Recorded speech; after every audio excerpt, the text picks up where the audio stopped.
Hey everybody, getting ready to do another stream. Tonight we're doing an art stream. Indie Maniac wanted me to do another PNG tuber for him, so I figured I might as well get started on that. He wants it by the weekend, so that'll be fun. And then I've been working on a VRChat avatar in Blender and Unity. So I was doing that earlier today, and I got it into VRChat, it's working, but there's no bones on the hair, so I think I will do that. I learned how to do that on a YouTube video, and I haven't done it before, so we'll just have to assume that there will be lots of issues that I have to figure out on the fly live, and that should be lots of fun, as usual. Anyways, we'll be starting in a minute here, minute and 20 seconds till the ad starts, a couple minutes after that, and then we'll start. But I'm excited. This VRChat stuff's been a lot of fun. I've got a world working and an avatar working, so I'm already hitting the ground running. It's actually not too difficult. I was surprised how easy it is. I figured it would be, you know, all of this stuff to learn, and there is a little bit of stuff to learn, but it's all stuff that I kind of already know, because I've done VR before, I've done Unity development, and I've done character modeling. I know Blender pretty well now at this point. And yeah, so like a lot of it is just like putting it all together, which is kind of fun.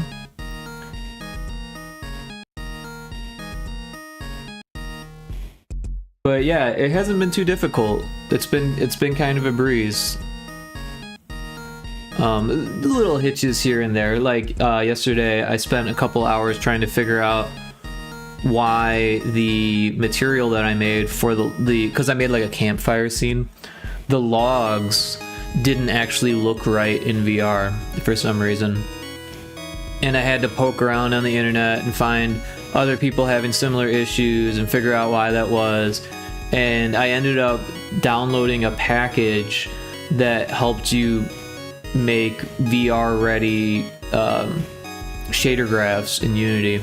It's really weird though, because the fire seems to work fine, but the logs don't. So it's something that I'm using in that shader graph for the logs, made one eye flicker and the other eye not, and I got it working. So it took a while, but I got it. The ad is gonna start any second, but yeah. Today I'll be doing a little bit of Clip Studio Paint to make an illustration. Usually Indie Maniac provides me with something that's already drawn, which is a nice starting point. There's the ad. And yeah, so this time I'll be drawing my own little illustration starting point, which should be fun. I've been playing with Clip Studio Paint for a while now, so I know it well enough. I wouldn't say I know it super well or anything like that, but it's pretty straightforward.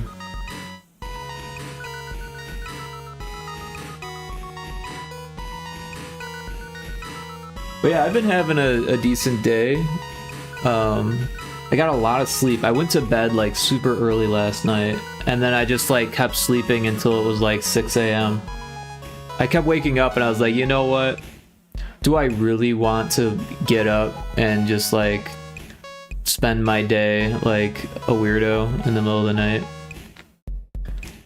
So I was like, you know what? Maybe if I sleep in, I'll like be inclined to stay up later. Cause what happened was I stayed up late on Saturday, and then come Sunday, I had to be up early for D&D, but well, I thought we had D&D. I forgot that the DM does something on the first Sundays of the month. So D&D was canceled, but I didn't realize it until cause I went to bed around like 1 or 2, I think, on Saturday night, and then around 3 or quarter to 4 the DM messaged the group chat saying, or the Discord saying that, oh yeah, by the way, don't forget, D&D's not on. So I woke up super early for D&D, and it wasn't there. All right, so we should be back from the ad. We're about back from the ad. So yeah, we're on my my XP pen, 22-inch Pro or whatever it is. And you know what's funny? I finally, because I've been playing with Clip Studio Paint, and I've actually been doodling and stuff during D&D. Sometimes, you know, take little breaks and stuff like that. Whoa, Seago, welcome in. How you doing? Thanks for the bits. Appreciate that. How's the jam going? Is it jam-tacular? Jam-tacular? Jam-tastic? Mid-cry part of the jam. Oh no. It's not jam-tacular. It's a jam disaster. Well, I hope it starts going better for you.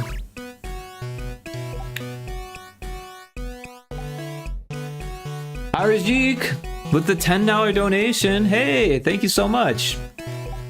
Hey, I finally got around to playing your game, and it's pretty awesome, I gotta say. I'm gonna have to download the beta, because I only played the one that was on itch. But Seago, you might actually like Arajik's game, given that you have some tower defense background. Thank you for the feedback of my game and all the great improvement tips. Yeah, no, I had a lot of fun playing it. I sat with that for a good few hours. I think I got to level 69 in one sitting, and I was like nearing level 70, and I was like, dude, I gotta go to bed. But yeah, I was having a lot of fun with it.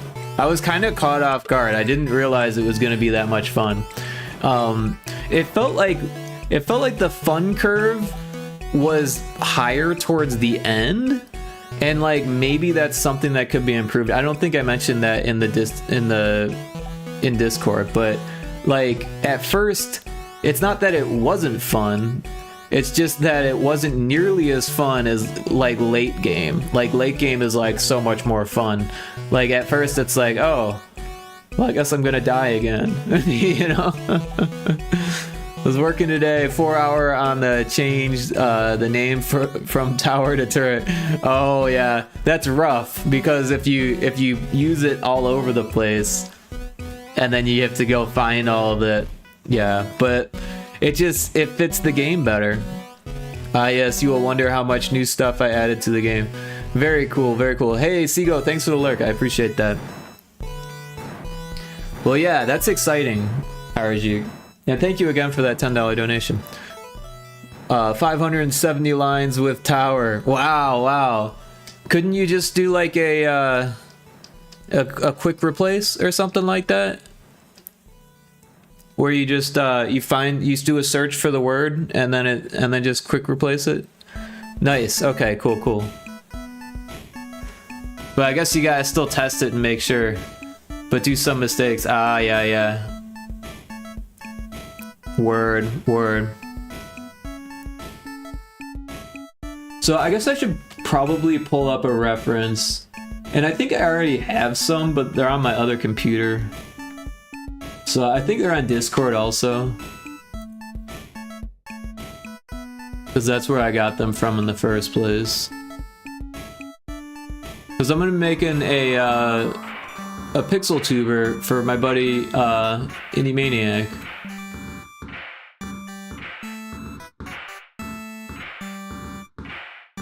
Let me see which reference would be best. I've got a whole bunch from him.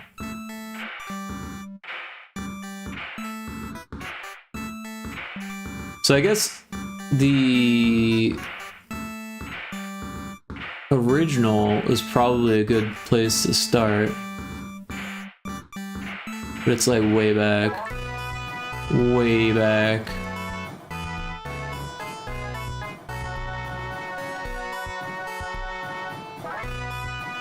I think I've gone too far.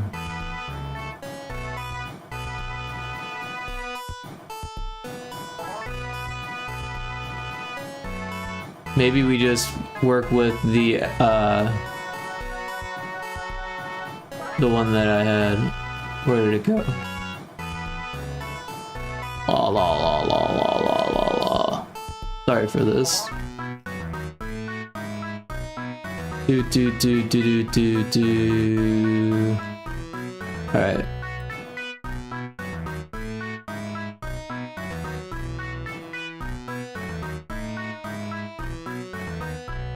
So we've got this. Lot Lizard, welcome in. Hey, thanks for checking in. By the way, I don't think anyone's gotten first yet.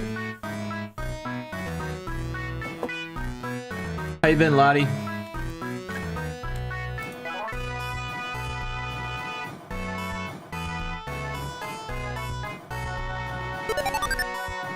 There it is. Congrats on getting first.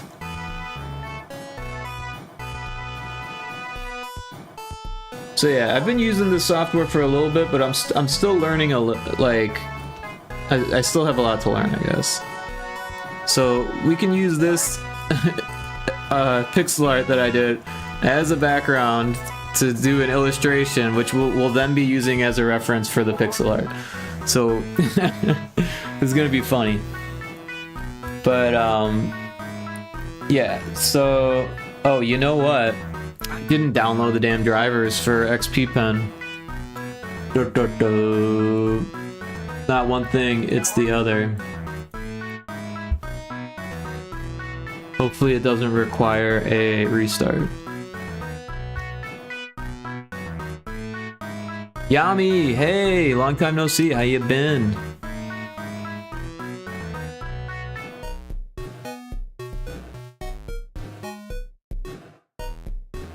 Let's see here. It was the 22 Pro.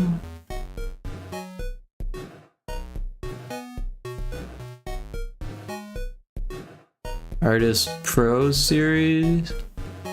22. It says Gen 2. Do we got a Gen? Yeah, Artist 22 Pro. Yep, that's the one, I believe.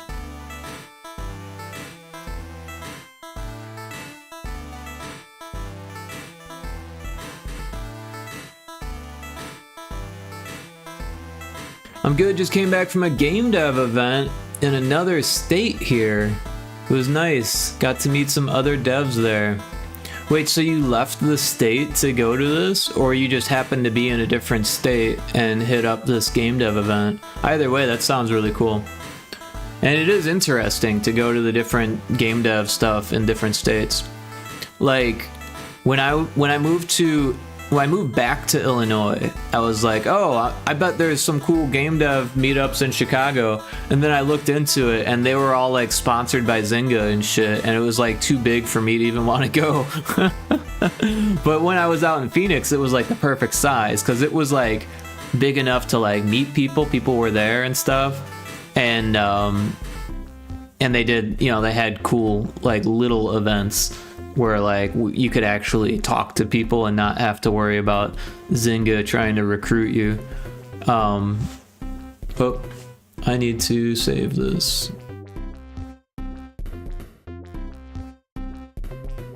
And open it. Extract it. And run it.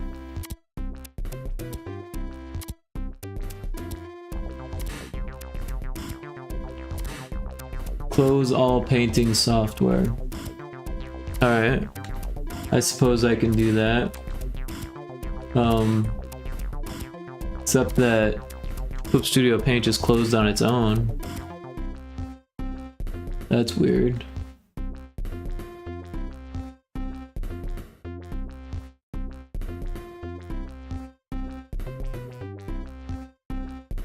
went to Sao Paulo, I think that's how you pronounce it, for the Game Jam Plus semifinals, LATAM, to showcase my game, not participate in the jam. Well, that sounds really cool. It sounds like you had fun, so I'm glad that you had fun. It says restart for it to run properly, but we'll see what restart later does. I can't believe Clip Studio Paint just was like, nope, we're out. See you later. But it was tiring as hell too. Yeah. I have a limited social battery.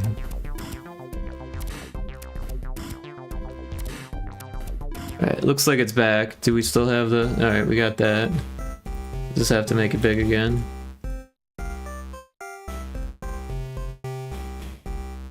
Like, the game dev meetups here are pretty infrequent, but it's almost like perfect for me because it leaves me excited to go to the next one and not overwhelmed.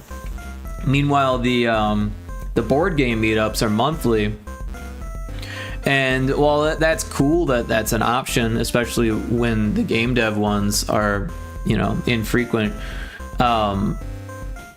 like it's a little bit more socially impactful on me, right? Like trying to like learn rules and play games with people, and I don't know, I'm terrible at board games. I've always have been. It's so hard for me to like learn rules. Oh, and now it's on the wrong monitor. So let's figure that out. Where's the mouse? There it is.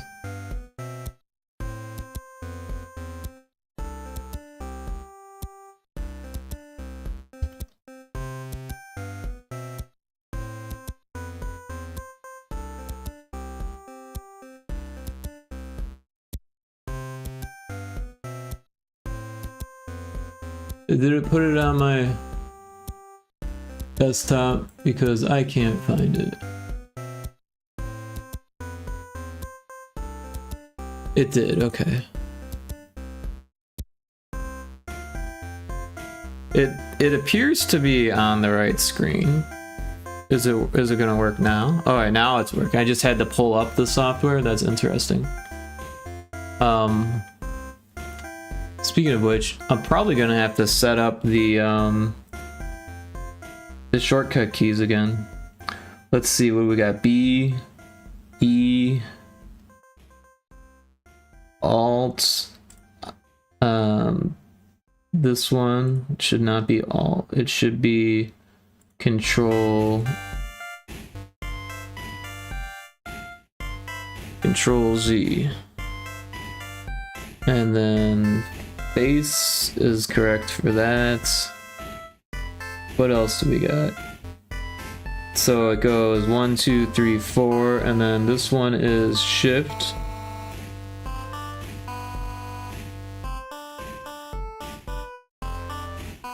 And then case 6 is I.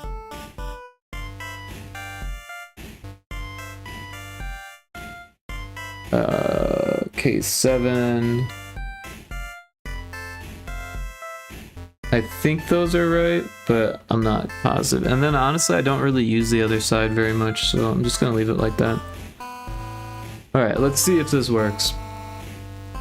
By the way, posted something I programmed today there on Discord, a template for JRPG style things. Oh cool, let's take a look.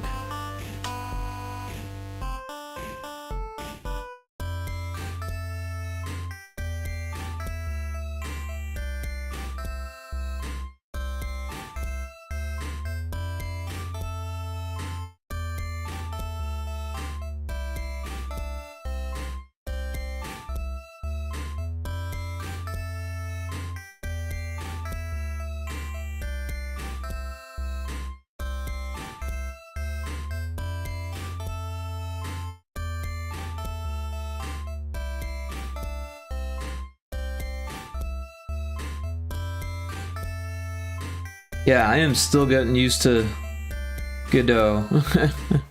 Hey, that's cool.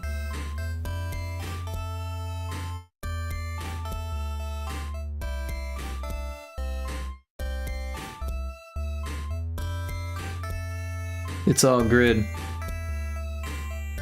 Cool. So how much of this is built in and how much of it is stuff that you had to code? Stop whining. Stop whining.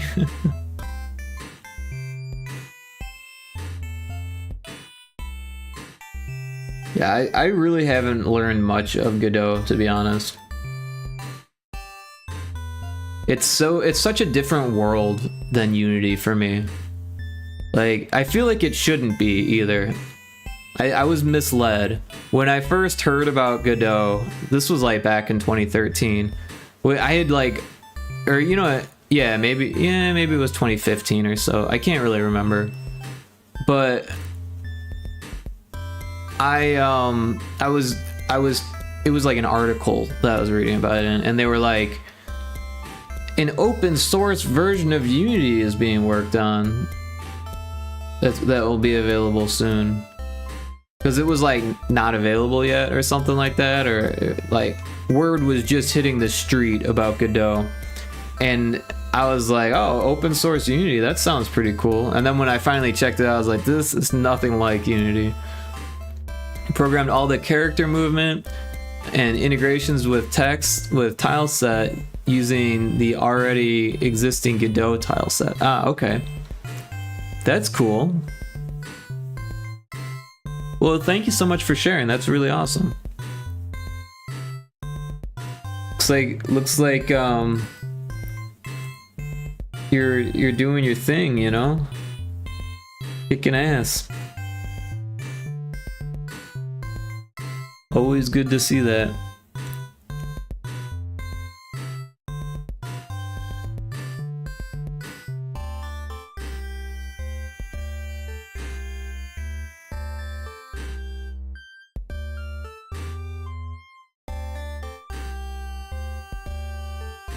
It's always hard for me to work in like big thick pencils, but I feel like a lot of people who are like really good at this stuff do that. So might as well give it a shot. Also kind of fits this pixel art size.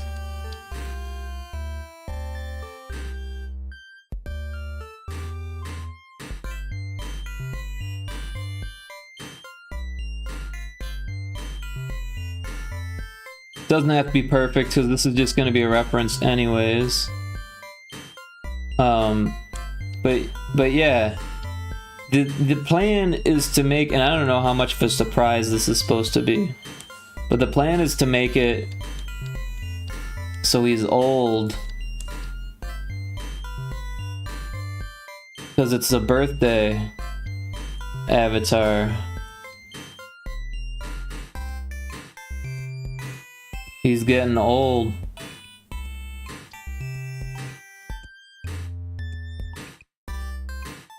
Not as old as me though. I was at this so I was hanging out in VRChat recently on Saturday, and I was at this club, and there was like a bouncer, and they were just asking people their age before they came in, make sure like a bunch, you know, make sure kids weren't coming in. And so we were talking about it on the way up, but you can kind of hear what everyone's saying in VRChat a lot more than like in real life. And so the dude who I was hanging out with, Rat Pack, was all like, oh, you know, this is age verified, but it's not like age because there's like an age verification within the software, but you have to like pay to get that. So like not a lot of people have it that are old enough. So what they do instead is they have an actual bouncer making sure that everyone's old enough just by asking them their age. Like kind of like when you go to the liquor store and they don't check your ID, they're like, yeah, you're old enough kind of thing. But they were just doing it by your voice, which is kind of weird to me. But anyways, so the dude who was hanging out with me in IS Rat Pack, he was like, you know, a veteran.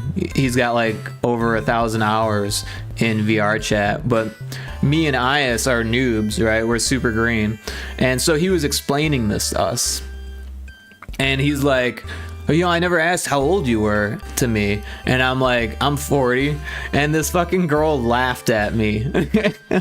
Like, she started laughing. Like, I wasn't offended. Like, I didn't really fucking care, you know, because I was like, too fucking old is what I was like, 40. I'm too fucking old. And this girl's laughing, you know. But it was funny because clearly they weren't expecting a 40-year-old to be in line for this club. Yami says, trying a bit to make a template for people who are already a bit advanced, but also wants a quick start for making RPGs instead of choosing RPG Maker. LOL. Yeah, honestly, I didn't like RPG Maker. I only played with it for like a little bit before I was like, you know what? This isn't for me.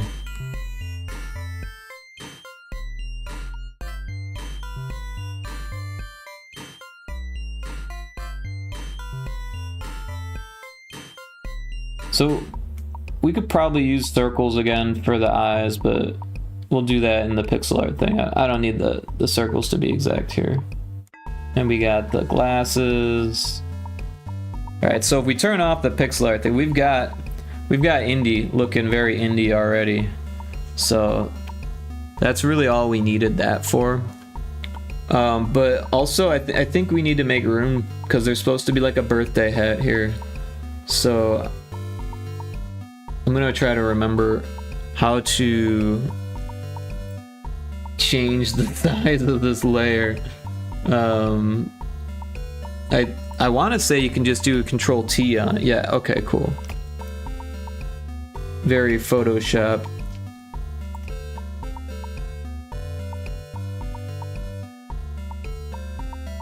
But yeah, I was talking earlier. I got kind of carried away when or like I lost track of what I was talking about. But anyways, earlier I was mentioning that I was drawing it during D&D, and I was realizing how much my hand was farting against the screen. And the thing is that it comes with like a glove, but I got mine used, so I never got the glove. So I was like, I've had it. I'm just gonna fucking buy a glove because it was like fucking $5, you know. So I just bought a glove, and I've only had it for a couple weeks now, and it makes using this so much easier. Cause like when it farts, it like vibrates, and it like shakes the pencil as you're drawing it. So like having it smooth is just, it's so much better.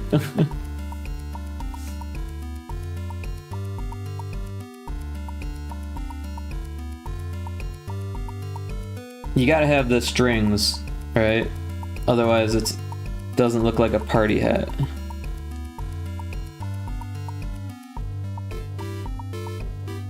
Oh yeah, the glove is a must-have.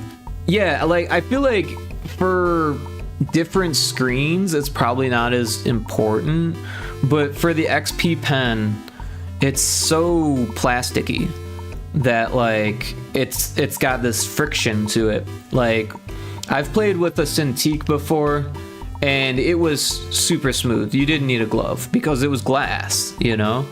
Also like my Wacom like pen and touch, I never had to worry about it. Maybe that's because it's too small, but also like it glides. There's no need for it. But with the XP pen, it's pretty essential. Even the guy who sold it to me, he was like, oh man, I lost the glove, but you can just buy a new one. You'll probably need it.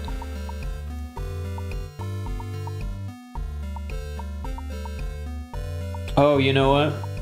I forgot that I stopped using B and started using P for this software because the pencil tool is P and the brush is B, which you can use the brush, but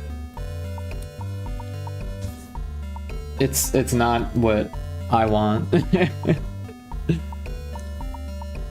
Oh, you know what we didn't draw is the eyeballs, which are just circles, so... Oops. Oh, you know what? I lost the tool I was using. Was it this one? Oh no, it was a pencil, never mind. Okay.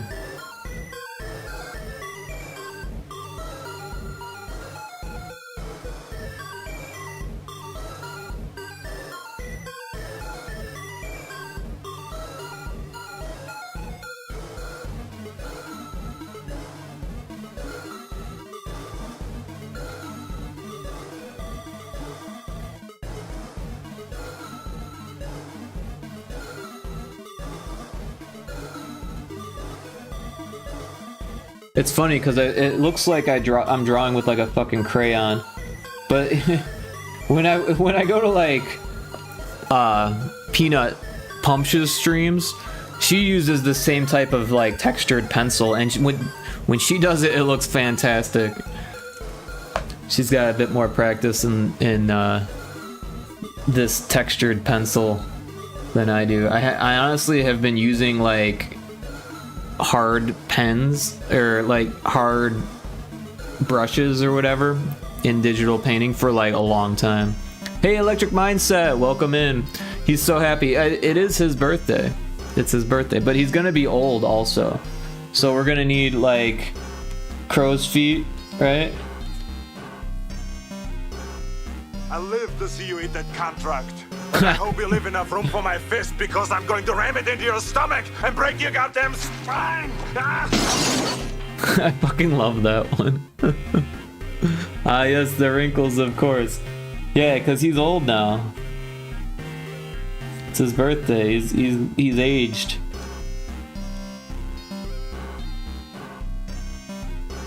And gray hair.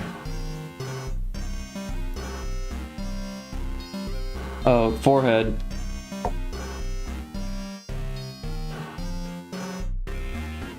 That looks pretty old, I think. But how you doing, Electric Mindset? How you been? How was your weekend? How's your week been? What you been up to?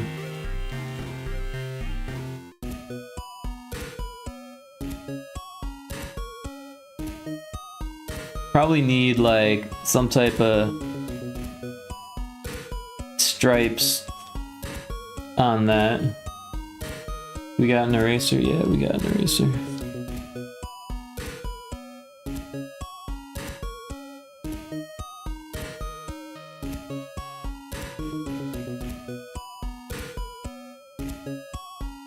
I streamed for a while Friday, slept all of Saturday, then streamed a little Sunday. Overall, it was a great weekend. Thanks for asking. How was your weekend? Mine was good. So I've been playing with VRChat, which is pretty cool. And someone I know from Twitch is friends with Ias, who you might also know.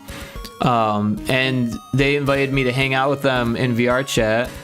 6 ads. Oh no, sorry, Lottie. So I went out clubbing in VR. It was actually a lot of fun. But hey, Electric Mindset, you've got a VR headset. You ever check out VR chat? It's actually pretty fun.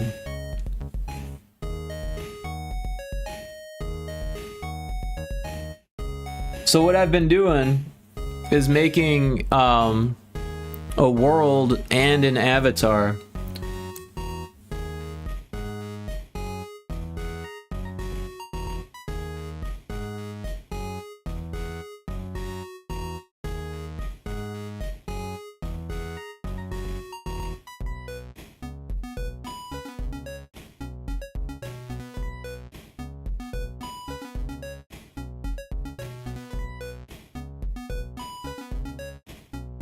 If you were willing to goggle up one of these days, it'd be fun to play. Yeah, I do. I never did know.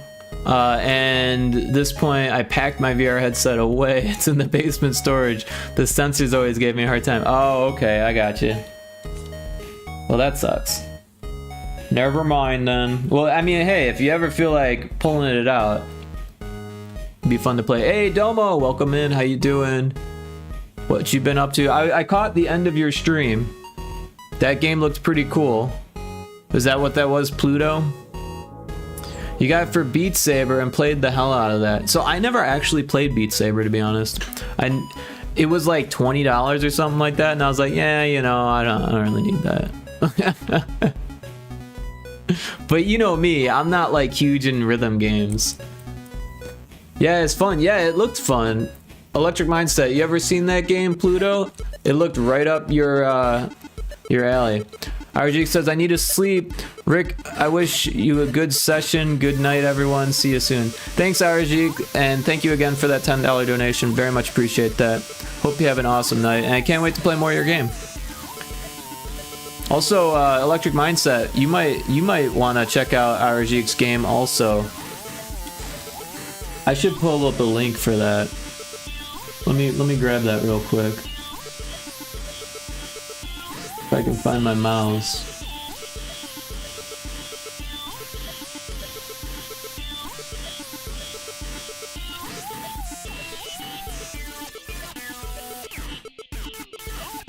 Oh. How do I get to my followers? There we go. Oh, I probably gotta dig for been following each other for so long.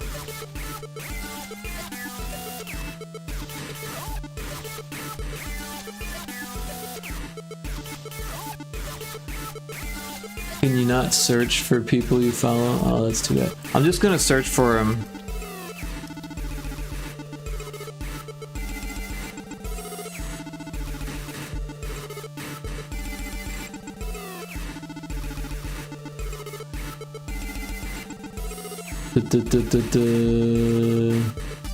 Oh, you know what? It's gonna be in my oh, I found it. It's called Endless Tower. This is what it looks like. I'm gonna throw the link in chat.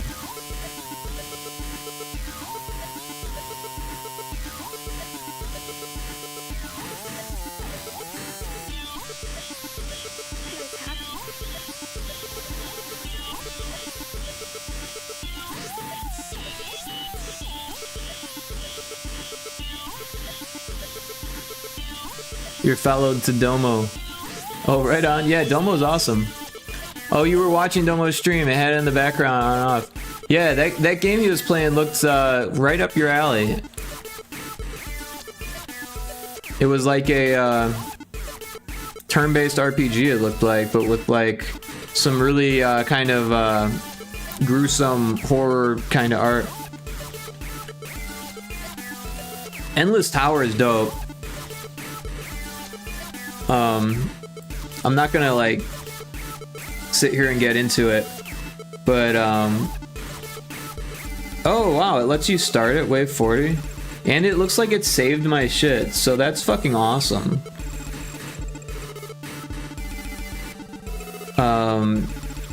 We're gonna go with speed. Also, wow, it's updated on here too, and it looks fucking way better.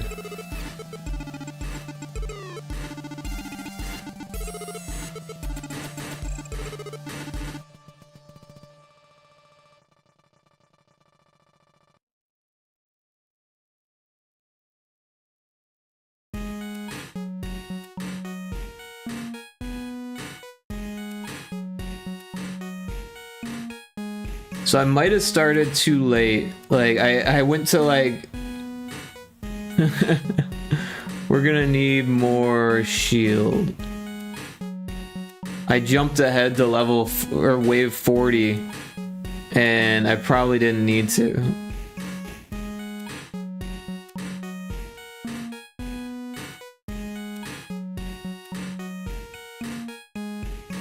Right in the bottom corner. Oh, there it is, full screen. Hell yeah.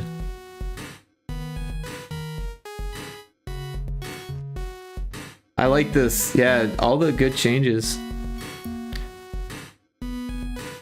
But yeah, if you gotta go to sleep, Arajik, I'm not trying to to test your game live here and keep you awake. I know how that is when you're like watching. You gotta watch, you know, you gotta watch. But I don't want you to have to feel like that. So, but anyways, yeah, super nice work. I'm really enjoying it. Super cool changes. And that's awesome that it kept my save data even though you updated the game. That's really cool. I'll have to play some more. Maybe later on tonight when you're in bed sleeping. I'll report to you though. I'll report to you directly.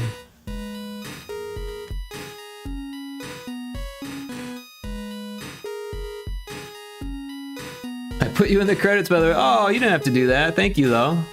That's very kind of you. Sleep well, dude. I'd tuck you in, but my hands are full on bug hunters. Hey, that's cool. I don't know if I really found any bugs other than the rockets going in circles. That was interesting.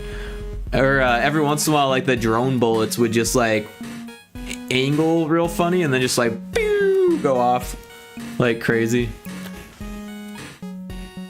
But other than that, it was pretty solid. I was really surprised how polished it was. I mean, there's always loads of polish that you can add, but for like an alpha, it's like, wow, that was intense. Really nice work. All right, so I think this is about ready for pixelating, to be honest. I mean, it really doesn't need all that much. I guess I could double check what was written.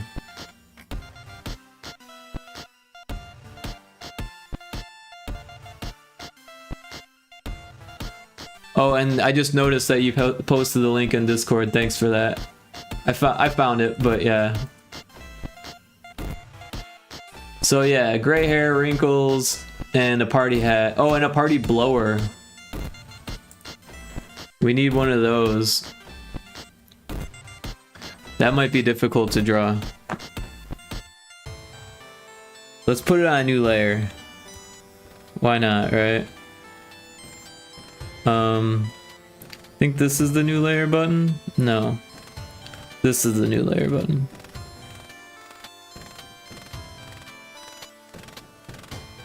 Probably make it going this way.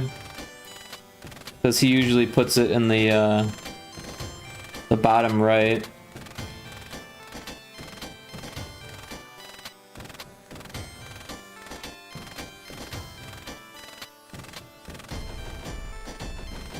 So, probably be like one of these spirally ones, right?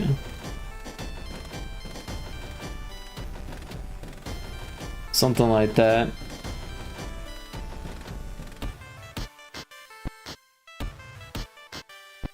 Maybe make it animated so it blows when he's when he's not talking. Although they usually make sound, but I guess when you're streaming, you probably don't want the sound. Also, I've seen them before where they don't make sound, which is probably a good thing for parents, right?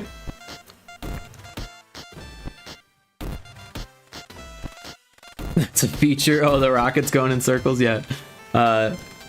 He looks like what I imagine Papa Smurf's stepdad would look like. Oh my gosh. I mean, we could go ahead and make him blue.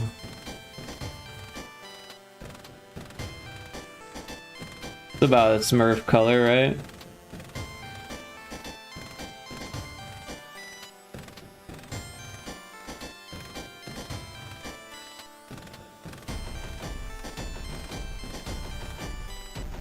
Now he's blue.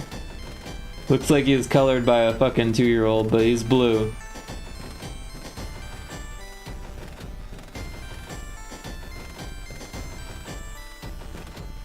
One time I did a coloring contest when I was 5. And it was like a coloring contest. So like it was like Easter and there's like bunnies and painting eggs and stuff, like the usual, right? And I just like scribbled blue like all over Because my brother was like hogging the fucking crayons, right?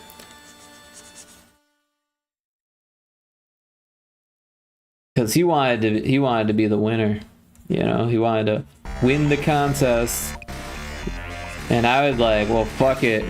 I'm just gonna fucking scribble this shit. I just like took out my anger on it. I was like all over the fucking place. I was like 5, and all I had was like fucking blue, just like tons of blue, and I was like, I'm done. And I fucking won. I won this fucking 3-foot fucking tall stuffed animal bunny. And I kept it for a long time. I kind of wish I still had it, to be honest, but it was like pink. And it's probably pretty dirty by now. I don't know if you could like wash it. You probably have to like dry clean it. And I think it got thrown away. But I fucking won, and my brother was so upset that I won, and I was like so pleased with myself. But I didn't even care that I like scribbled all over it. This is the special needs kid sent in this picture. We should give him a prize. Yeah, pretty much. Either that or like someone recognized my blue period, right?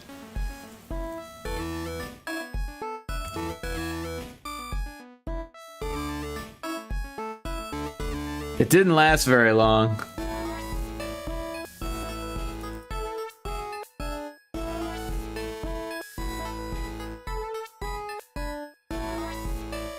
Alright, I see import. Oh, export. Single layer.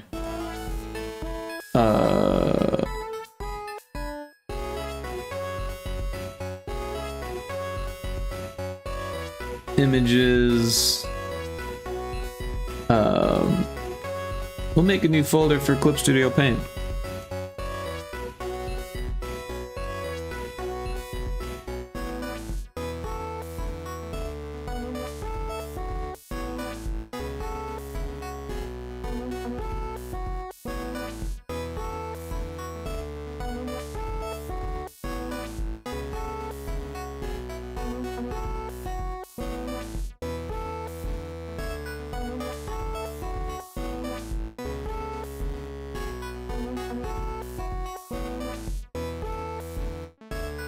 Let's see here. Quality 100, that seems like what we want.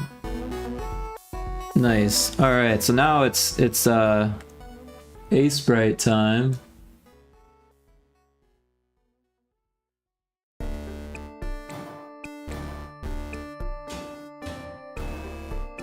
So we're gonna make a new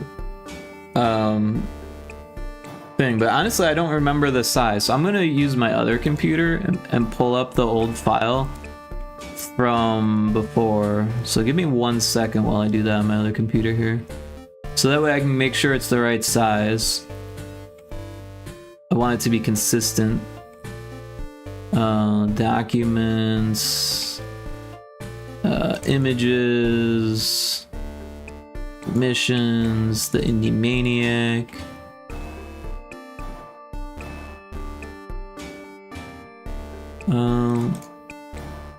Alright, let's see what the image size is. It's 128 by 128, which is kind of what I thought, but I wasn't sure.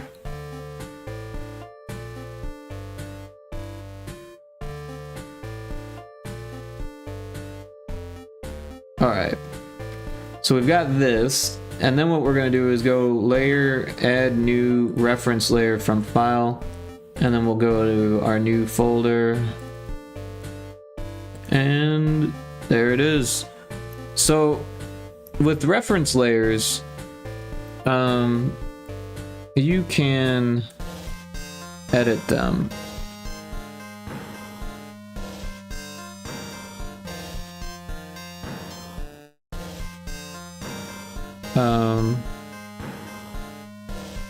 Cannot be transformed. There is a way to change its size though. I just can't remember how to do it.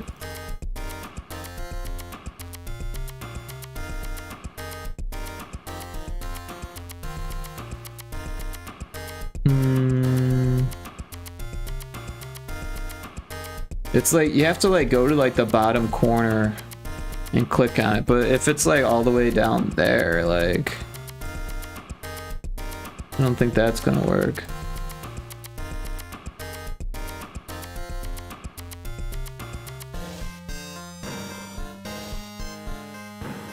There we go. You have to have the arrow tool.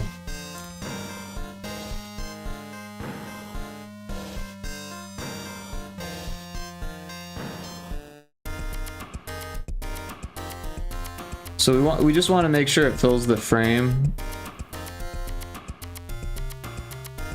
and has room for the hat. So there we have the reference layer. But I believe I've got a grid set up for 8x8 pixels. So you can see that, well, I guess if we start drawing, you'll be able to see that it's gonna be pixely.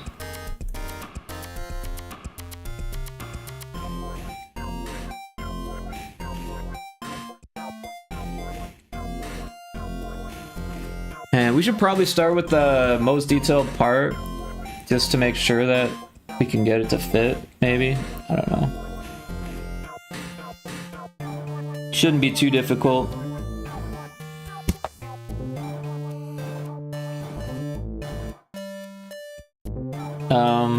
This needs to be on. I don't know why it was off.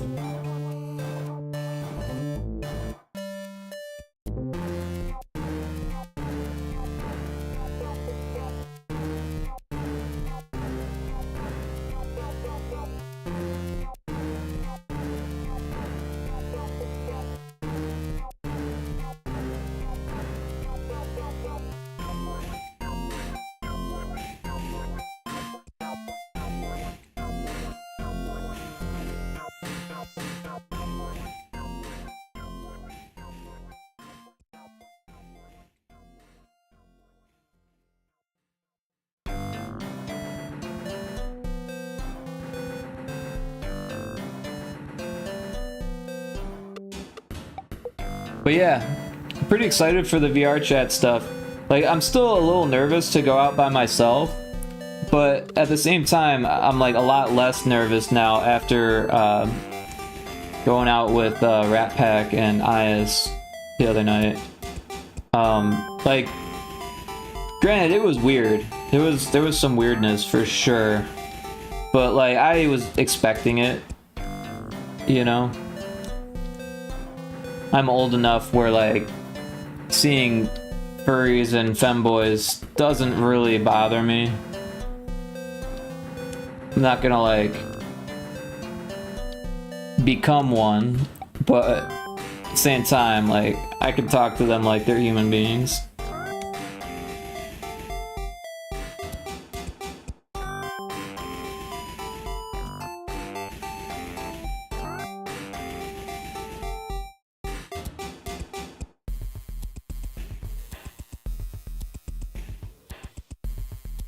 Yeah, there was this one person with an avatar that was like the face of a fox and the tail of a fox, but the body of like a woman, but the textures of Bowser, and very scantily clad with like pasties and like fishnets and like I think it was like leather shorts or something like that. But like Bowser horns, and like she didn't have like a shell or anything like that, but it was very Bowsette, right? I don't think she had a shell.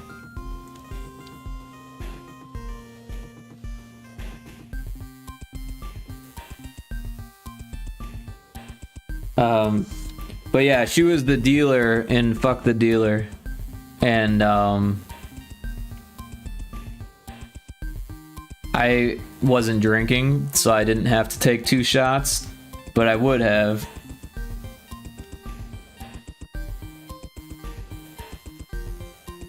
I have not played that in like ages, so I definitely needed a refresher. Oh, we're gonna make circles for the eyes. Why is it not control Zing? What happened? Uh-oh. We lost everything.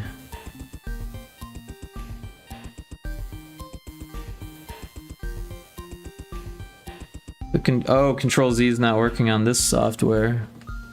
Interesting. Oops, that was one too far.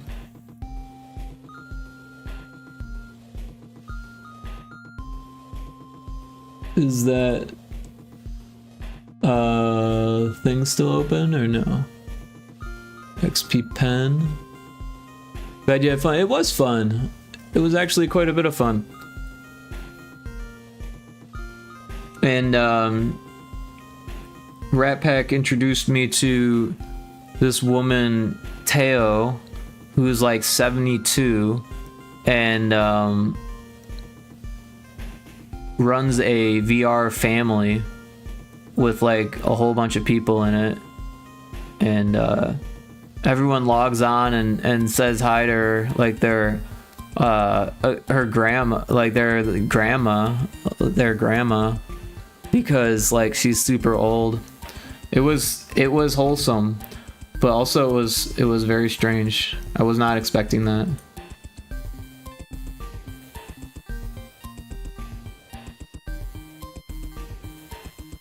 So it says that it's still Control Z, but now I'm yeah, it doesn't seem to be doing that. So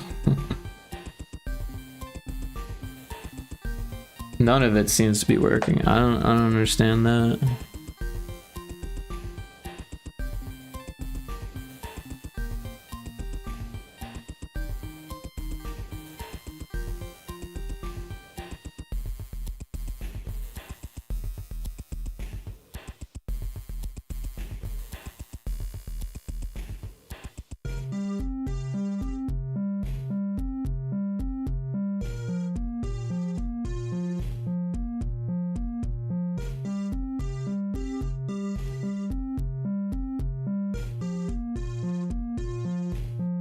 Yeah, I don't know.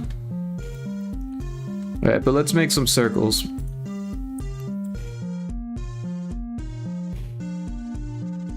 So I don't think they were actual circles, they were more like ovals. Like that. So I should put that on a separate layer, so it's easier to work with.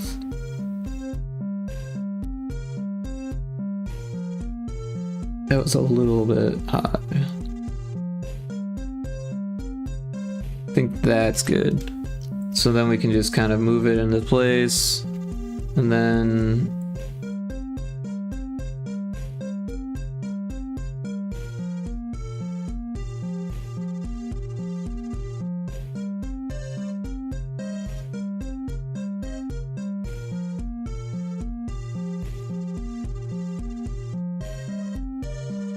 that looks pretty good.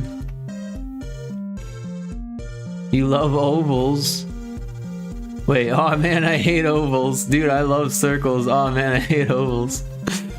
This conversation is a little strange. But hey, who am I to judge, you know? Some people like certain shapes over other shapes. To me, I've always been kind of impartial to these shapes. I just did what?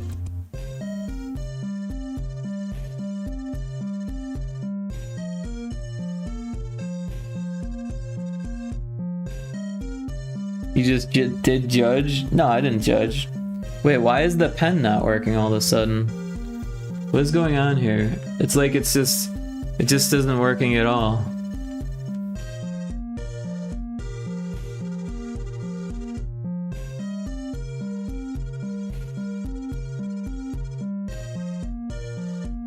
Is it because Clip Studio Paint's still open?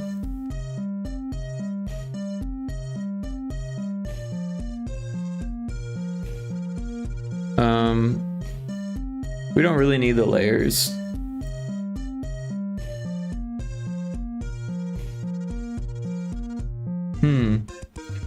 I mean, there is the possibility that the pen died, but that doesn't make sense for the buttons. The buttons should work.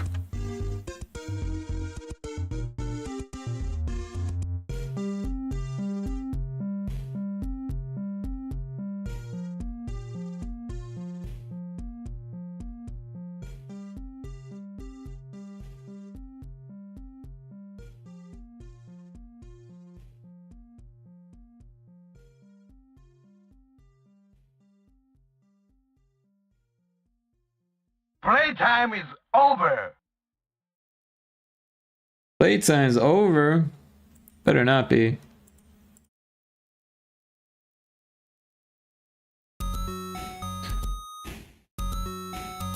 I guess pen time is over. I'm gonna unplug the USB and plug it back in, and maybe that'll do it. Well, that button worked. Hey, look, it's working. Well done. Fucking drunken smile there. I mean, I guess it doesn't have to be. Shut up. I guess it doesn't have to be perfect if he's got something in his mouth.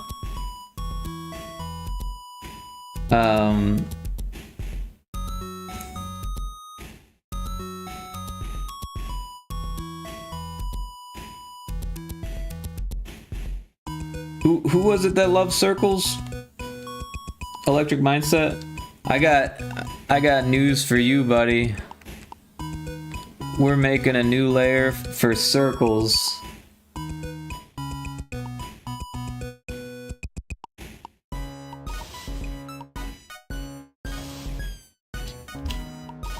Look at that circle. Probably can't really see it, but hey, look at that.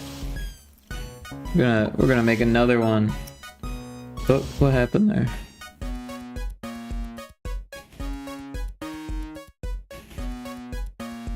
Just like that. Look at those circles.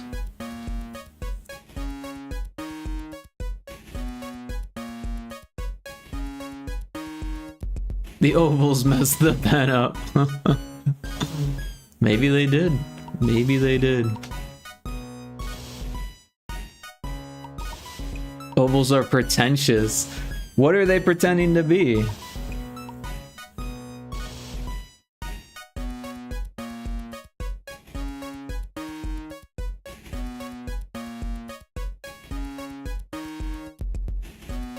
They're wishing they were circles.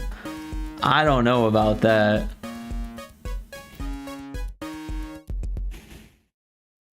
I mean, maybe if it was like just off of being a circle. Oh, we got the ad break. Sorry, Lottie.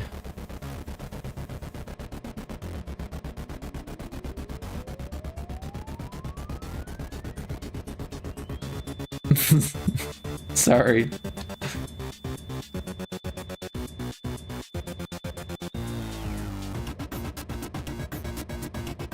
I guess we should make that a straight line.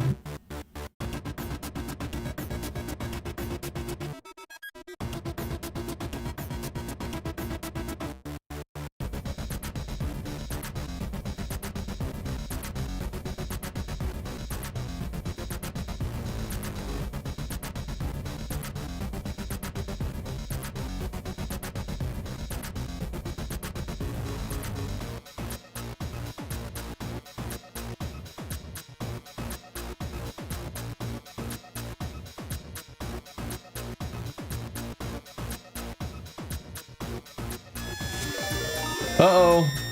We got a raid, Pixel Yana. Welcome in, everybody. Hope everyone's doing fantastic. If you don't know me, I'm Rick. I do a lot of game dev stuff, but on occasion, I do little commissions and little art stuff. I'm an artist as well. So, welcome in, everyone. Rodrigo, great to see you. Pixel Yana, what were you streaming? Art? Very cool, very cool. Do you have anything you want to share?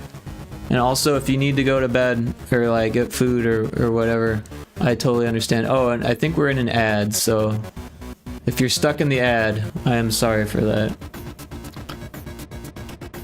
But welcome in, everybody. Everyone should check out Pixelyana if they haven't yet. Fantastic streamer. Fantastic pixel artist. Very, very kind of you to raid. And that sound signals that the ad should be over. So, and usually it takes a good 10 to 30 seconds after we hear the sound for the ads to actually be over for everyone. But if you're coming in from the ads, welcome back from the ads. And yeah, if you're coming in from Pixelyana stream, welcome in streamers, or viewers. Welcome in raiders. I don't know what the hell I'm saying anymore. We're drawing the Indie Maniac. We started with a reference drawing, which looks like so. And then now we've got this thus far. We're just gonna add the little bits to the shirt here. The ads have no chill. Depends on the ad, I think. He's beautiful. He's old. He's been through it. Indie Maniac, thanks for checking in. How you doing? The man of the hour.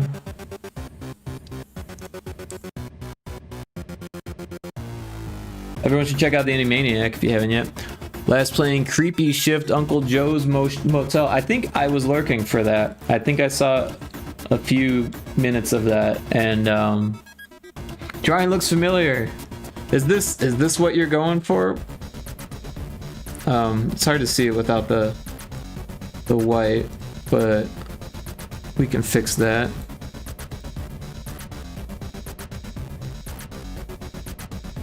Something along these lines, with the crow's feet and the saggy baggy eyes and the forehead wrinkles and the hat and the is this the noisemaker thing that you want? Because I was thinking about animating it so it rolls out like when you're not talking.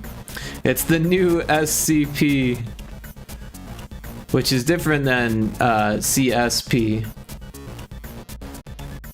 Infinite Metal, welcome in. Will it move when I talk? I think we should make it move when you're not talking, right? Because if you're talking, then it would be hard to blow into the thing when you're talking. But if it has a GIF when you're not talking, then like every I don't know 3 seconds it goes off if you haven't talked in 3 seconds or something like that. I don't know. We'll have to play with it. Can you make it talk when he moves up? Oh yeah. This guy's onto something. Metal has a point. Major decisions. But yeah, Infinite Metal, welcome in. Everyone should check out Infinite Metal stream if they haven't yet. Last playing Retro. What were you playing recently, Infinite Metal?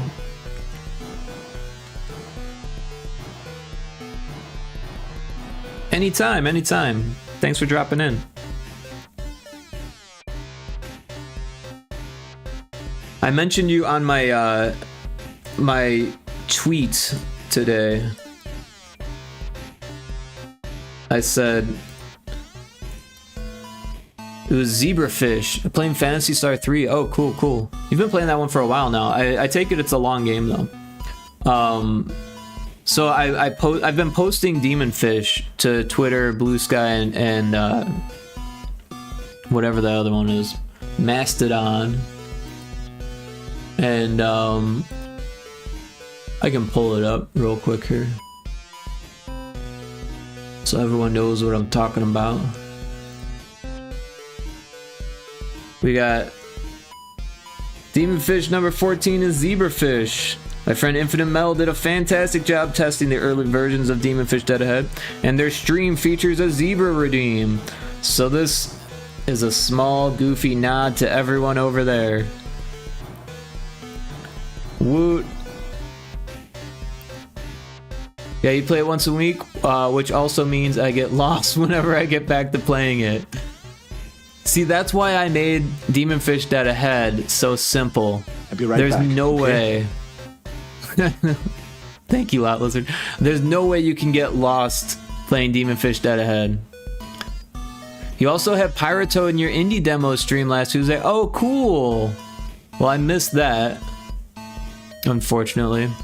How long do the VODs stay up? I might have to check that out.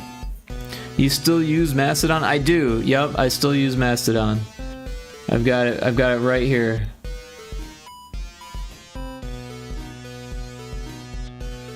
But I don't think I'm logged in on this computer. But we can search myself. There I am with 37 whole followers. You can see all the demon fish so far.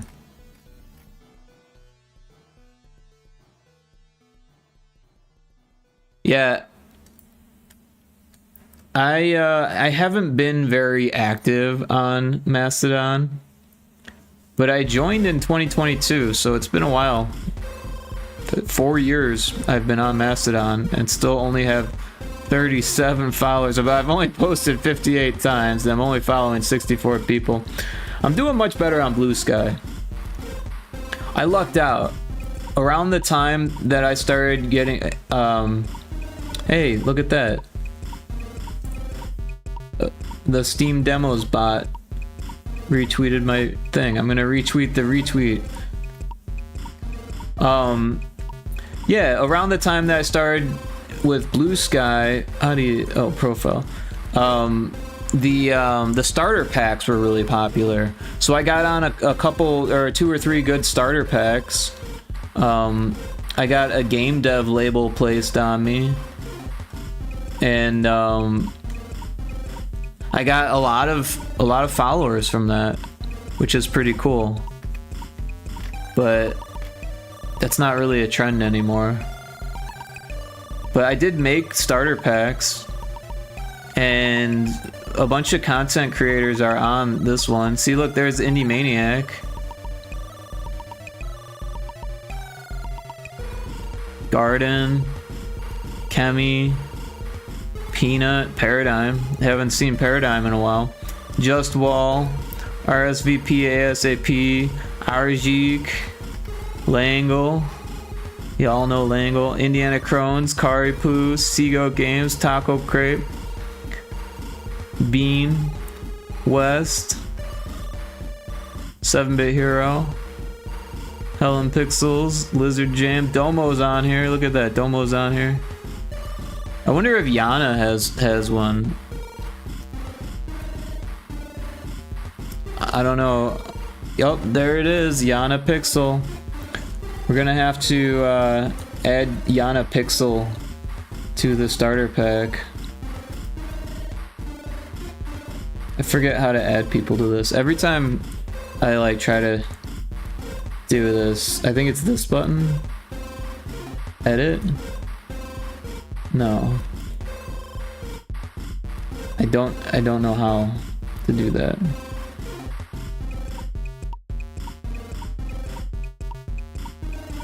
Oh, that's the homebrew one. Is it at the bottom? That would be a weird spot for it.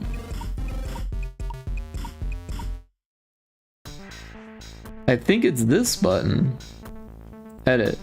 Oh, we gotta go next. That's what it is.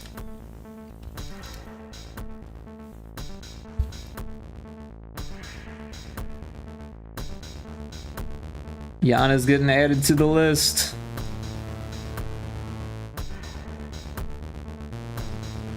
I think we gotta refresh it for it to be there. There she is. Yana's added to the list.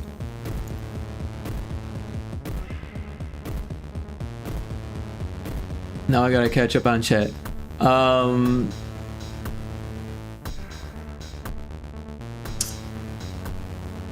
You would never make progress. The Electric Mindset says you still on Mastodon. Yup. The server I was on got shut down and I could not figure out how to switch servers and keep all my stuff, so I stopped using it. LOL. You should have been on the game dev one. You a star. Thank you. They're all awesome. Oh, didn't realize you were on Mastodon. Yeah, I didn't realize you were on Mastodon too, Infinite. I was looking for you on Twitter and Blue Sky, but I didn't see you there. So I guess I didn't bother on Mastodon. Maybe I should have. Mastodon likely won't turn into anything at this point. If anything, Blue Sky or Threads is more likely to. Threads is just Instagram, though, right? I don't understand the difference between Threads and Instagram. It's like, how can we get people back on Facebook? Oh, we'll make another Instagram. That seems to work. But it's hard to compete with Twitter. Twitter's dying out, man. Twitter's just getting worse and worse. I mean, yeah, people still use it, but like reluctantly, I think. It's gonna become Facebook pretty soon, where it's just like people who are too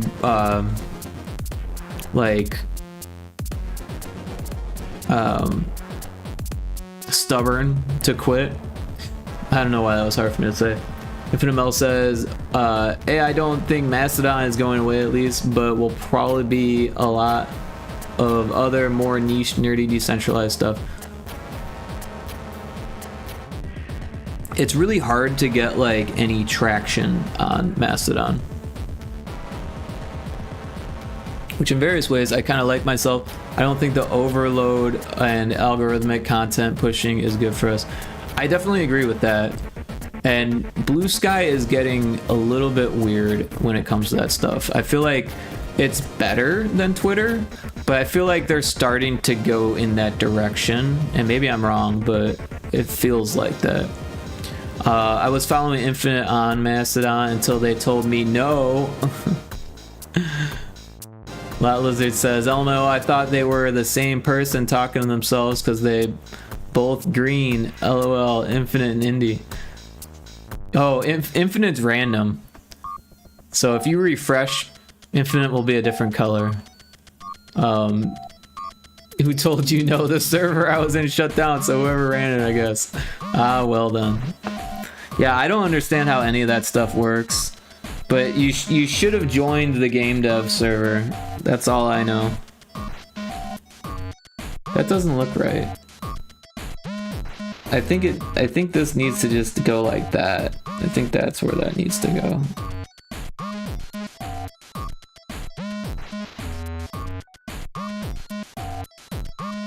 This shoulder looks a little funky. Let's fix that.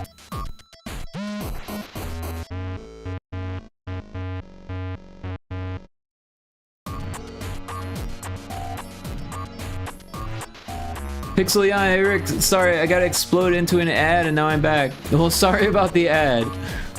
You missed it. I added you to my starter pack on Blue Sky because I was talking about social media and because I mentioned Infinite Metal on my social media post. And so I was talking about Blue Sky and I was like, yeah, I actually got quite a few followers on Blue Sky from starter packs.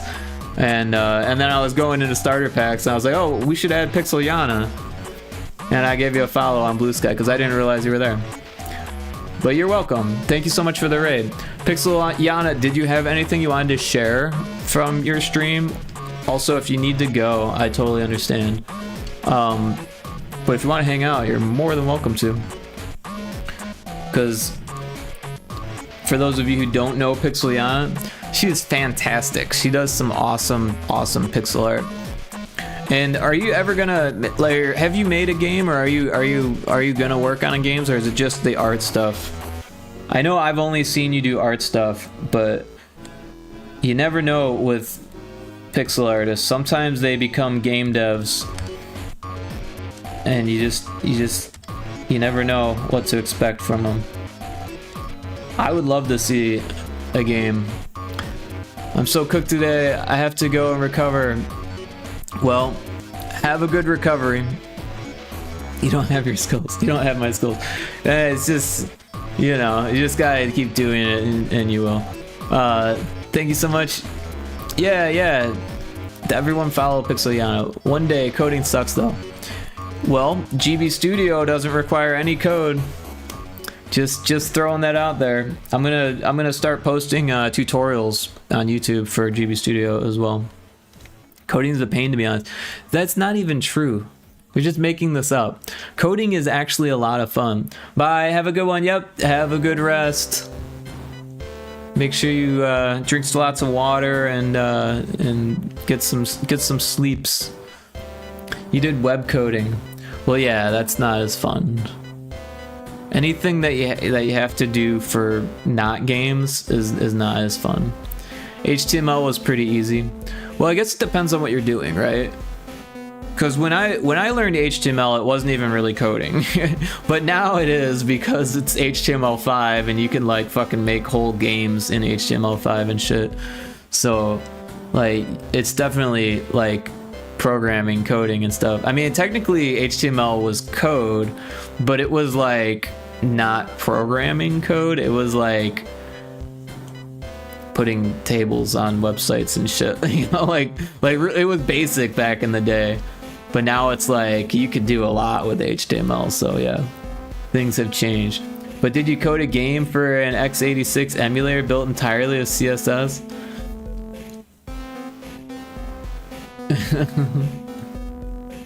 That sounds terrible.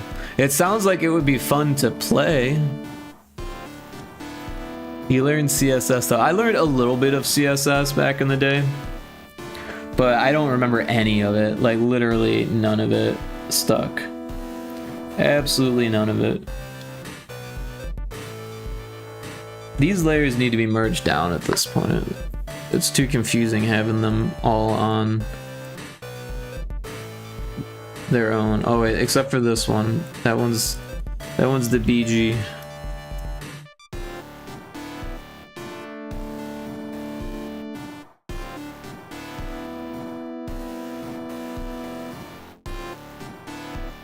HTML and CSS went hand in hand for coding websites. I mean, they still kind of do, right? Well, the only x86 emulator in CSS I know of runs super slow, so it might not be that fun to play. Yeah, I could only imagine. But if you had like a really beefy machine, maybe that would help. Oh, I have his emotes too. Oh, you got a Indie Maniac sub, huh? That's pretty cool. Everyone but me, I see how it is. I see how it is. I'm just kidding. A lot of web developers need to learn to use HTML and CSS again. Way too much is done almost entirely in JavaScript or done through some inefficient generators. That's right, JavaScript is really huge these days. And PHP, yeah.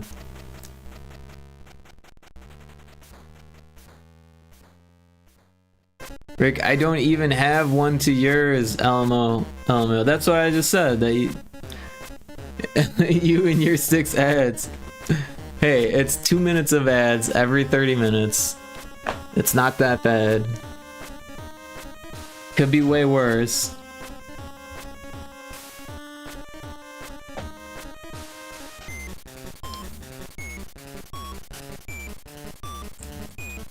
I was on the wrong layer.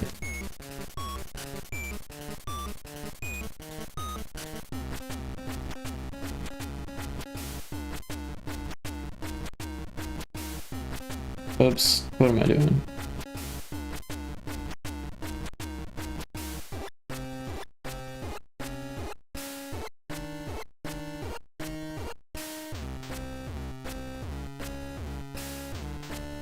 Oh, that's the wrong button. Now you got eyes. Indie Maniac says, I was learning JavaScript when I went to school for web design, and that was like, I'll get back to you on the number of years ago, lol. Yeah, I was learning web design 20 years ago. Do you believe that? 20 years ago, I was learning web design. Back when they called it web design. But I only made like a handful of websites. Like, I made a few for myself in the class that I didn't actually put online. You could just like run them off of a flash drive or whatever.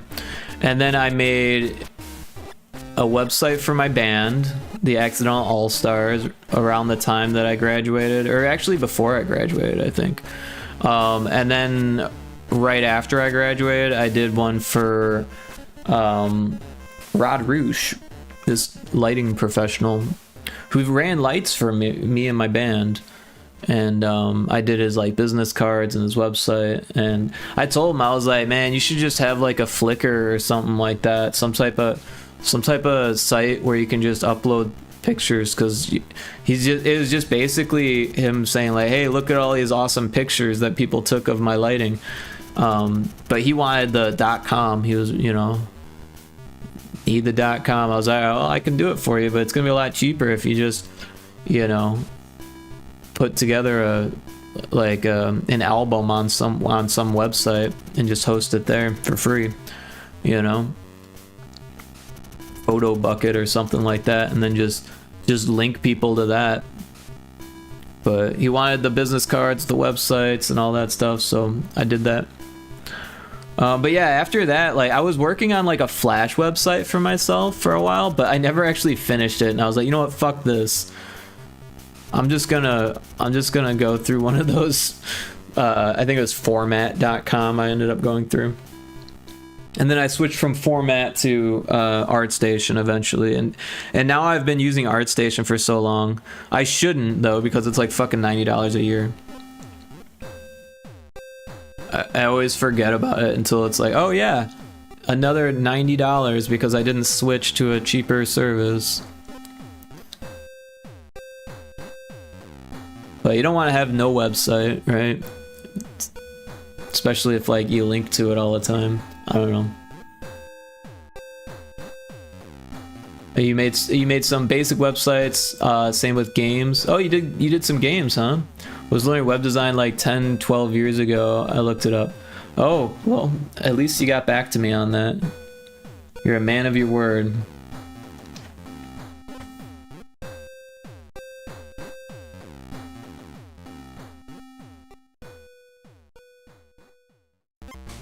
I feel like you look a little bit older if it's like a little, you got a little twinkle to the eyes. Put that cookie there. down now. Put that cookie down.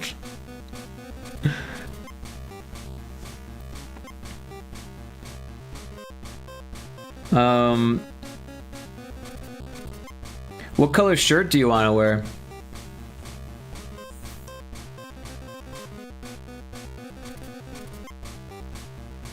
Also, let's make this black.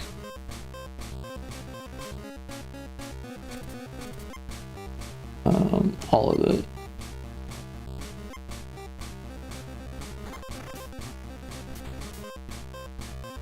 We'll get like a brownish color. Did you guys know that brown is actually just dark orange? Like, this is orange, and then this is brown.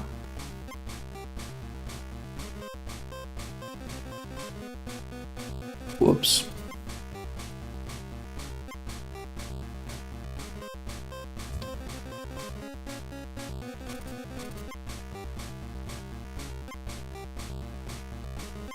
That was probably right around the time Node.js took off. Oh, with the Animaniac? Yeah, because it was like, for me, it was like way later. Like a whole 10 years after I stopped fucking with web design, people were doing web development. I mean, purple is your favorite color. Right on. Well, we could do more purple. After Node.js came out, JavaScript usage grew incredibly and went into everything. Yeah, it's true. One of my buddies that I worked with was JavaScript developer.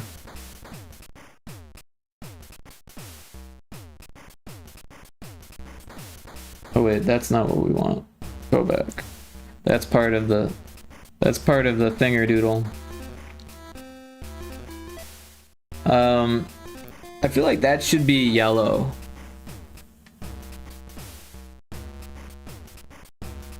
Maybe we could make it multicolored.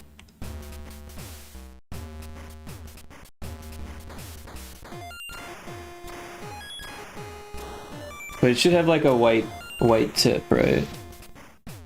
Because they always have white tips. Now I just think about getting back into coding all the time. You should. You know, coding is a lot of fun. It's like it hits this part of the brain that just kind of like scratches an itch. Like anytime that I'm like away from coding for too long, and then I like get back into it, I'm like, ah, yes, this is where it's at. Like I was doing some coding yesterday in Udon Sharp, and it was kind of interesting because like it's just like C#, but some things don't work, and like the IntelliSense doesn't work. The IntelliSense doesn't work as well. It's like, huh? It's like coding in hard mode. But it was kind of fun. It was like a fun little challenge. You could do your stuff on stream. Yeah, I mean, coding streams are cool. They are difficult, I will say. Art streams are a lot easier to do if you can stop talking. It's hard for me to talk and do stuff. I tend to just talk. But when I'm coding, it's like, because they always say there's only one language processor in the brain. I don't know what part of the brain is the language processor, but I think that's accurate because I can't read and listen to what someone's saying at the same time. I can't code and talk, or like, you know, hold a conversation and code at the same time. That's just not gonna happen. So you gotta like take little breaks and go back to it, which is kind of what I do for art. But I mean, technically I could draw, and it's the thinking part that I can't do, right? If I'm talking, then I'm thinking about what I'm talking a little bit, like trying to, and then when I'm drawing, I'm like thinking about how I could improve it or whatever, you know.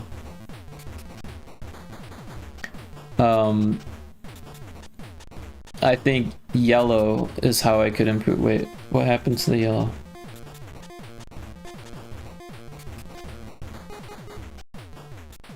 Yellow, yellow, yellow, yellow. Well, since purple's your favorite color, and purple goes pretty well with yellow.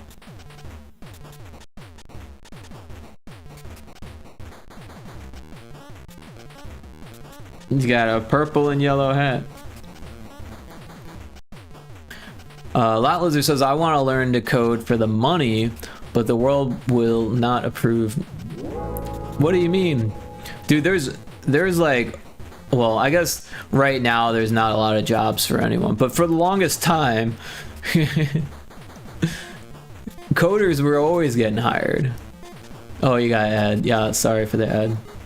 Was looking at Python mainly when I was thinking about using RenPy to make a game, but we will see. Can't hear you, Rick. I know. I realize this.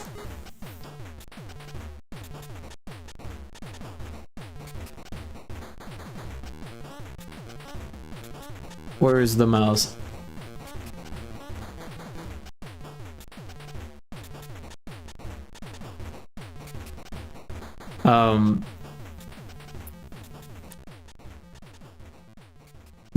Too better.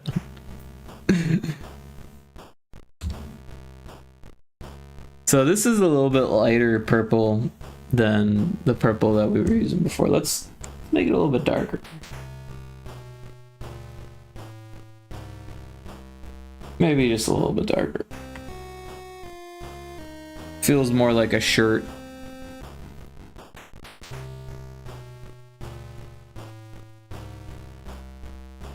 And then the hair needs gray. Also, there needs to be skin.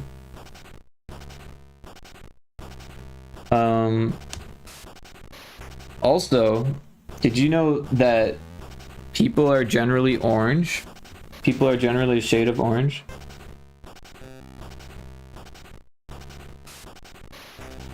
Somewhere in here is a person color.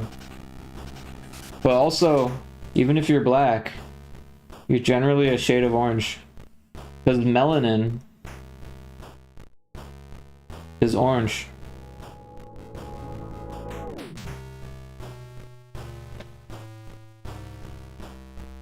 The things you learn in art school.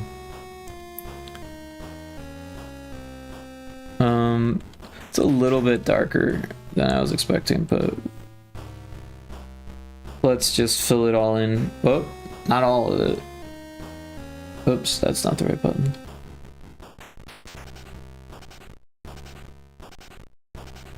And then, although it does make him look a little older. Oh, I want that. Let's go just a little bit more saturated, maybe. It's like he needs more sun.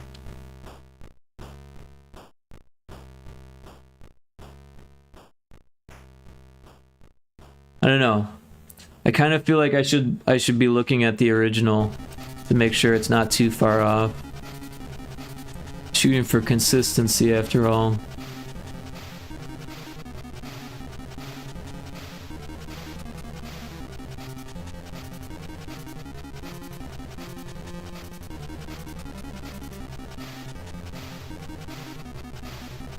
FDD1AB.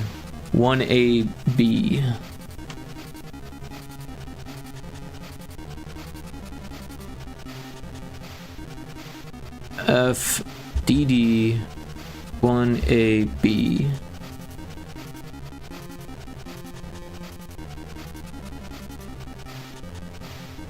How is... You know, it probably just looks... Ah, yeah. This monitor does not have the best color. That's the one major drawback. Well, besides the glass not being glass, and you need to wear a glove for the XP pen, its color is just, you can't get it right. Like, you can fuck with it, but it's never gonna look just as, you're gonna need a second monitor. But it is a second monitor in itself. I don't know. I kind of wish the colors were a little bit more on. Maybe I need to fuck with it more. I don't know how you do that, to be honest.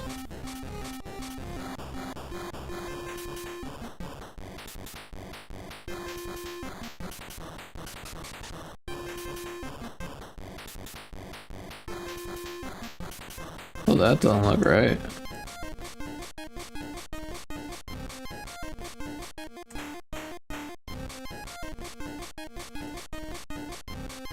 How do you get it to go to the next one? It says red, blue, whatever, but when you hit negative and positive, it doesn't go there. Also, the auto button does. Oh, the power button works.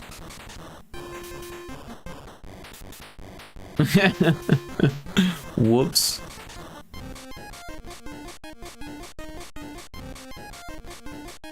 Now I gotta switch displays again.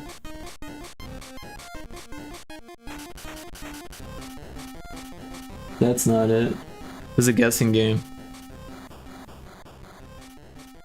Looks a bit like a monkey. What? That's just mean. How could you say such things? Oh. My thing's on the wrong thing. That's why it was the wrong thing. I was like, what do you mean that's not the right thing? And I'm for it. If you're black, you're orange, lol. What did I come back to? It's true. Melanin is what gives people skin color. So like, and melanin is orange. It's just if you have a lot of it overlapping, then it's more brown, right? Because brown is orange. Right? Because if we take a look at, where is my mouse? How come my mouse is like so hard to find? Oh, because I turned off the monitor. It like has no idea. display settings are like, where is this monitor at? All right, there it is. So if we take a closer look at this is essentially the color of melanin, right? I mean, obviously there's some variation, but this is orange. And when you bring it down, you get different shades of brown. If you get it all the way down to the bottom, you can get entirely black, obviously, but generally people aren't actually black. I mean, there's some people who are very, very dark, but they're still actually just really, really dark brown. And then even if you're like super white, unless you're albino, you still have melanin. Obviously, the more tan you get, you know, it falls somewhere over there. But yeah, I learned that in art school. People aren't black. I didn't say that. I said people aren't entirely black. They're not like black, right? Black is a term we use to say people are like African American or African or have really, really dark skin, right? But it's all melanin. Put it on a shirt. Orange is orange. Rick will disagree. Brown is brown. Brown is a shade of orange. Like pink is a tint of red, right? It's color theory we're talking about here. Similar with hair color, right? Though there is the rare blue-black hair. Yeah, I mean, melanin is what creates color for people. So you're absolutely right that there's melanin in hair. I don't know about this blue-black hair, but I think that might just have something to do with like an iridescent sheen kind of thing that some hair can have, like, because hair has like a sheen to it, right? So yeah, maybe the light is like bending through the hair and the melanin to create like a bluish, but generally I think even black hair is just very, very, very dark orange.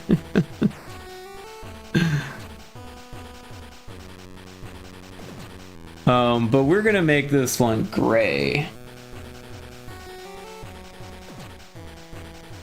So I'm gonna grab this color and then just make it gray. And you know, actually the best way to do this is probably to use the gradients.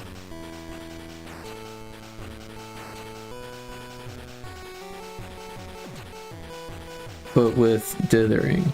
Oh, all of my dithering matrices are gone. I need to get those.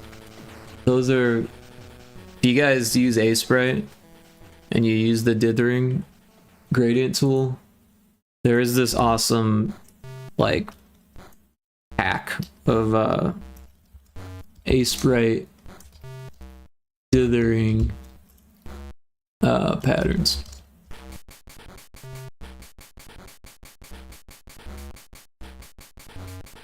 Aseprite dithering patterns. Get more dithering patterns.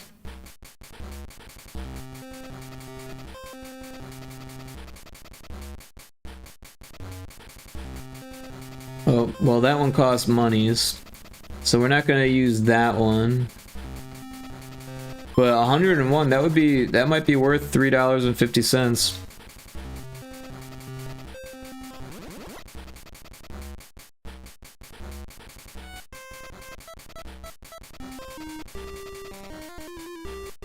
But this is the one that I've been using.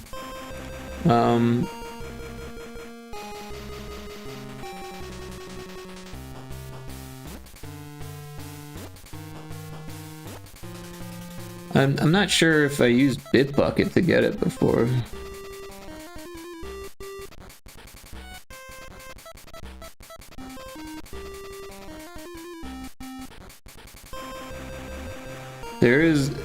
It is possible to add new patterns, but not so user friendly. You have to create an extension, a zip file with content similar to this folder. Interesting.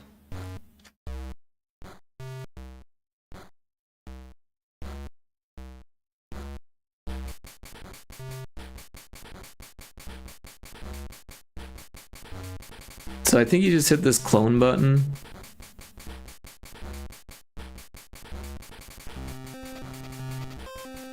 Is that how you do it?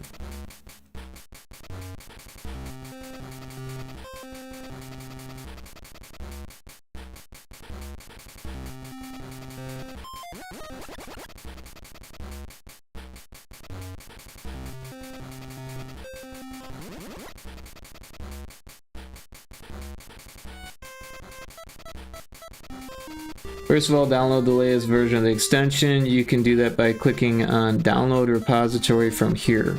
Ah, okay. And then we're gonna throw that in our Sprite folder. Extensions.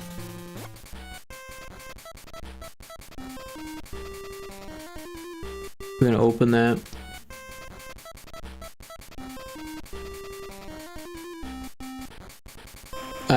I meant that there isn't really a true black hair, just very dark brown, though I've heard the bluish hued hair is the truest black or something. But yeah, most things aren't naturally truly black. You require death clock to get something that dark. How many people doing this? How many people doing what?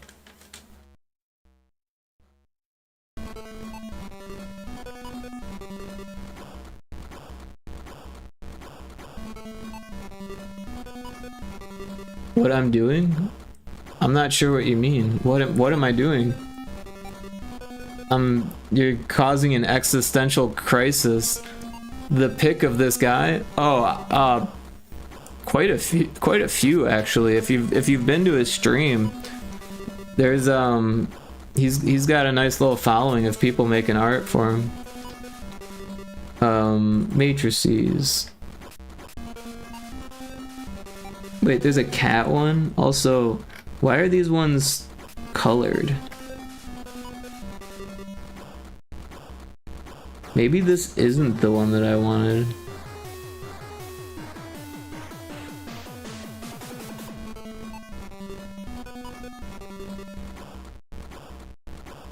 I think I want to get an actual extension. Ape sprite, Ace sprite. Is there extension?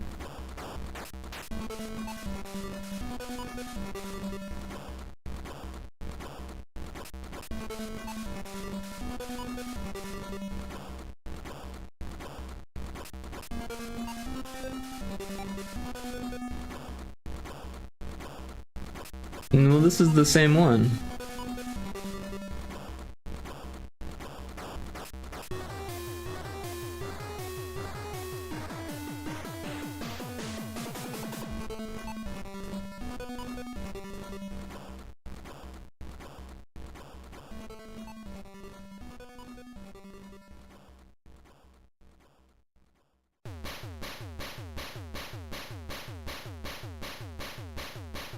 Alright, maybe it is the right one, they're just colored funny and I don't know why.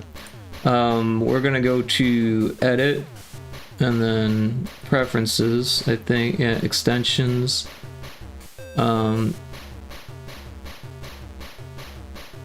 Is this it? Those are the Bayer ones. We want to add extension. Sprite extensions.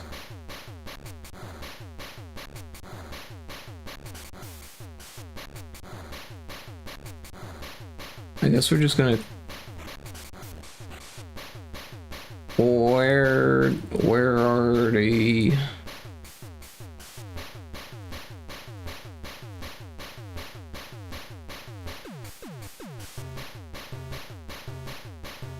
Package?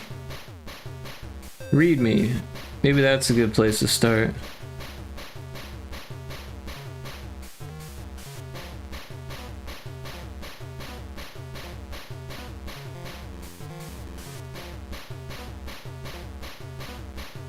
Oh, select the zip. Duh.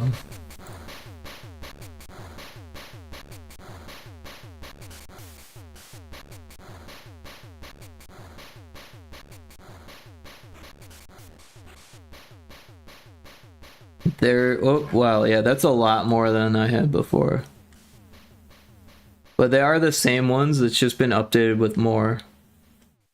Mostly just these weird ones at the top. Although this one's pretty cool. We don't want that. So, I've been getting crazy with dither patterns. So I've got all these crazy techniques, it's like selecting that layer, just that color on that layer, making this second color transparent, Shift G for the gradient tool.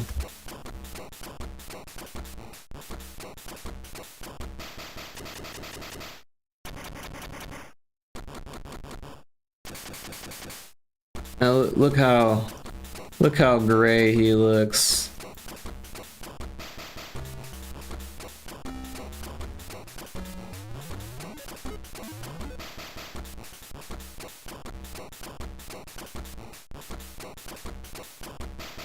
You have not, but you got his sub.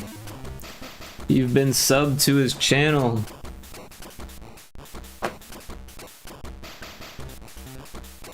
So I'm not positive how gift subbing works, but I think the way that works is if you spend time in their channel, you get thrown on some list.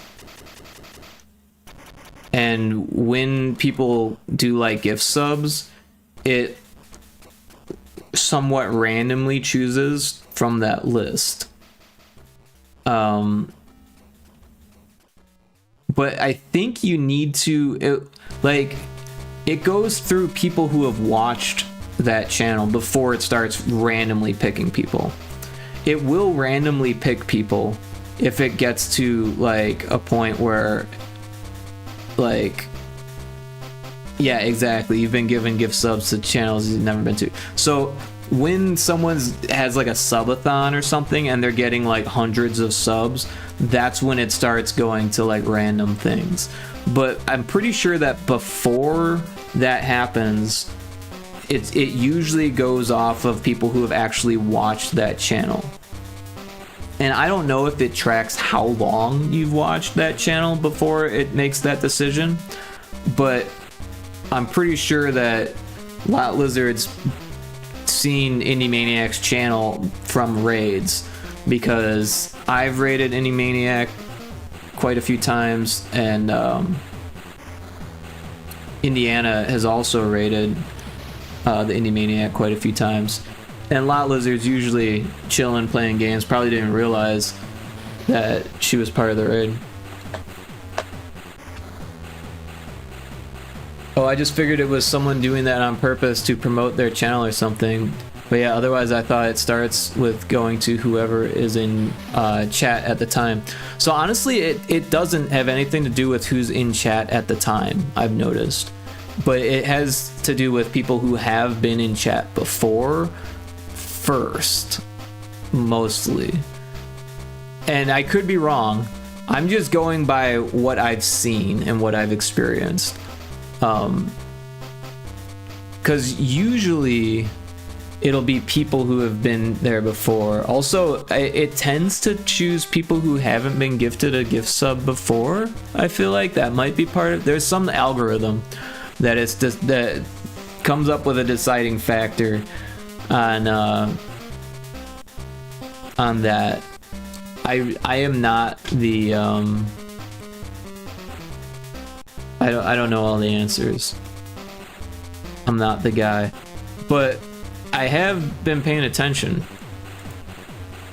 and I do think there is some type of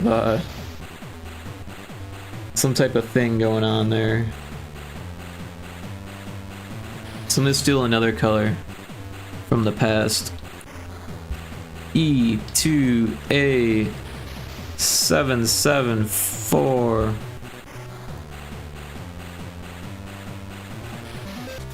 That's the hex value for this darker skin tone.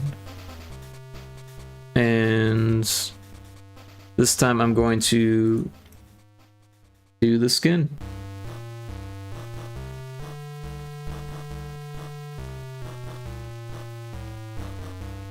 That looks really old. But maybe we should just keep it regular dithering.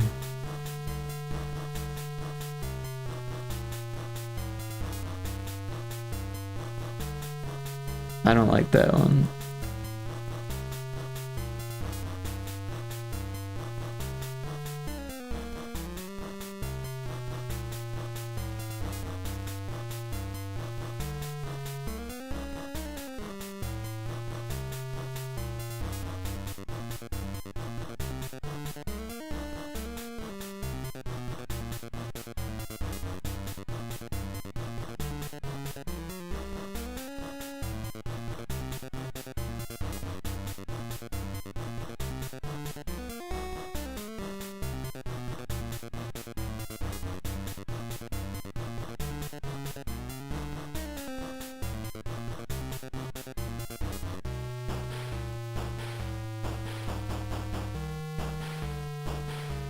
I'll roll with that so I don't get a pick for my B-Day. Elmo, this will be an amazing answer. I didn't know it was your birthday.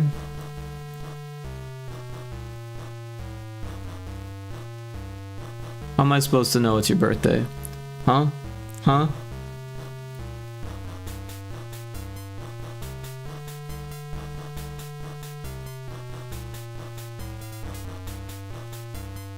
I feel like it should have some, when it is, duh. Why, are you gonna start streaming? I feel like there should be some darkness on these lines.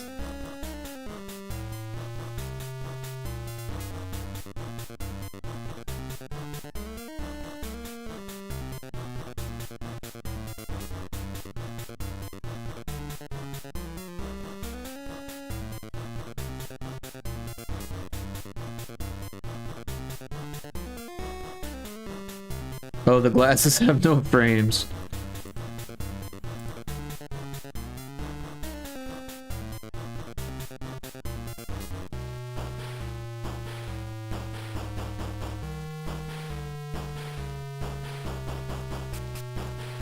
Well, Lottie, if you want a commission, you can definitely hit me up and I will draw stuff for you.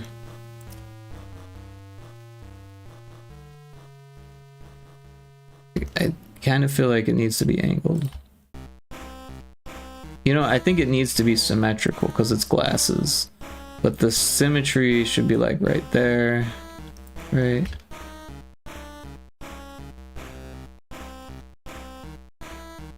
Maybe make them just a little bit thicker.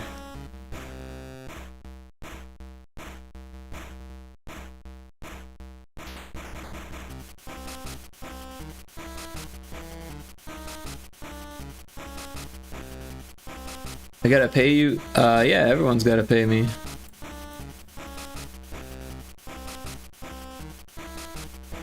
I don't know if you realize how little money I made this last year.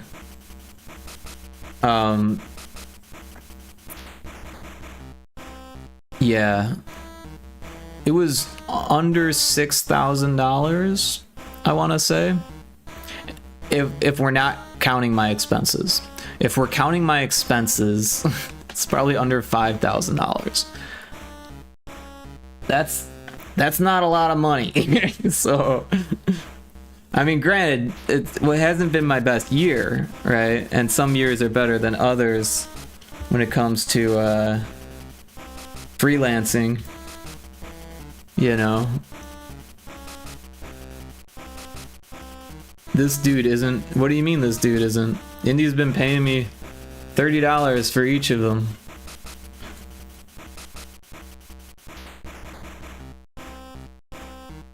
You don't think it's worth $30? Or are you just making the assumption that I work for free? Well, you didn't say that.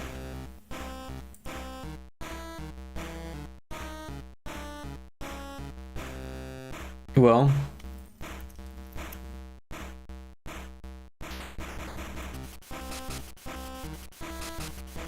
yes, I sure did assume.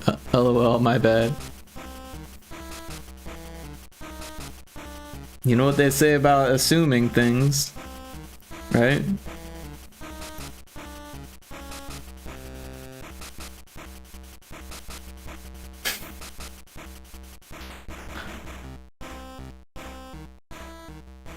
Generally speaking, I don't work for free. There are occasions where I'll do things for free.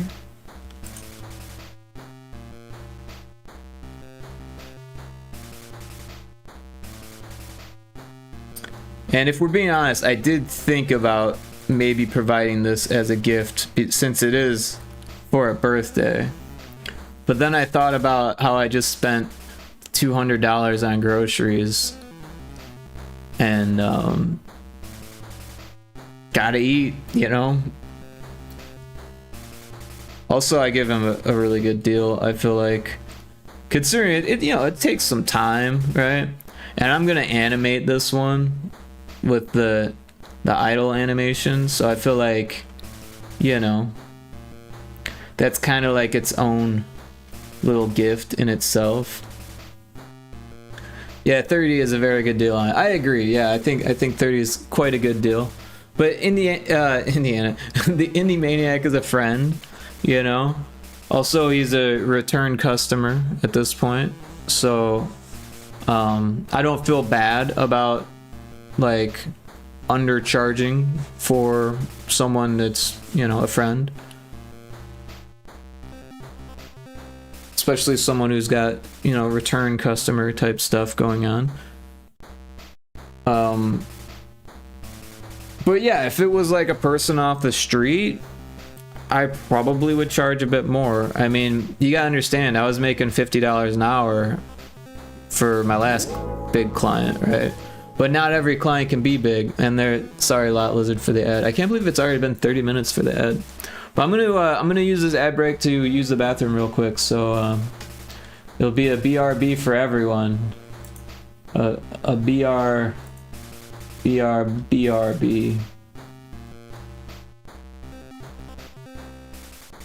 While I pee.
I've returned.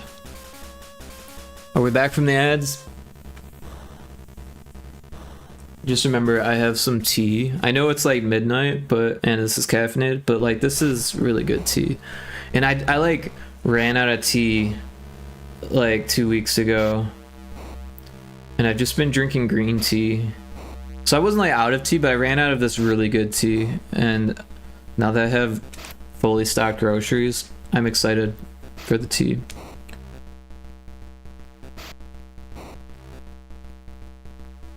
It's so good. It's chai. Tezo organic chai. It's like $6 a box, but like it's so worth it. And I'm not the only one who thinks it. There's like barely ever Could I speak any to the on drug the dealer of the house, please? like the tea shelves are like stocked to the brim, but the Tezo chai is like all the way in the back if you're lucky. There's usually just this gap in the aisle. Like all the other tea is stocked. Like there's nothing else that someone else is really into this stuff.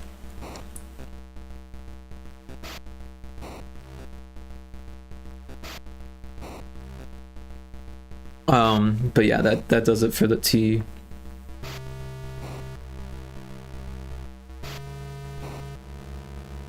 I'm not sure if we're gonna make it to Blender tonight, to be honest. It's already midnight. I'm not done yet, but we still got the open mouth and the animated thing and the... Why does my mouse keep getting lost? Alright. I think I need to change something so my mouse keeps getting caught on the middle monitor because they're not lined up. You must cut down the mightiest tree in the forest. With a herring! A herring. I love that one. So yeah, for some reason I thought it'd be a good idea to set it up like this because that's what it's like in real life, but like my mouse just keeps getting stuck.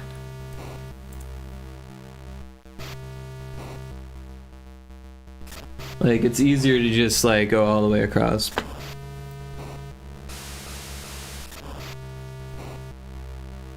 I feel like there should be like little purple dots. Oh, wrong keyboard.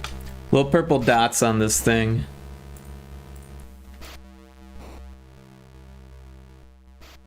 Just so it's more festive that way, you know.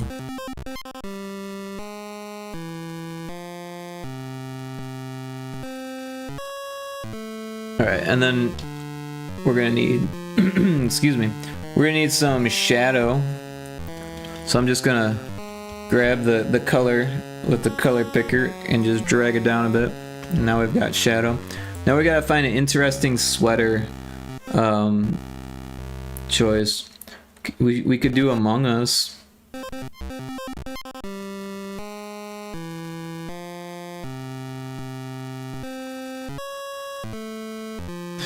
That looks kind of stupid.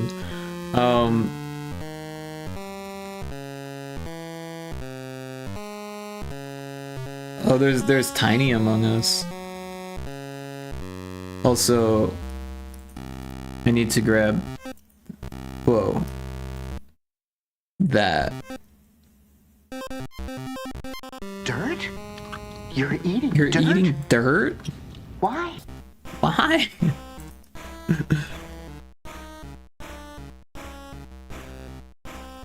Whoops. That's not what I want. What do I want? I want that.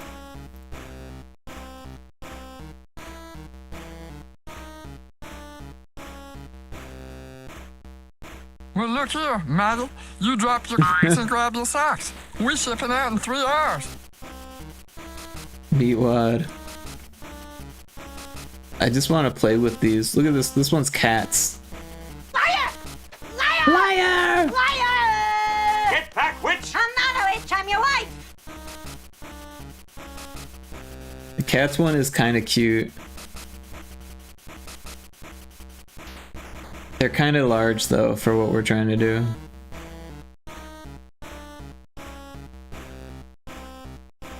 The mushrooms.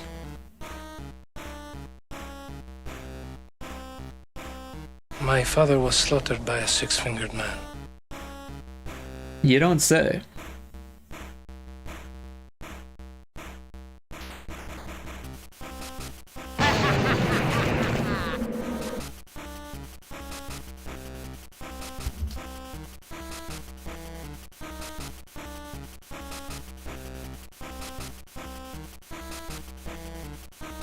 I think it's that, and then we also need like a hint.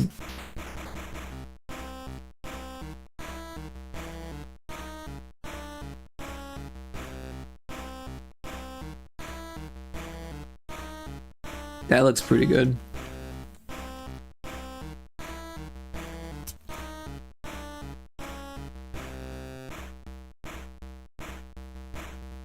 Maybe the hat also.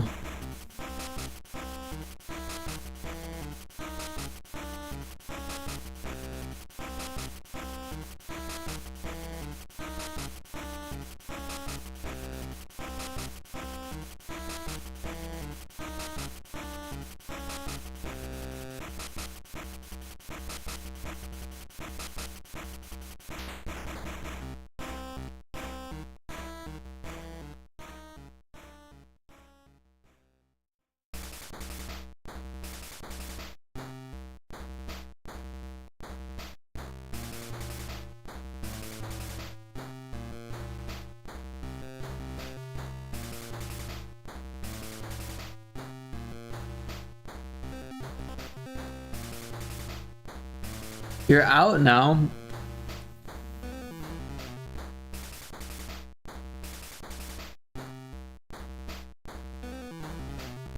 Well, I guess it's a good thing I don't have anything big to save up for. You know? Like, Peanut Punch has a ticket to join her Discord server, and it's 5,000 points.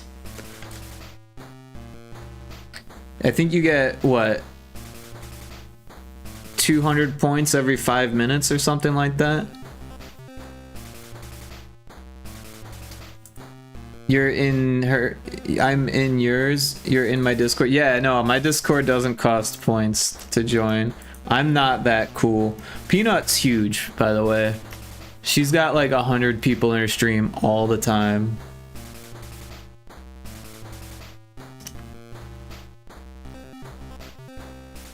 She's super cool. So I get it. I'm not jealous or anything. But it's interesting to note the difference.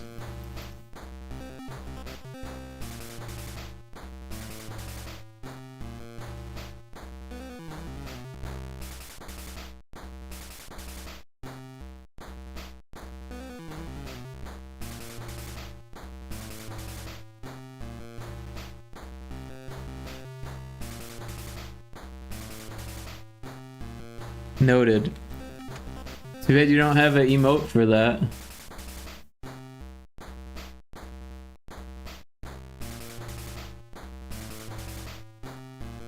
Ouch. Did you get burned by the pyro toad?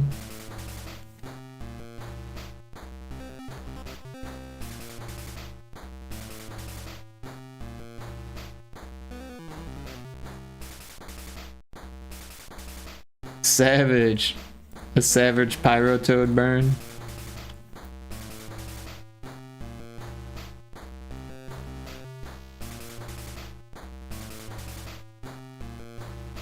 Alright, so I think I kind of fucked up by putting that thing on the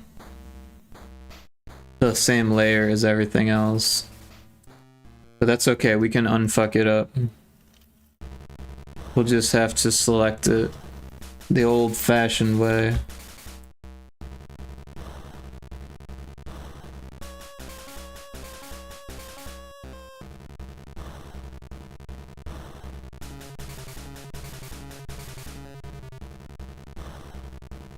So Loud Lizard, what have you been up to? You been playing some games?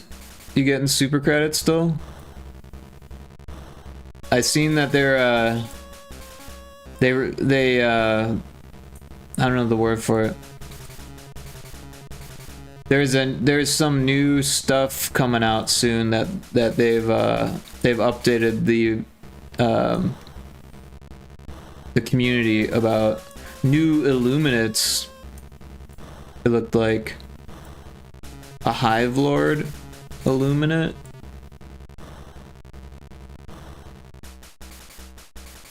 I believe. Looked pretty cool. They've got an electric whip. I'm a fan of. Electric whip is from Foundation.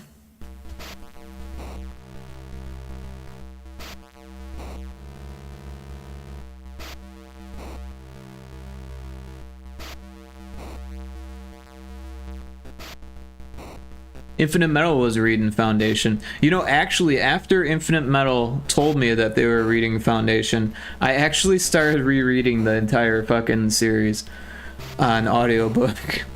Because the first time I read it in actual paperback books. And it's a big read. It's like not a small series by any means. Oops. But I only made it to like book 3 before I started reading a different book.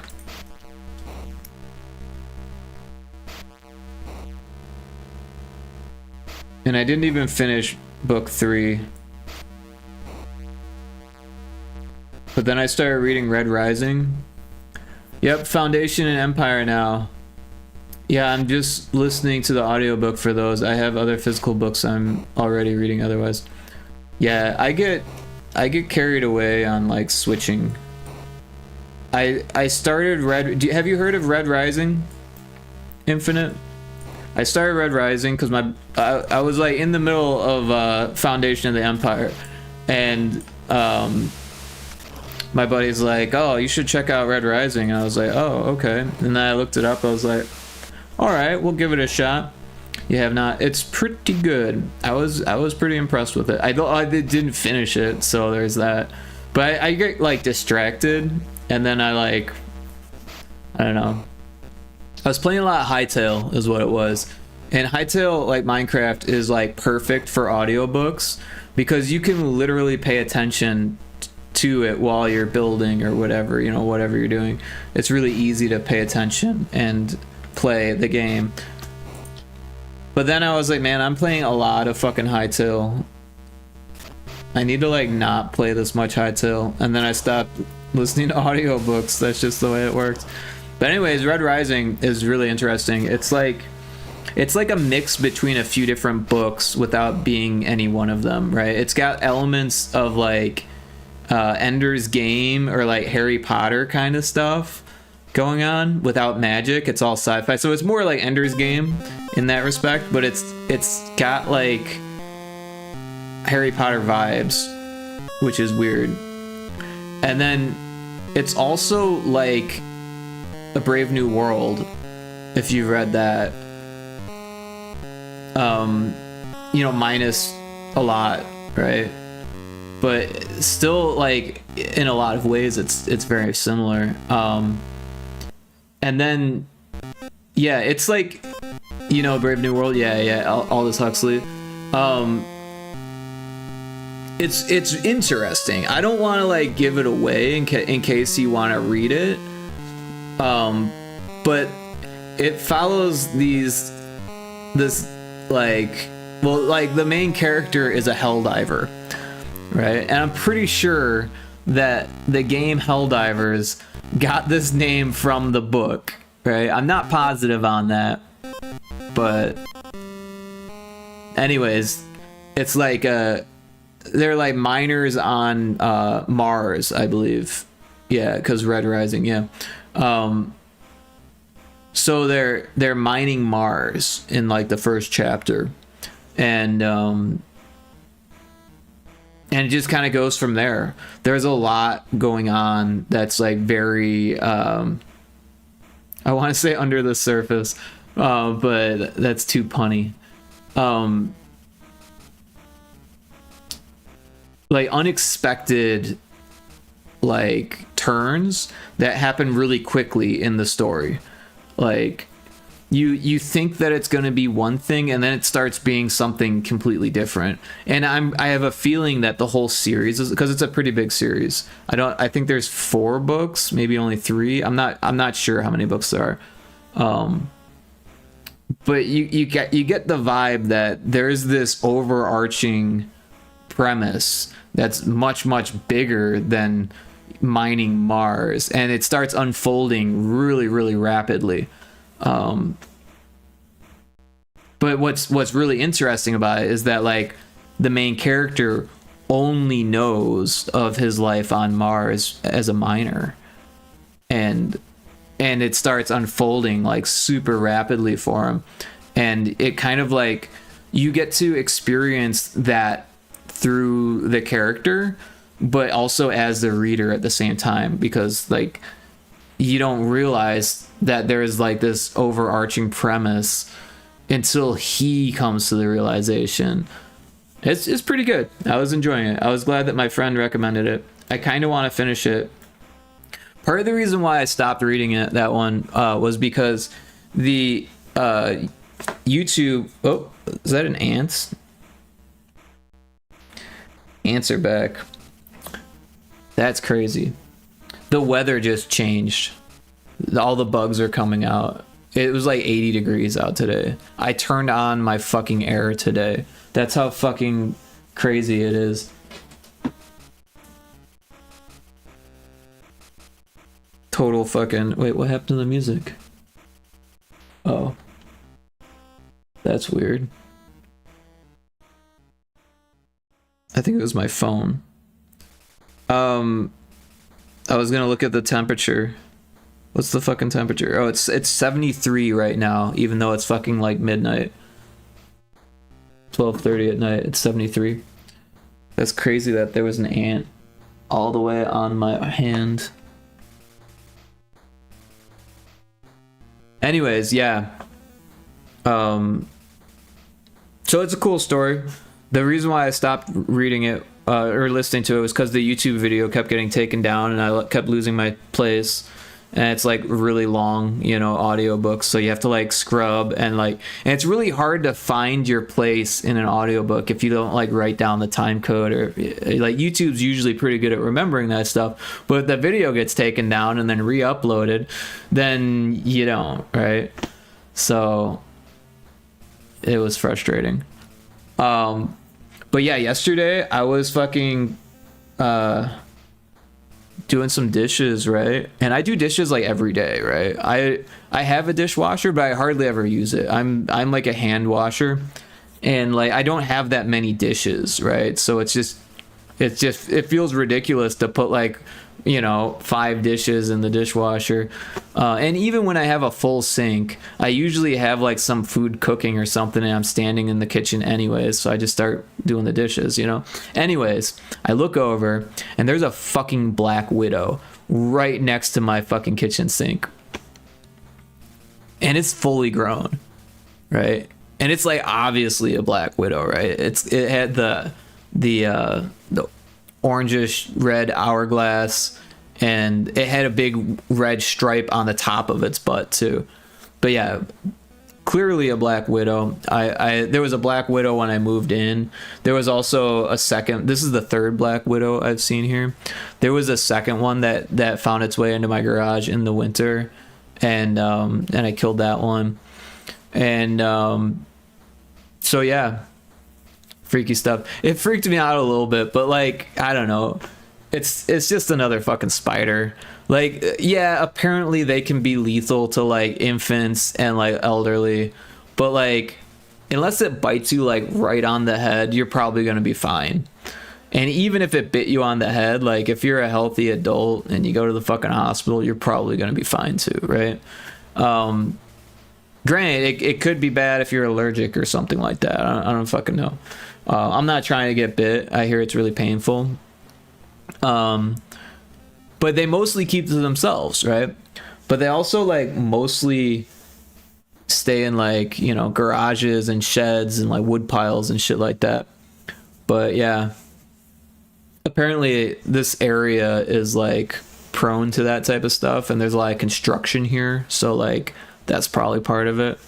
But this house was sitting vacant for a long time, so I'm pretty sure the Black Widows moved in before anyone moved in.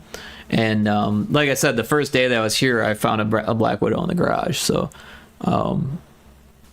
you know, I sprayed. Like I didn't go to like a professional. I just got some like bug spray and some like spider spray, and that shit actually works pretty well. I just need to buy more. And I did spray the perimeter of the garage again before I ran out. So I'm not like super worried about it or anything like that. But yeah, like right in the like kitchen island, I was like, because I've got a sink in the island, right? And I'm like, how the fuck did it even get there? You know what I mean? Like, it must have came in as a baby, like through the door, right? And then just like found its way towards the island somehow, and then like started making webs underneath the counter or something like that. And then it worked its way up to the like. I have this this thing on the counter. It's like so my mom had like a collection of essential oils, and she had them in this like essential oil case, you know, like a Melaleuca case, and so I just have it sitting on the counter, but it's open all the time because I'm always using them for my my air infuser, and so it's just I just like leave it on the counter because I fill the infuser or the diffuser, sorry. I fill the diffuser and then I drop in the oil and then I leave it open, you know. And sure enough, this Black Widow had made a nest, or not a nest, a web in like the crease of it being open, and it just like got big enough and like ballsy enough to like, you know what, I don't need to hide in the shadows, I'm going where the moisture is, you know. And like made its way close to the sink, and then it was like watching me wash dishes and I'm like, fuck. And I took a picture of it, right? And then I'm like looking at my camera, looking at the picture, and then I look and it's fucking gone. They're so fucking smart. Like, if they know that you're looking at them, they'll just fucking leave. They're like, fuck this, I'm out of here. That guy saw me. But luckily I knew where it went because, you know, it was, uh-oh.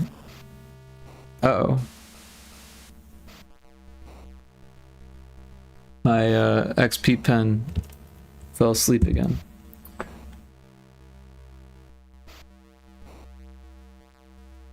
Did OBS crash? I sure hope not. No, it didn't. Okay. Everything got weird when that turned off.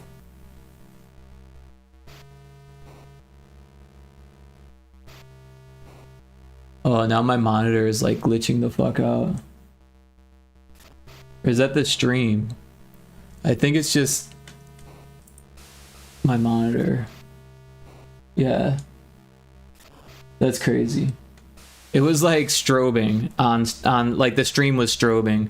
You're still here, thanks. But yeah. So, and you know what, it's crazy because I didn't like put the ant traps away.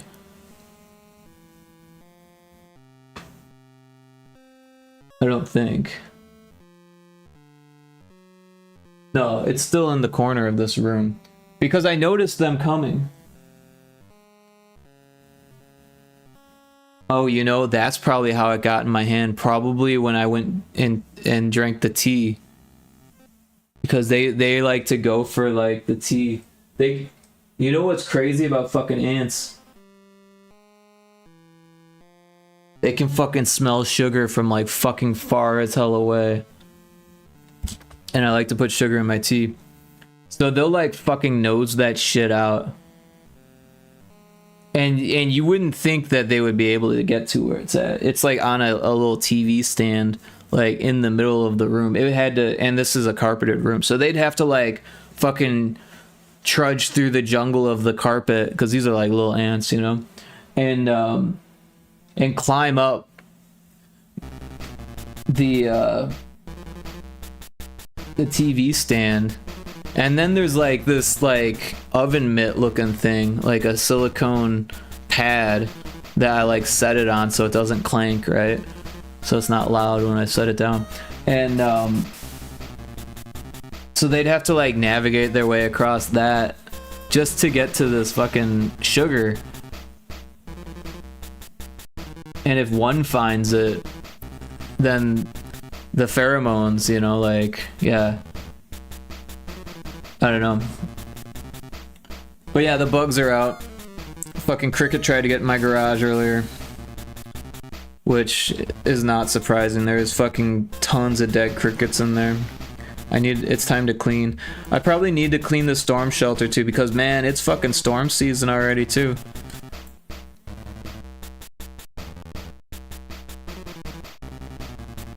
Winter did not last very long at all. We got snow once, and it melted in 3 days. We didn't have any ice storms. Man, it's glitching out. Why is it doing that? Dude, that's gonna give me a fucking seizure.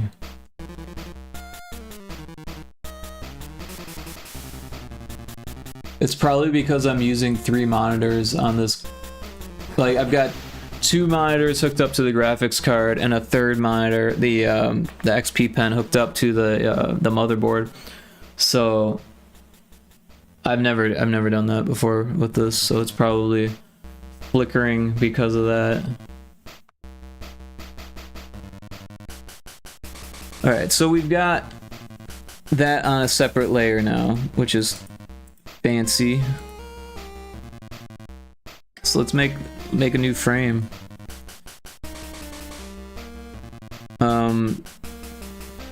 So yeah, on this frame, I'm just going to erase all of this.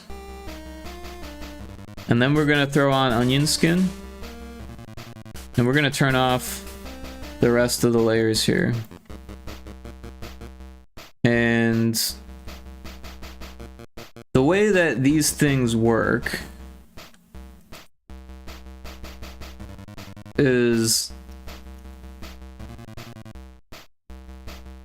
this part moves as it unravels. So we're just gonna take that, paste it here, and then move it there. And we could rotate it, but it kind of looks like shit when you do it that way. So I think it'd be better to just kind of animate it by hand here. Oh, and there's an ad for those of you who are blessed with ad exposure.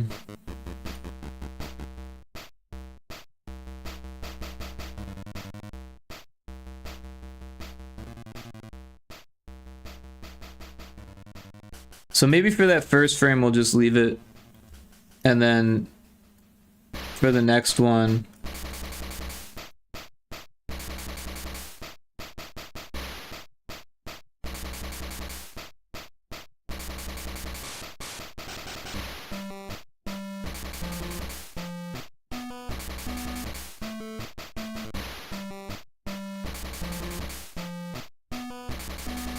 so at this point it needs to start like unraveling.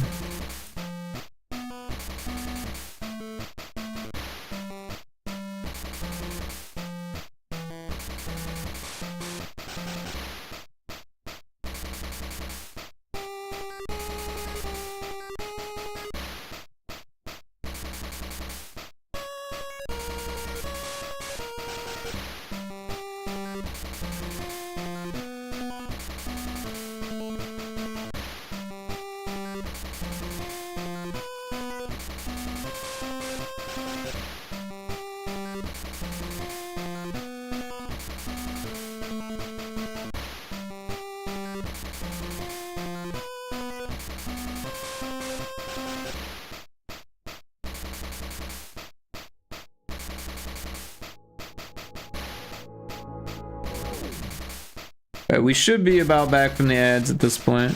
Welcome back, those of you blessed with the ads.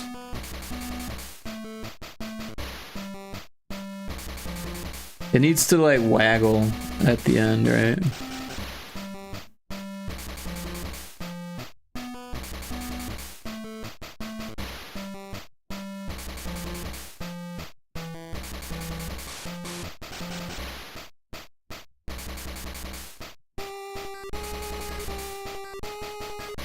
Oops.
So it got like this other color in there from when I was dithering. I didn't think about the fact that there is more yellow than just on the hat. So I'm just gonna fix that. We can add shading later, but we don't want random dither marks. We do want random that. So let's put the onion skin in front. I think there's a way, yeah, in front of Sprite. So that way we can see where these purple dots are.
I think that looks pretty good.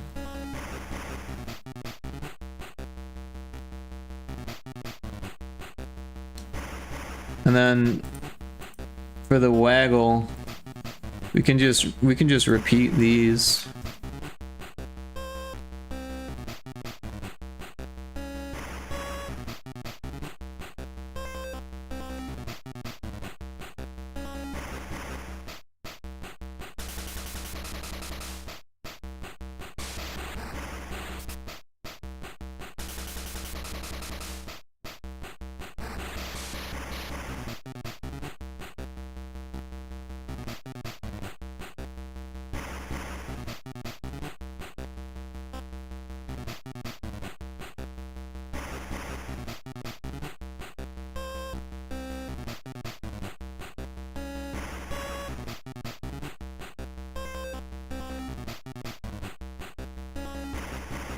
This should be on the bottom. There we go.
So we've got the idle animation.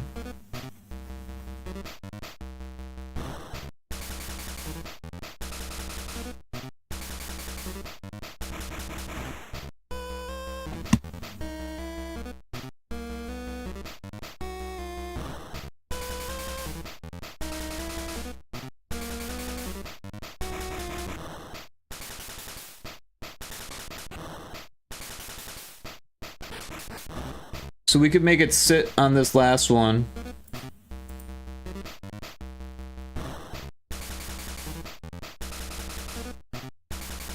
We'll say like what, 3,000?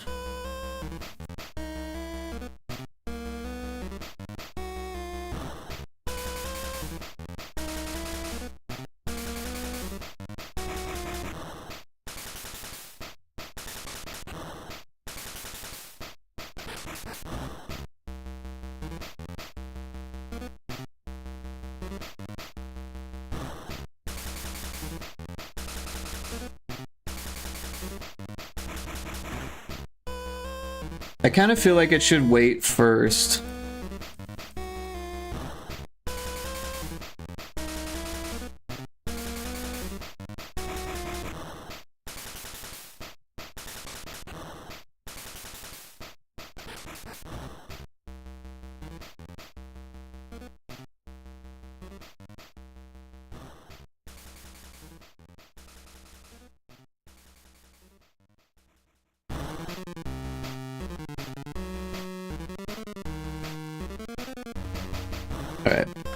so we'll take this last frame and we'll use this one and make adjustments to this layer. We want the eyes closed.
Eyes open, mouth closed.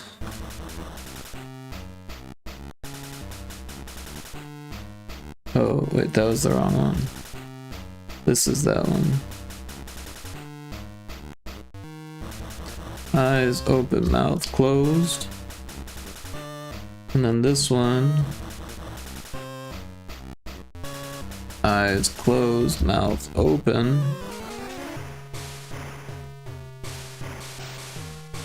Oh wait, mouth closed.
So yeah, as you can see, the rotation algorithm can kind of screw things up a little bit, so we'll just have to make some adjustments.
I'm just gonna steal the eyes from here.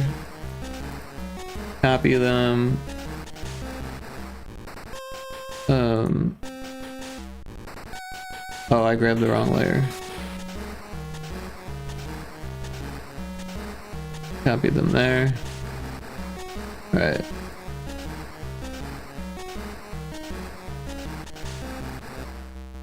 I feel like there should be a tongue.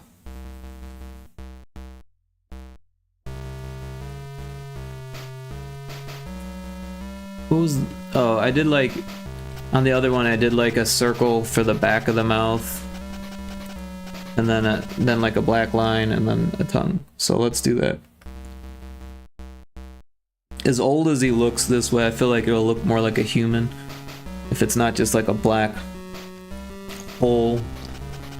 Let me get the hex value here that I used before. 8 9 4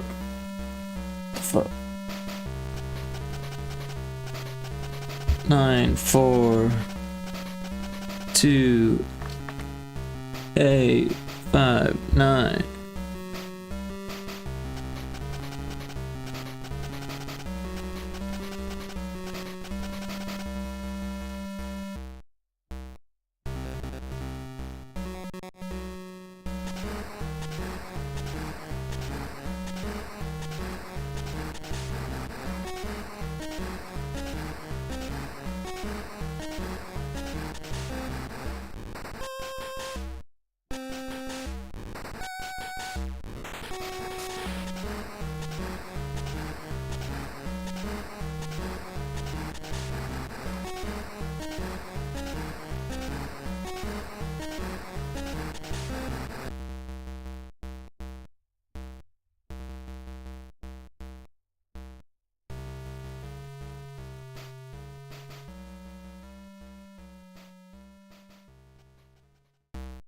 EA 6 7 9 7.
I think that'll look good.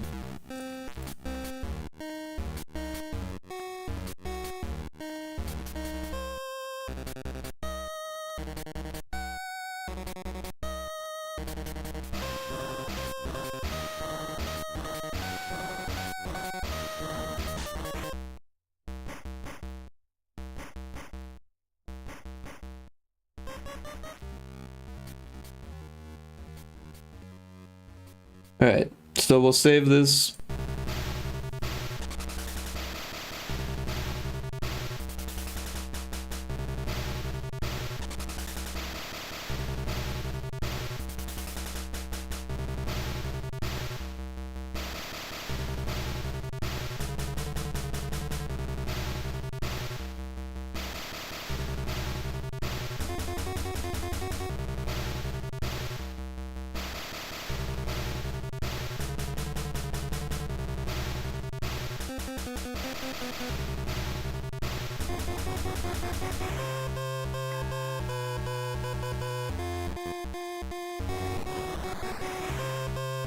So I'm just gonna render the first one as a GIF. We're gonna do, I think, 1000%. I'm gonna figure that out real quick.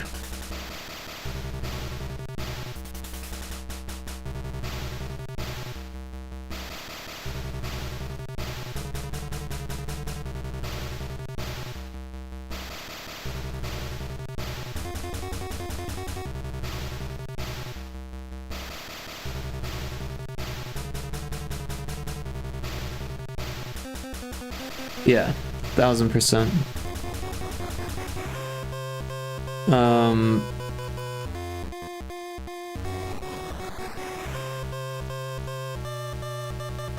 Eyes open, mouth closed.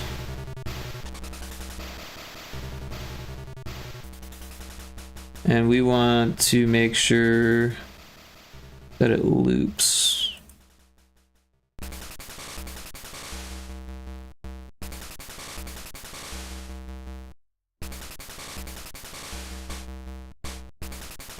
Alright, so now that we've got that one, we're going to export as oh. We want the next one. So eyes open, mouth open.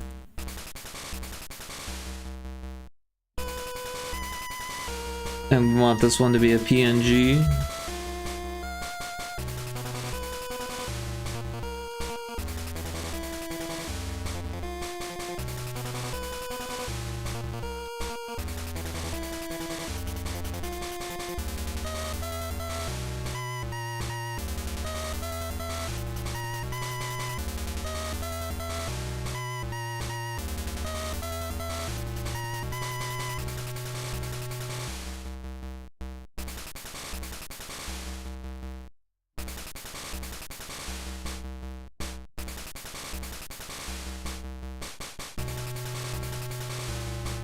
Eyes closed, mouth closed.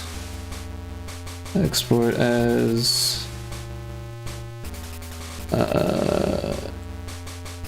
eyes closed, mouth open.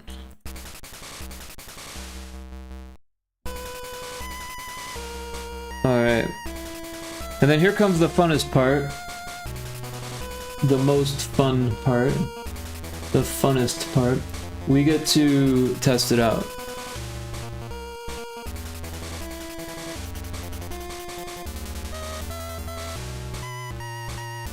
Remember when I was a Yeti? Alright, so closed mouth image.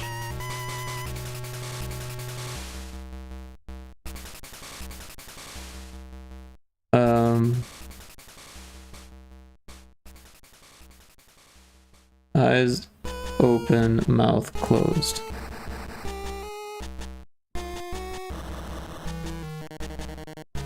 It does its thing. Alright, so now we need the open mouth image.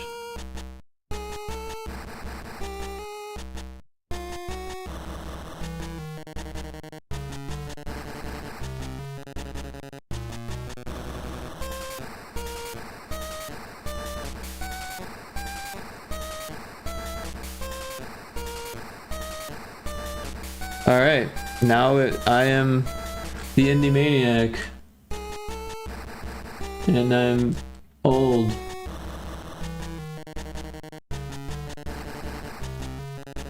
And it's my birthday. If I wait for 3 seconds without talking, I blow the thing.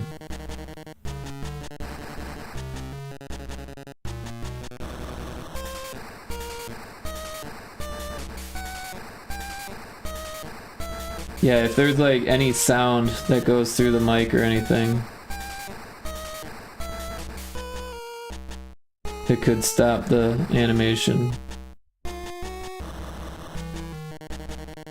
But it kind of works because, like, you know, you open your mouth, the air stops going through the tube. And it just kind of hangs from his lip, like a old man with a cigar.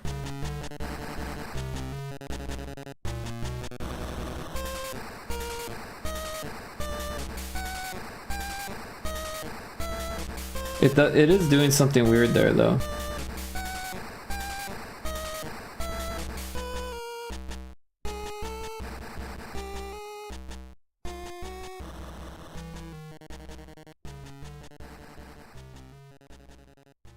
I think there's a setting for that. Let me fuck with this some more.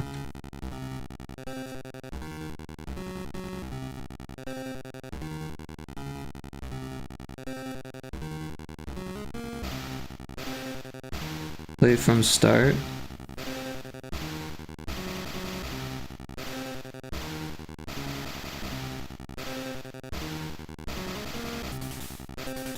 That didn't seem to change it.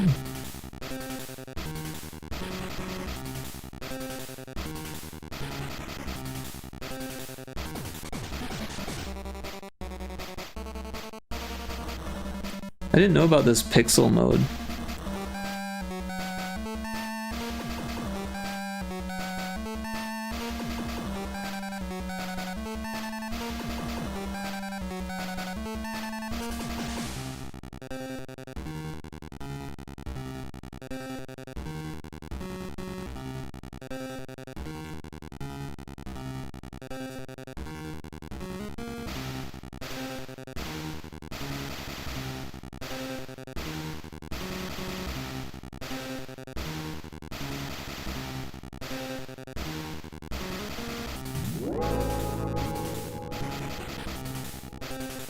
Yeah, I don't know what was causing the animation to hiccup like that.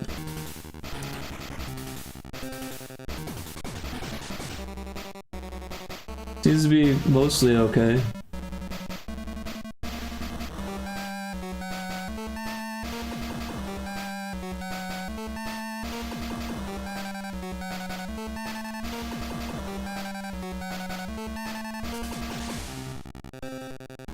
Oh, it's the blinking. When it blinks, it does it.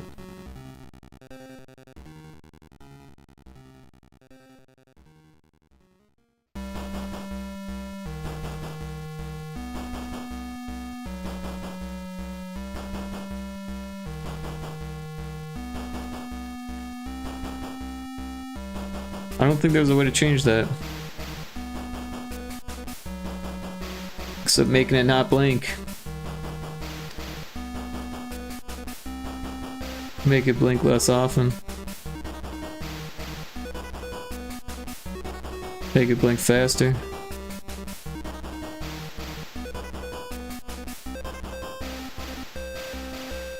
Could make him just not blink.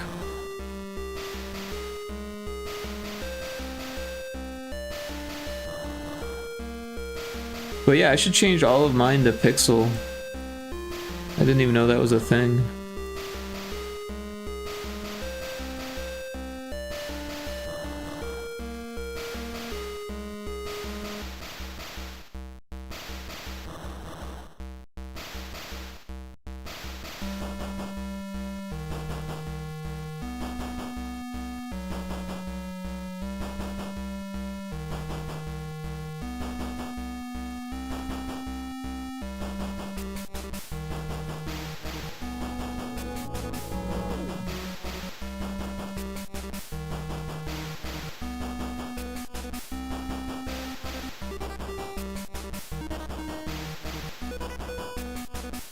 Some of them are set to pixel, which is strange.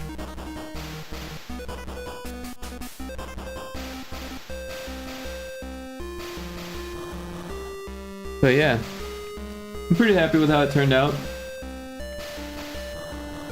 Part of me does still want to work on the hair for Blender. But it is 1 AM. I'll tell you what, we'll take a look at what I made. But I don't think I'll actually get anything done.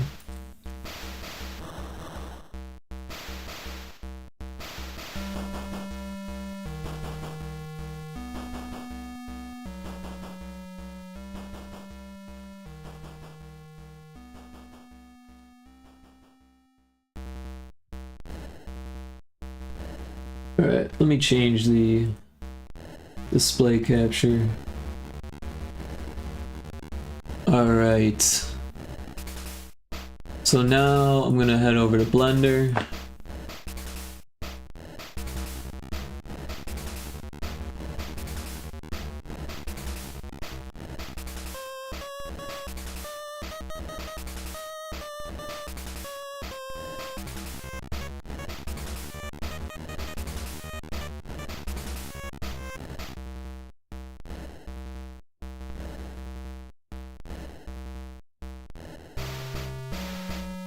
Alright, we're in Blender, and we got the VRoid edit. So I made this in VRoid, and then I edited it in Blender.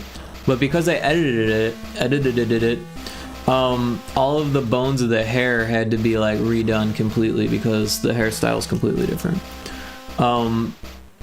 So yeah, I think this is going to be the resting position, but each of these like strands, if I go into object mode, it's kind of a pain because it's all grouped, but and then it's even more of a pain because each of these is like cut in half. You can see how you can see its other half there. So in order to like ungroup this strand, I have to like select the bottom of it as well. Oops, and it's like kind of difficult to do that.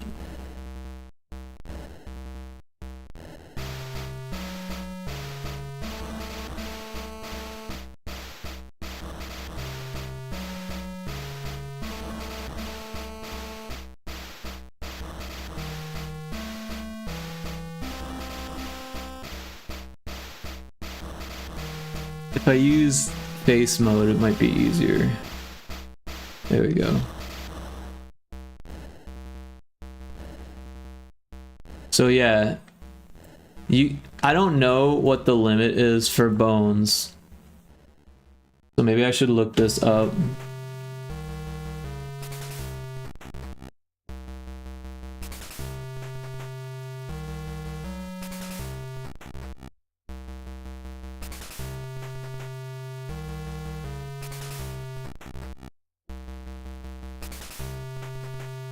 Generally aim for fewer than 256 bones.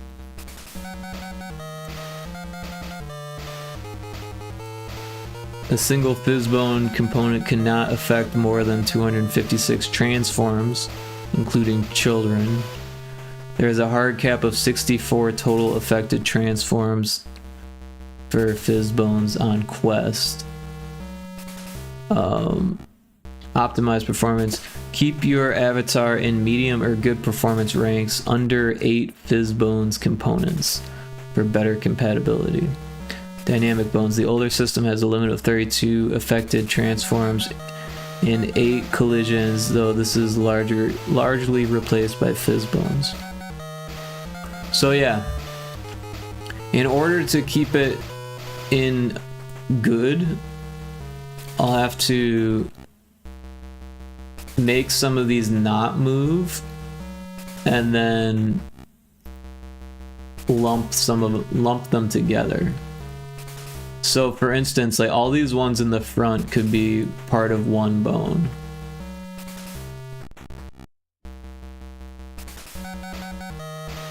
But we do have to make sure we get both sides of it.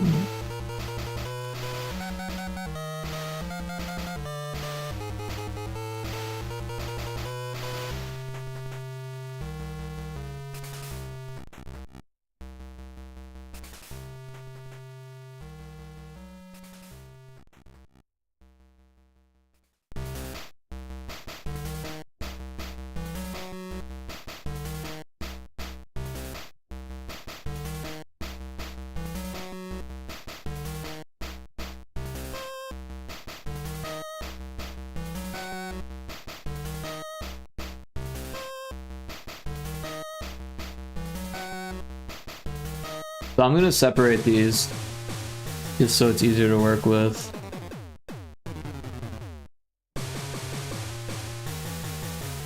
And I'm gonna add bones. So I'll select that what they call the avatar or the armature, sorry. And it's basically your bones, right? All of your bones are within the armature. And if we go to object mode, we can add another bone.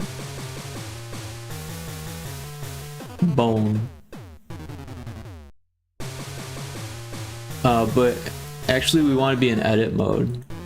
So that's why that bone looked funny. Because these ones are set to look like sticks.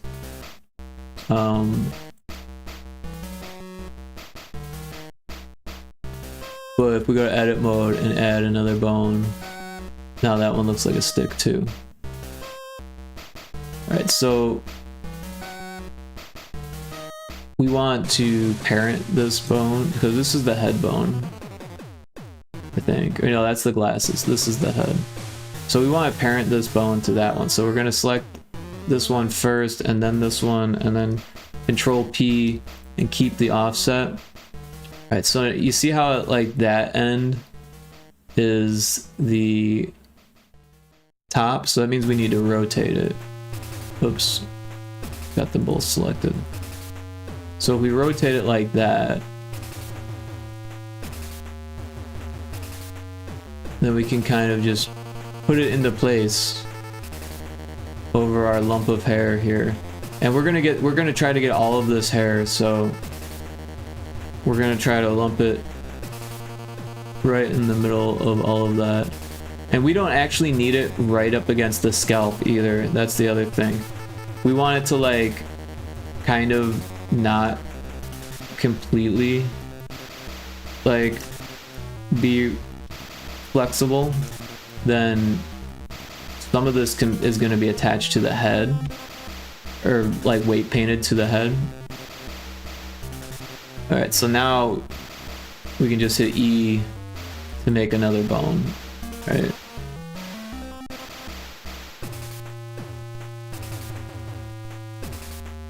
And that's going to be our second bone.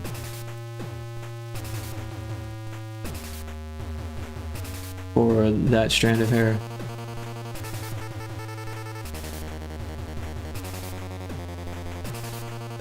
And again, I'm trying to get it like in the middle of it all. In like a spot where it'll look okay.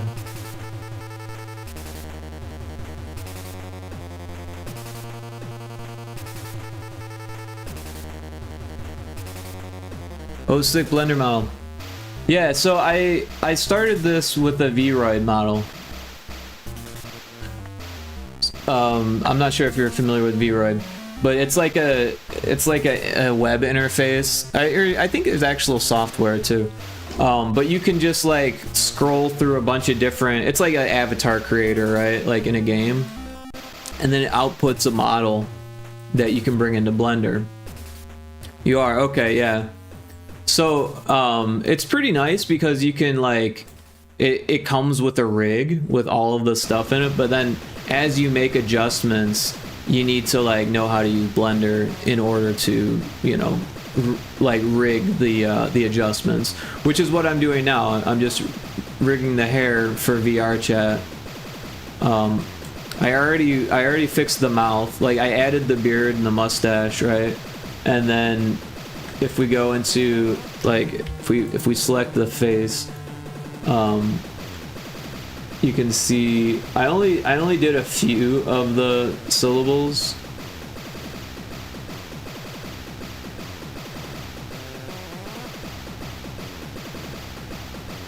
I didn't actually do that one.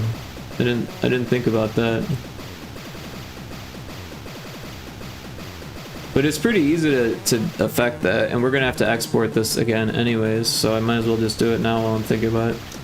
So since we're in edit mode, we can just click on it and it like pops to that, and then this thing we just need it to be out a bit, and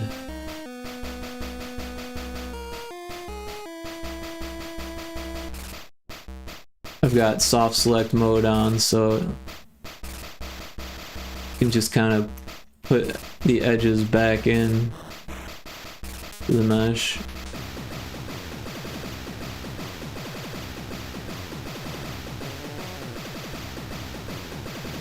Doesn't really have to be perfect.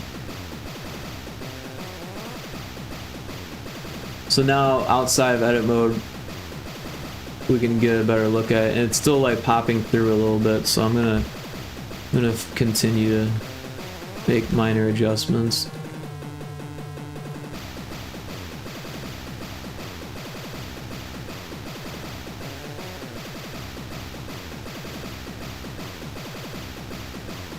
And that looks a little bit better.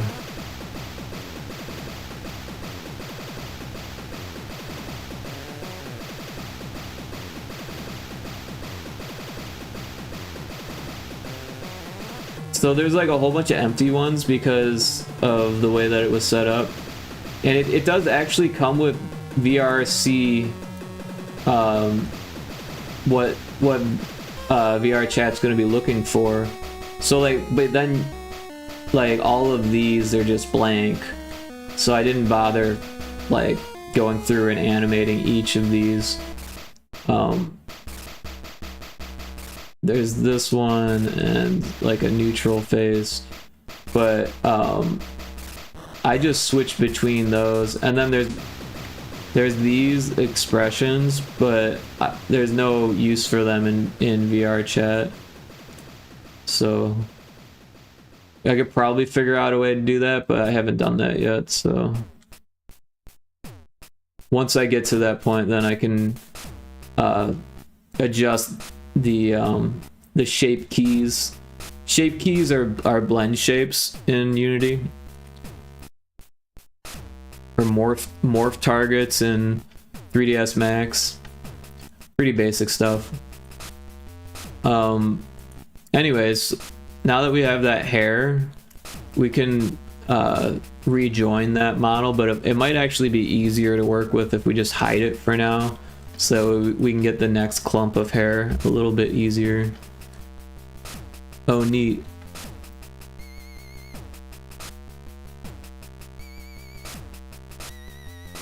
Yeah, morph targets were one of the first things I learned in XNA.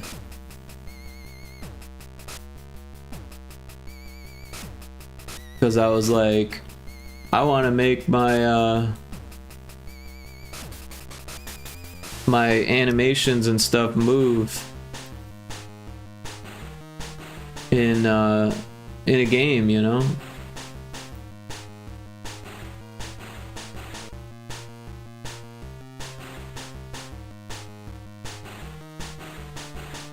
I feel like these locks in the front should probably have more bones to them. And then the ones in the back, it doesn't really matter as much. So we'll use this as our next clump. We'll separate it from the rest of them. And then, so if we go back to object mode and then click on the avatar, or the armature, and then go back to edit mode and add another bone. We've got it here. Once again, we're going to select it and then select the head bone, which is this one here, and then parent them with the offset.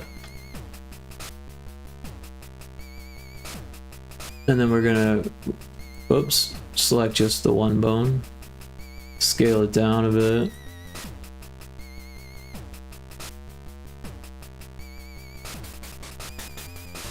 And again, we don't need it to start like right where the hair, like where it's gonna be connected to the scalp.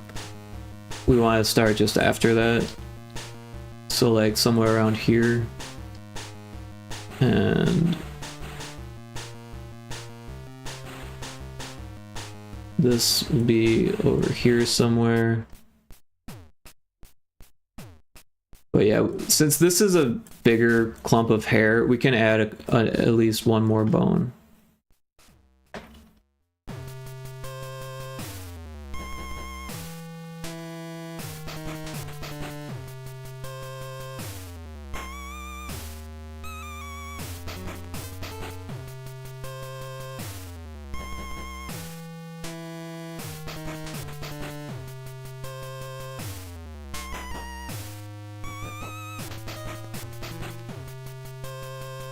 And it's kind of resting on my shoulder here at the moment. But if we set up the fizz bones, is what they call them in VRChat, in Unity, then it will like have some spring to it, and it will like spring back to this resting position. But if I'm like moving around, it will move outside of its resting position, which is kind of cool. Oh, and we should be naming these.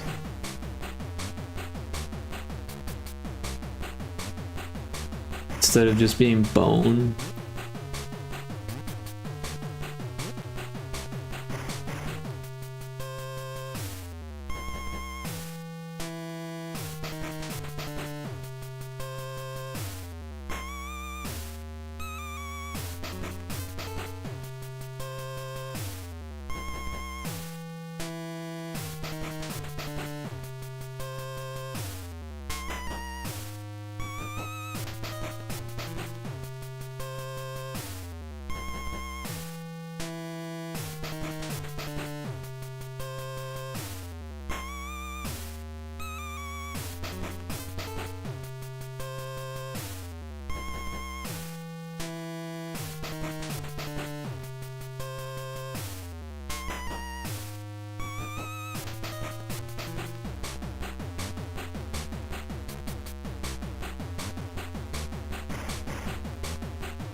If we name them as we go, we won't have to like deal with the numbering at the end. It'll do it automatically. Alright, so now that we've got hair section 3, we can hide that one and add another.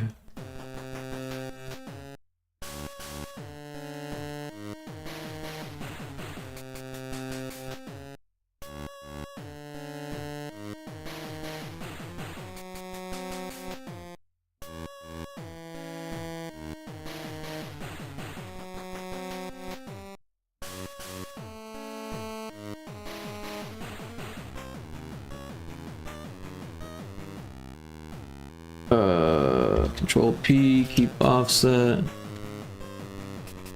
Oops, I've done it again. So yeah, the hair starts over here, but like I said before, we don't need that part to be animated. So we'll start it about here.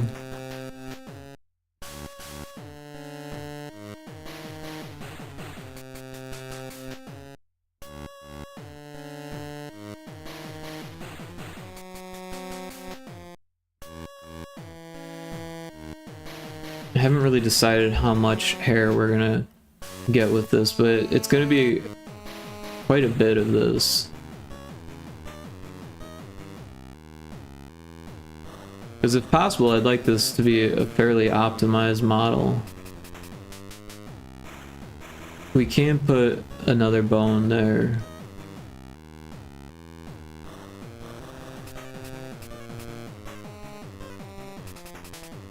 Oh, I didn't name them as I went again.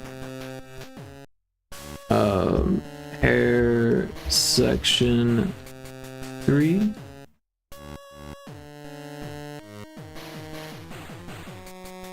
Hair section 3.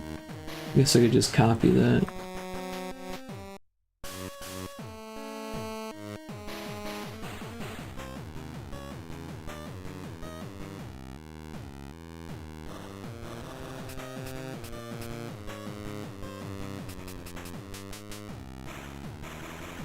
Alright.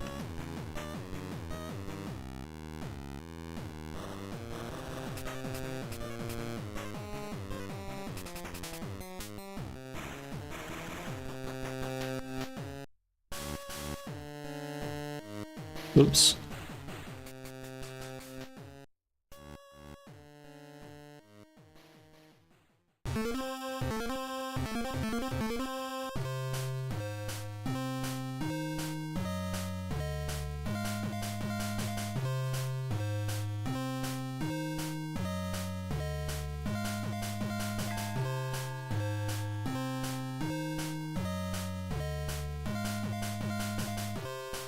See how much that is. Oh, it looks like I have a accidental. Something else is.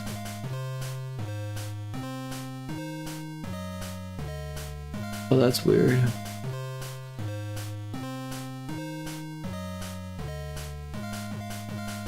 Yeah, VRChat's kind of weird as far as like the model that it gives you. It's not always what you'd expect. there's little artifacts that you can get rid of. But it's not like the end of the world that it's there either. I think that's a pretty good chunk. Also, it feels like there's a piece that we're missing.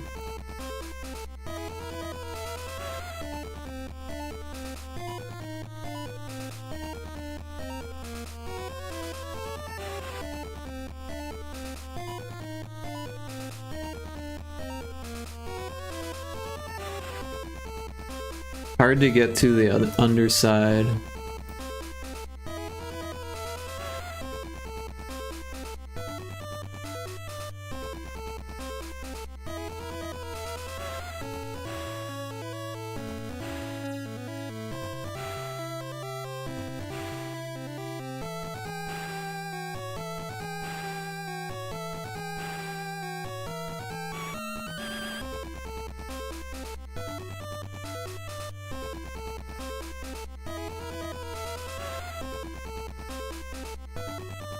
The topology horrible, yeah.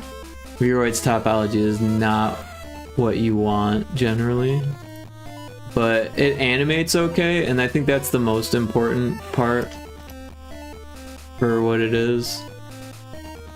Oh, somehow that got deselected.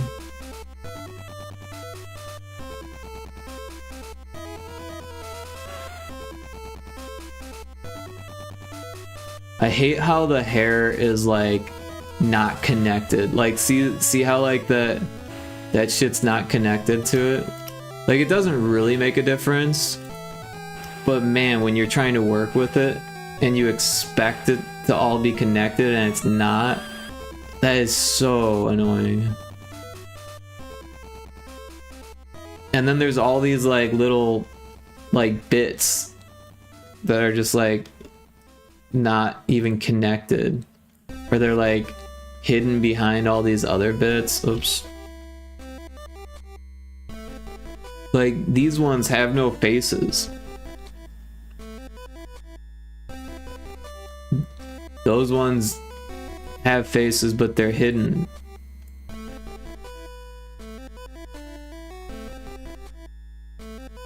Behind the other ones.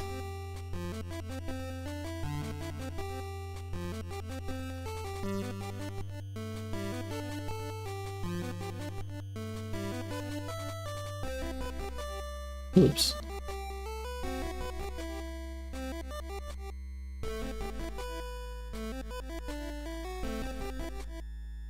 Like, it's not that important that I grab all of these.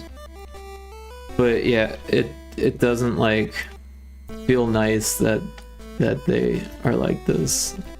It just feels so unorganized, you know?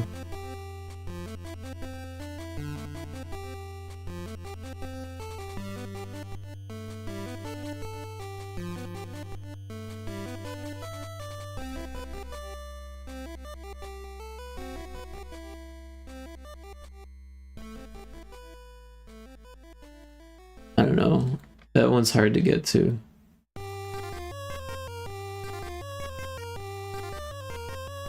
I'm kind of fighting it for no reason at this point.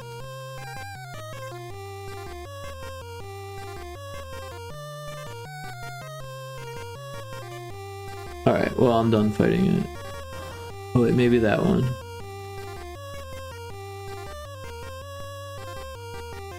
Anyways, we've got that group.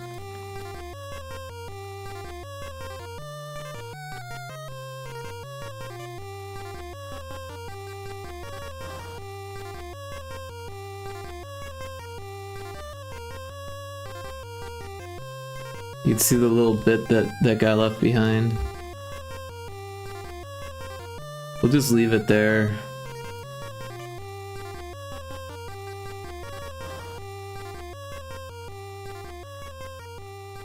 But yeah, I feel like this could be in the 3 different sections. I don't know, I guess we'll work from this side first.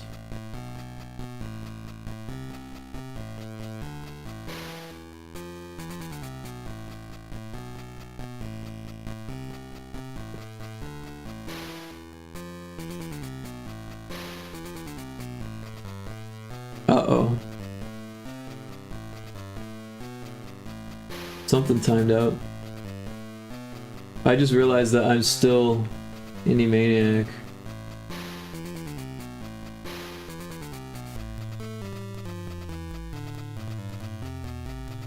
Looks like the stream's still going, so that's good.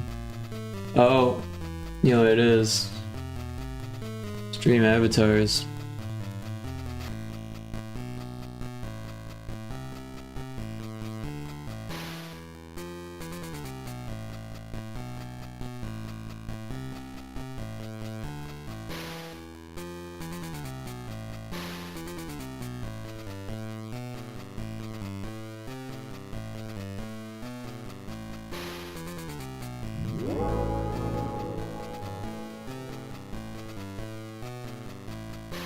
Oh no, we are dead.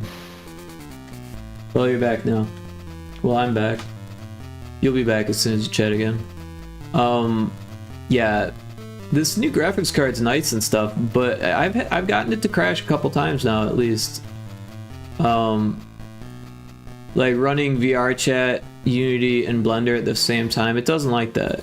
It doesn't like that. I was trying this new, like, basically like free open source type software that's like Substance, and I was trying to do something that was really intense, and it didn't like that and just stopped, just crashed.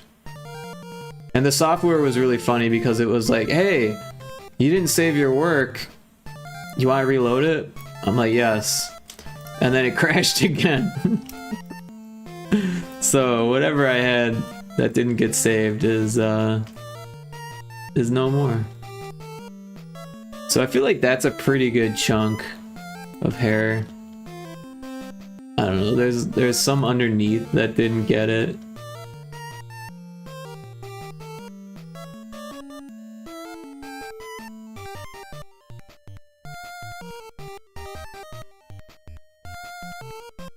Oops.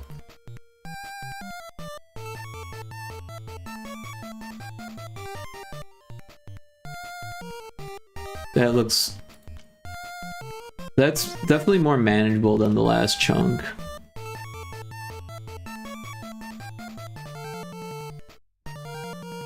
It's funny though, because you can see this part that I made doesn't wrap all the way around.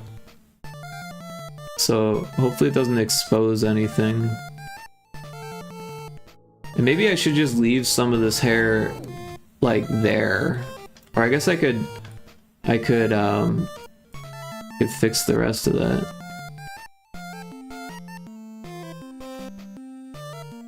Knowing that this stuff will be animated.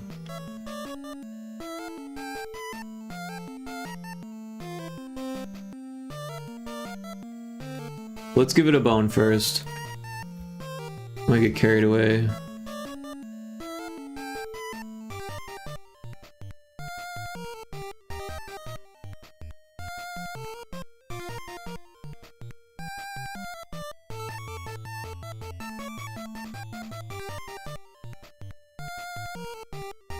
I killed you. No, I killed the application failed on its own. Everything was frozen. And I brought you back to life.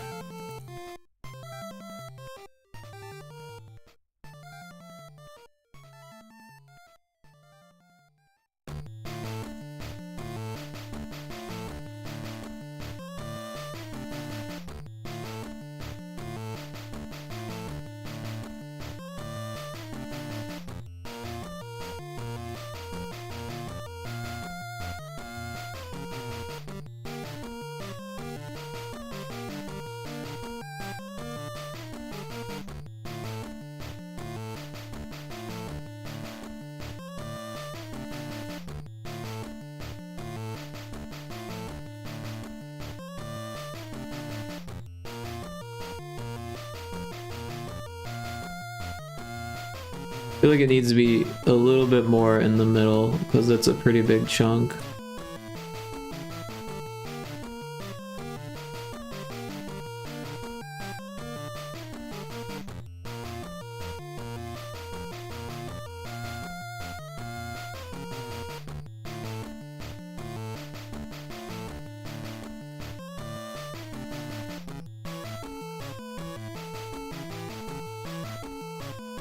That's pretty good. Alright.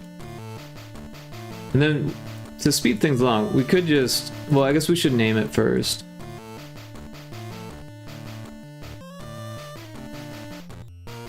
Lost track. What is this? Hair section 4?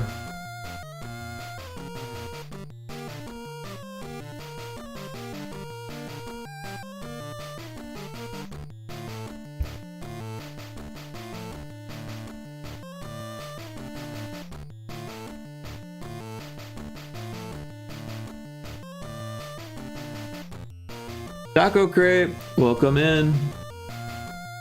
Wow, Blender, yup.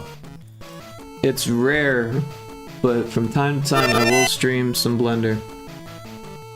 Thanks for checking in. How you doing, Taco? What you been up to? How's the game jam going? Seagoat was in here with some ominous doomsaying. No, I'm just kidding. He said that he was in like the throes of it. The trenches, yeah, the dev trenches. The did we bite off more than we can chew phase. Will we make it? How many hours will we have to stay up to make it? We might have been too ambitious, yeah. It's really easy to do that, but man, I'll tell you, learning that way is so much better than learning the other way, right?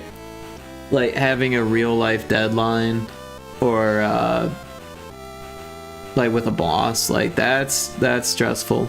Or just like realizing that like it's gonna take you fucking years, and you didn't want to spend years. You know what I mean? You wanted it to only take a month or two.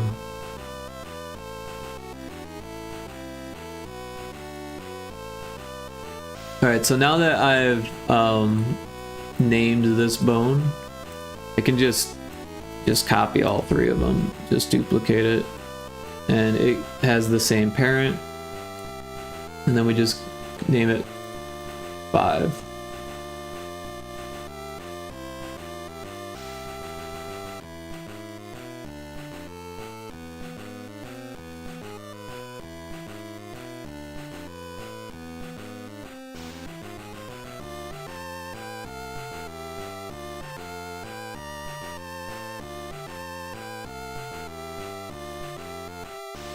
But whatever we have looks so fun. Good, good. Yeah, I'll have to test it when it's done.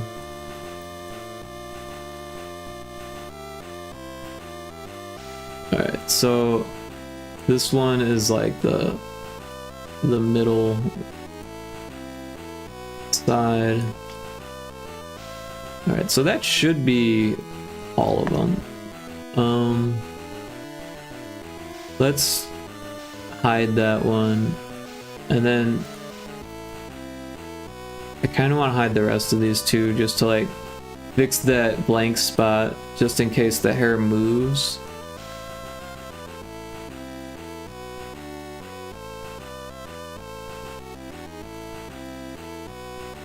So much hair. But yeah, this was a V-Roid model, so I can't take full credit for the modeling, but honestly I wouldn't want to because the topology is so bad. But yeah, we're managing.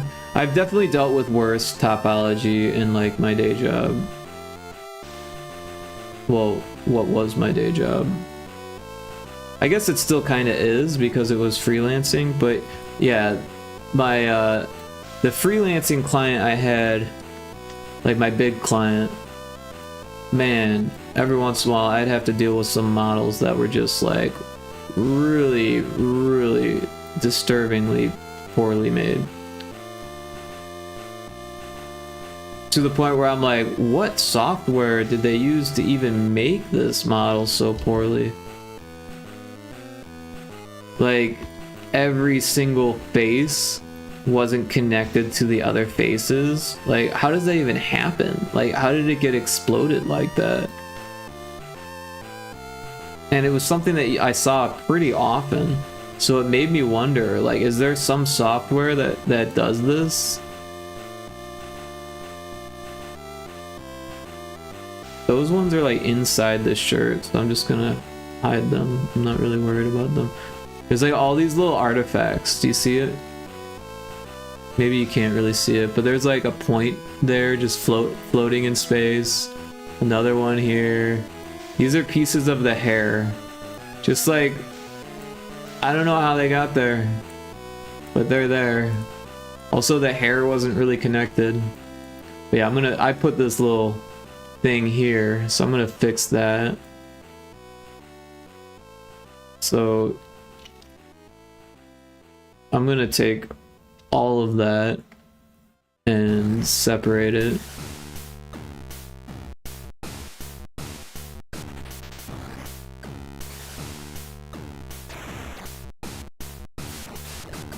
Oh, I didn't separate the hair. I just hid it.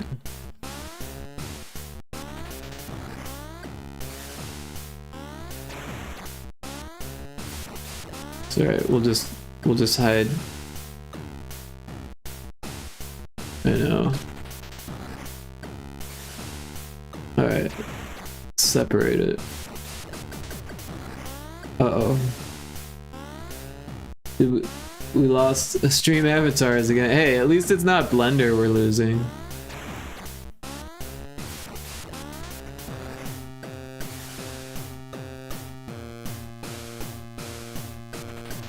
Well, I guess we'll just call it on stream avatars.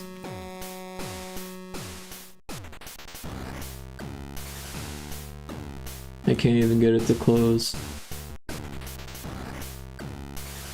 Probably doesn't help that I've got like Clip Studio Paint open, Notepad Plus open.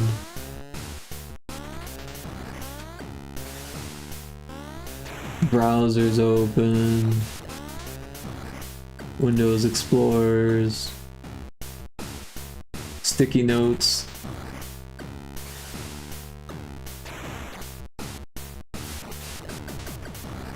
Anyways, I don't feel like digging through my processes. Alright, so we're gonna hide it and work on this bit here and just kind of fix these weird spots.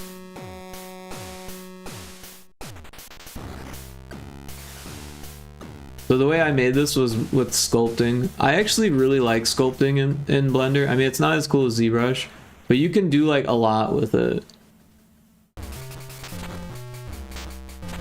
I'm still getting used to these new tools. I've been using an older version of Blender for a while.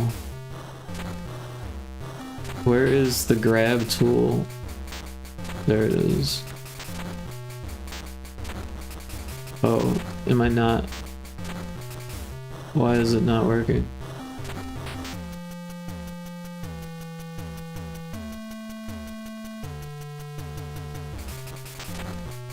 Huh.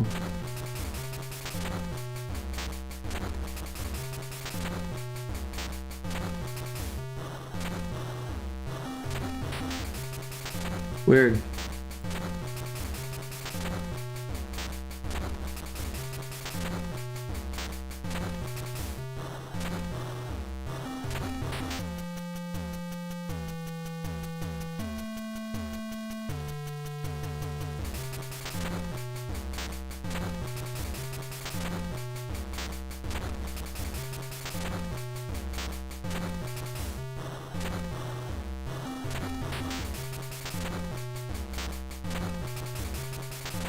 I really want it to work.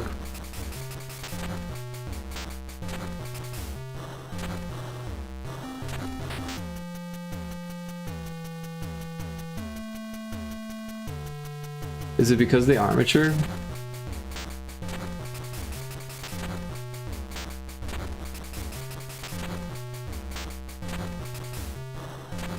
Probably. Oh, that didn't change anything.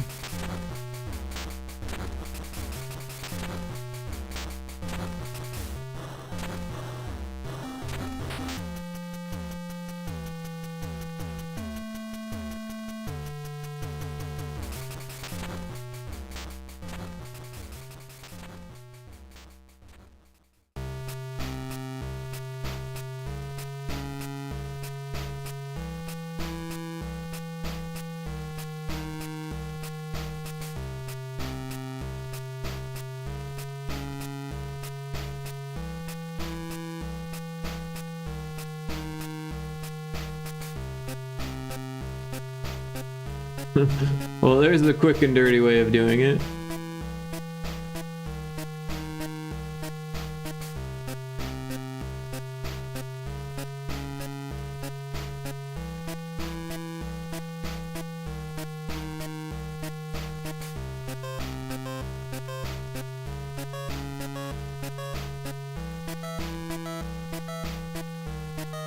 Interesting.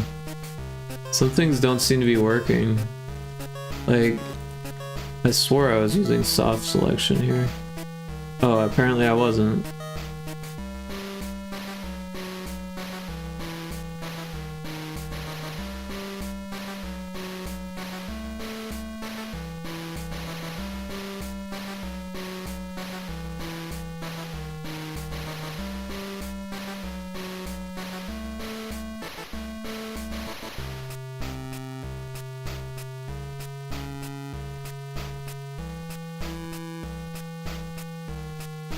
Like, this stuff doesn't really matter that much.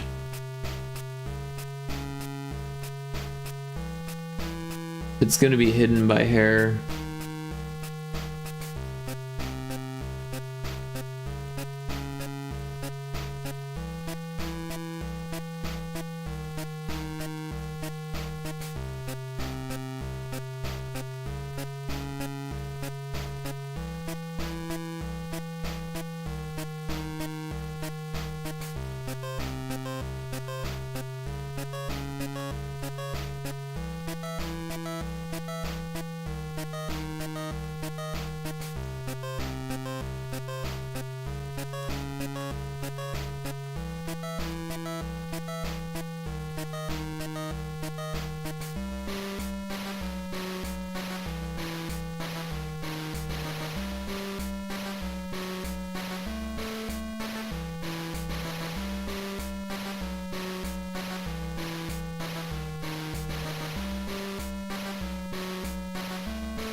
But yeah, I've gotten pretty good with the sculpt tool. Whoa. You see it just pop back to normal? Why did it do that? I think it's the animation. I think it's the armature. I keep calling it avatar. This might all be worthless then. This looks really shit. I was talking about the Vroid typology. Yeah, it's just going, it's dipping back. It's gotta be this armature. Because of the weight painting I did earlier. But if I remove it, it doesn't make a difference. Well, fuck it.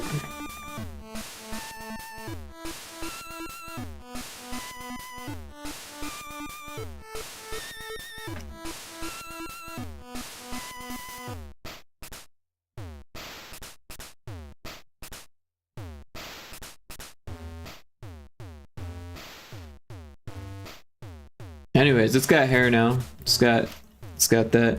Could probably do one for the beard, so it's not so stiff.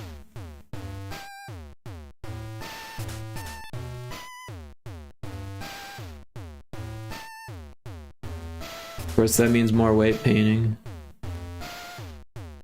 I'll probably just leave the beard. Fuck it.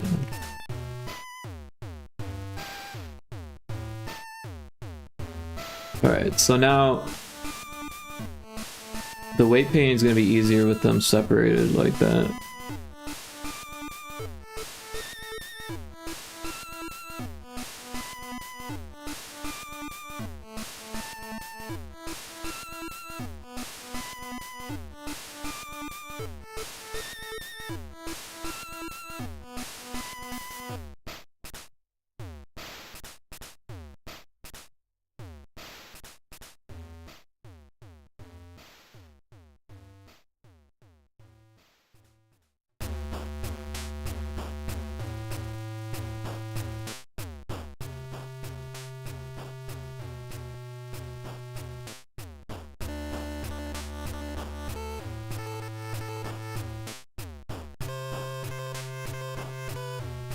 Weight paint always feels so fucky.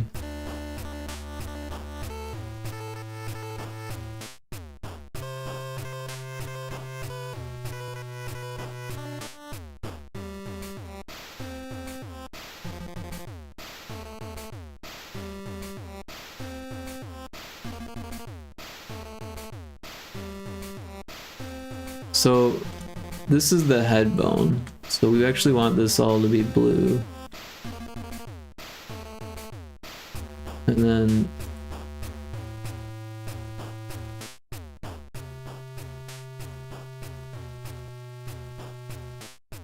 I don't know how to switch between. Oh, I guess you gotta, if you use the gradient one, it's a little bit easier to switch between. So yeah, the head bone has that near the scalp, and this bone has nothing. So we're gonna I don't know how to use this gradient tool. I saw someone use it earlier. Oh, the strength wasn't what I wanted. I wanted this. There we go. So yeah.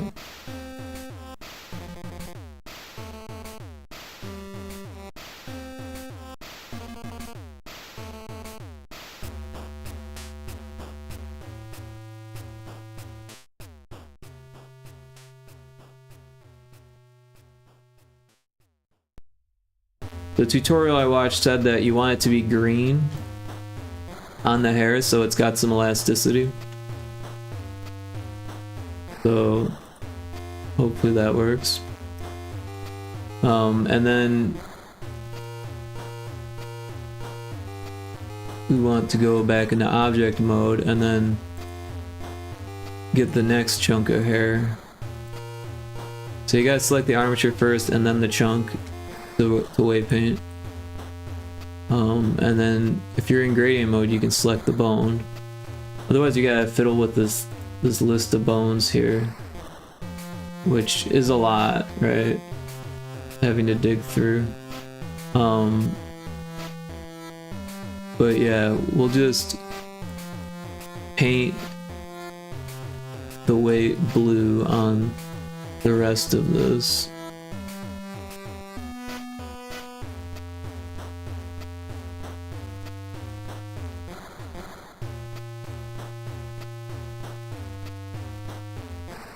We'll switch it back to gradient mode, and then we're gonna find the bone for the hair, so that one, and then put the weight at like a green level and just kind of pull out where the bone is.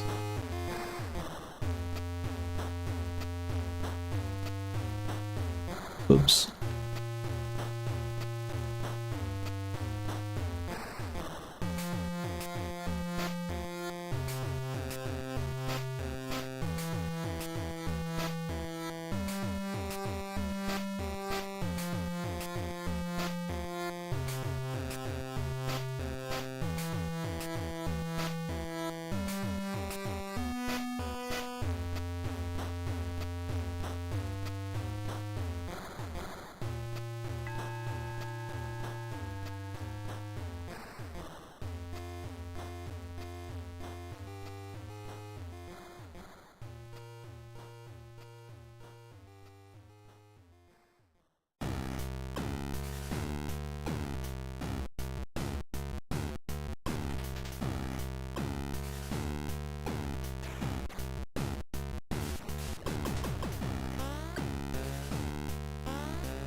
Alright.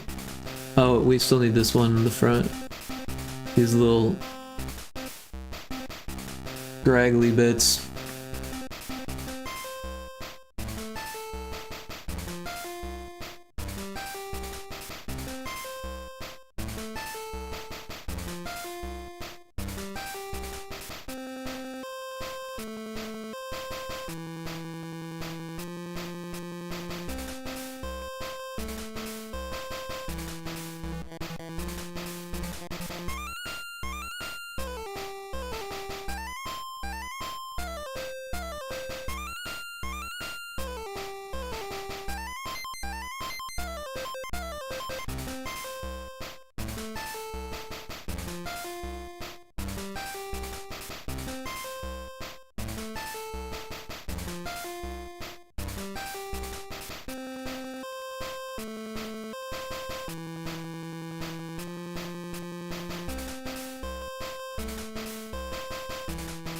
Cool.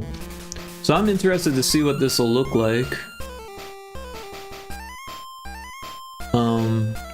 I'm using this weird cats plugin extension thing, which is supposed to make things easier, but I don't know how it fucking works, so it kind of makes it more difficult for me. But it'll like merge everything into one. Yeah, join all meshes. So I think if I just hit this button, yeah, it joined everything. And it already made an atlas out of the materials. So it is useful, it's just like there's a little bit of a learning curve to it. Also, like, you're not ready to have all your meshes joined, it's like, oh shit. But it's pretty easy to unjoin them like I did earlier with the hair.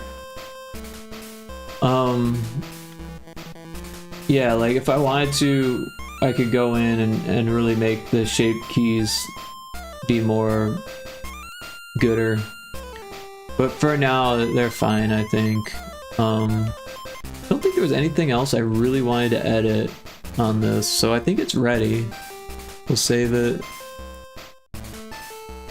And then you can also export the FBX, and it puts the path to auto and clicks that thing, which is something that I do every time.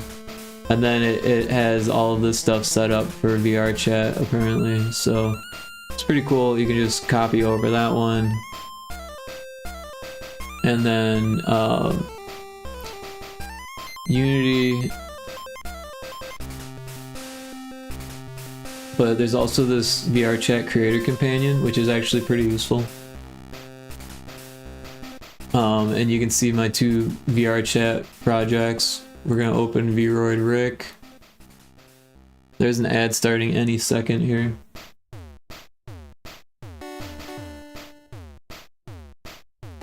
Oh, excuse me. I am getting sleepy.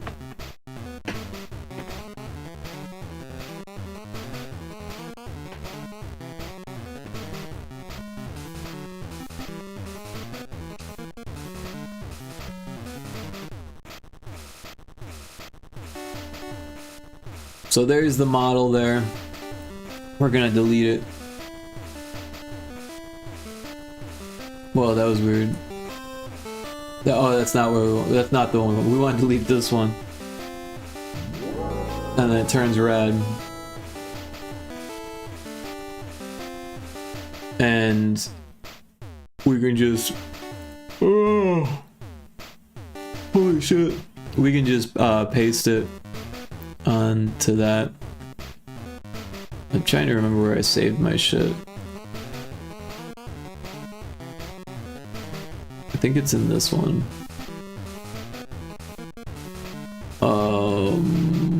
This one.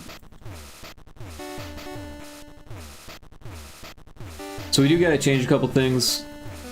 We gotta make it a humanoid. We gotta set up the material to use this one, which is just a duplicate of the original, but it's set up properly. So that way the transparencies work. Otherwise you get weird things going on with the eyebrows. Let's see. So we'll hit apply. I think those are the only two things. And now the eyebrows are fixed. So now we need to set up the hair, which I've never actually done before, so I'm probably gonna screw this up. But I believe there's like a thing for it.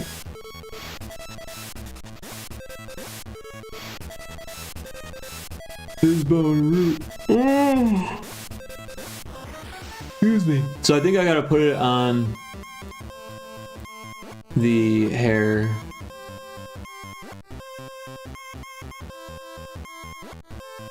My brain is just not braining.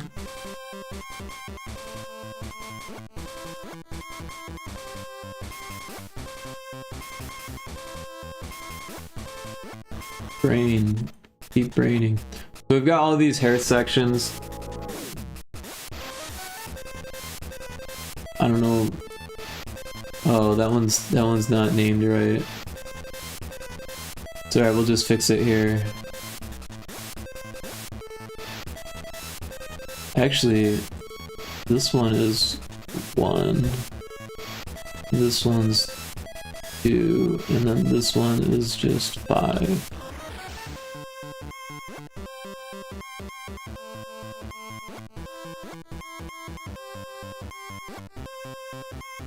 So I'm not sure if these were all supposed to be in a, like with a parent, but I don't know, we'll learn. So I think each of these are going to get a fizzbone root.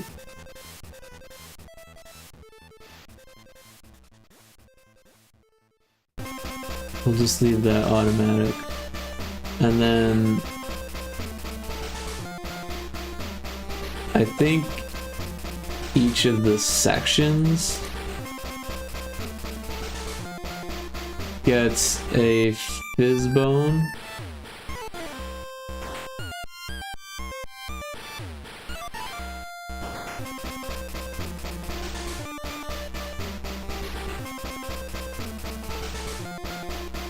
I don't know.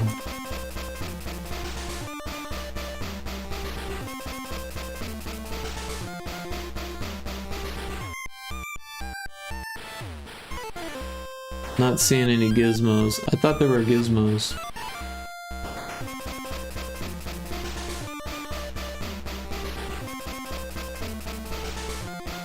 Oh, well there's a gizmo.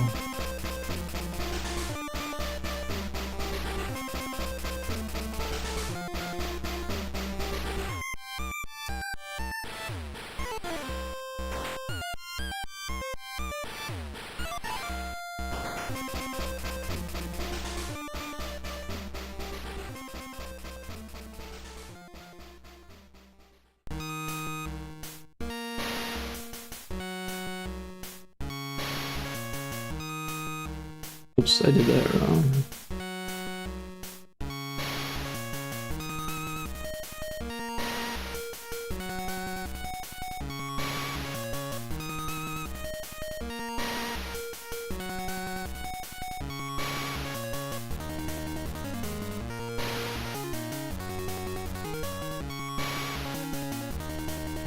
All right. Nothing.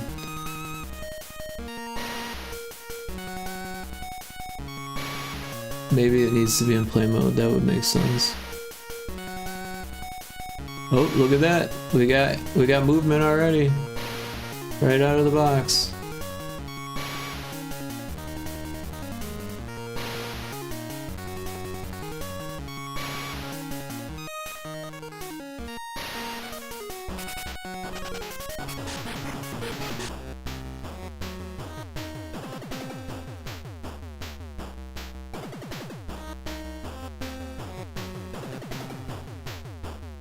But yeah, it's going right through my face, which is actually pretty common in VRChat, but there is a way to turn that off.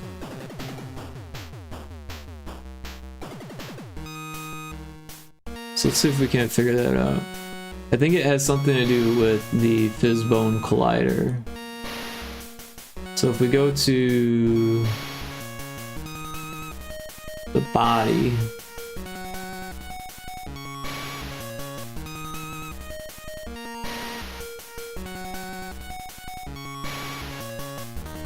Well, I don't think that's it.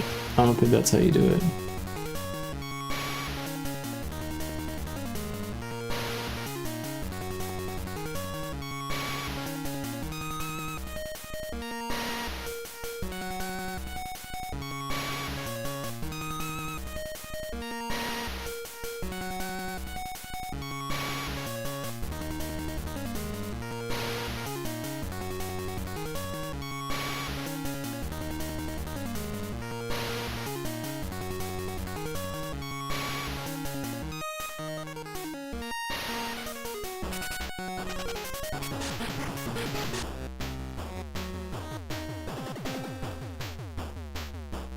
But we don't want people to just pose my hair. I mean, as funny as that would be, or maybe I don't know.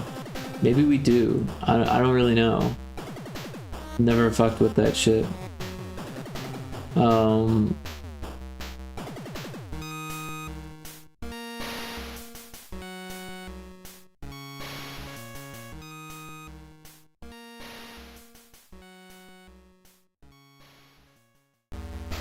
Parameters is for like animations and programming and stuff. Allow collision. Oh, we need to put a radius on it. That's what we need to do. I remember now. So I'm gonna go into all of these hair sections that have numbers and add, or actually I think we want,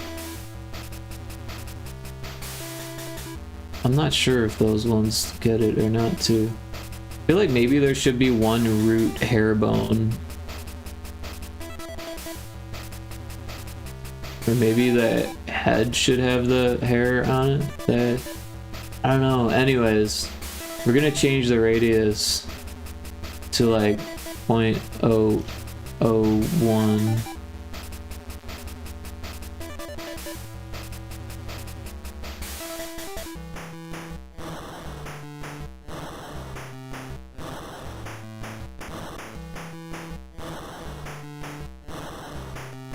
So this bone collider base, I don't know, maybe we need to put that on the body then, but I don't know why it's got that gizmo. It's like saying that that's like, that's the collider.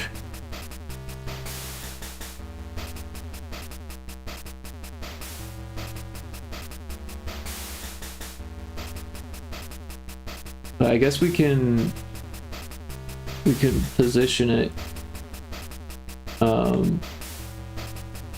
like where the head is.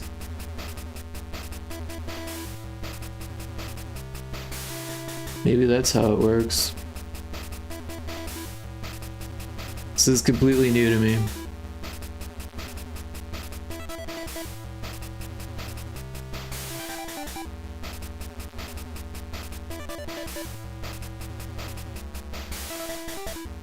There's no like scaling other than the radius.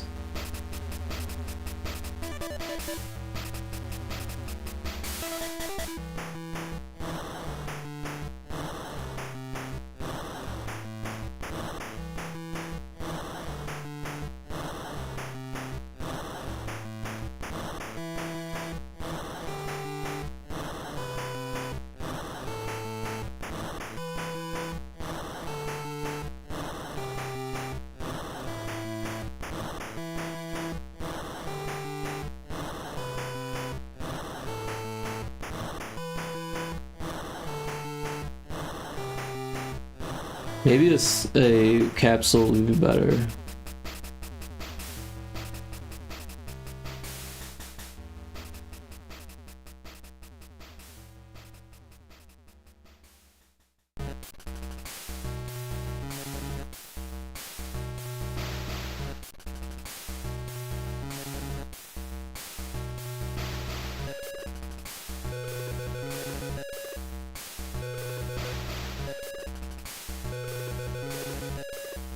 I have no idea if this is gonna work or not. Inside bones as spheres. I don't know what that is gonna do.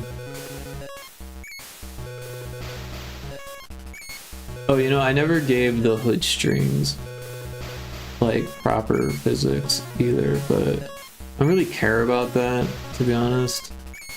So maybe I'll go back and do that another day. Or later today at this point.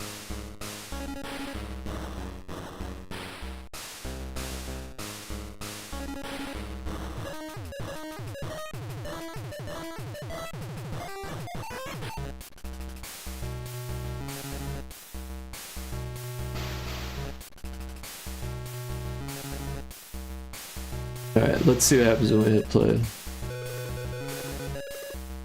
Whoa.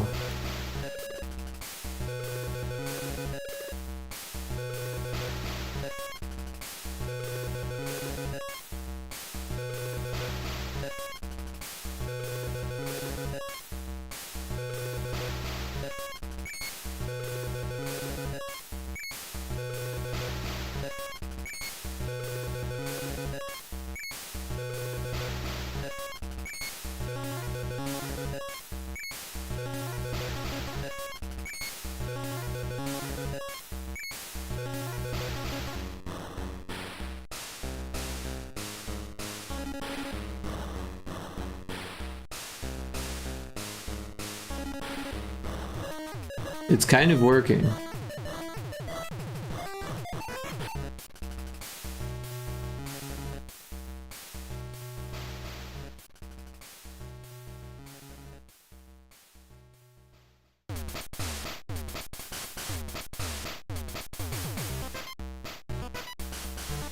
Definitely looks better than I did with the hair stiff.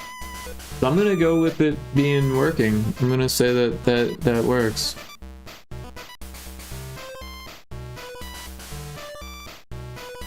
So I'm gonna upload it. Let's see what the following components types are found on Avatar will be removed from the client. Will be removed by the client.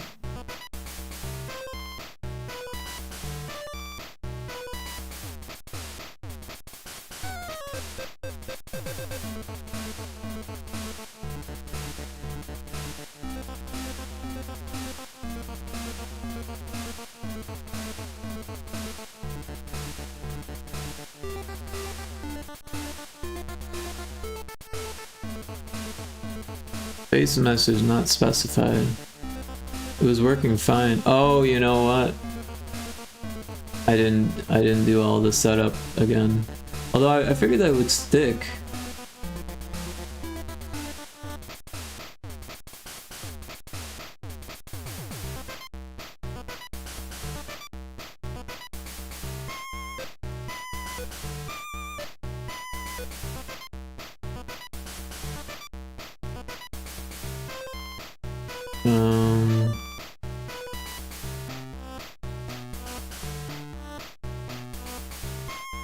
Well, not that one.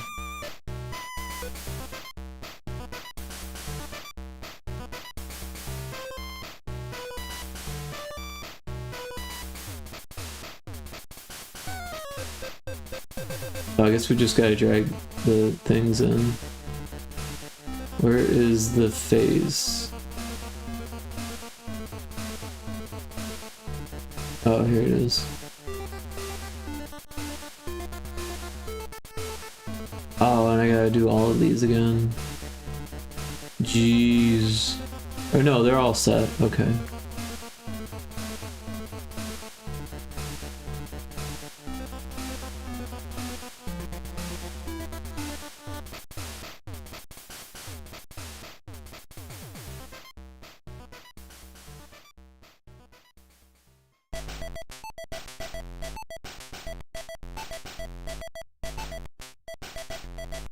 It's there.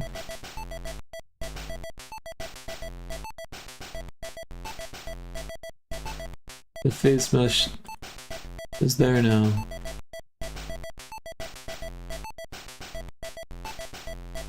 That didn't seem to cause any issues.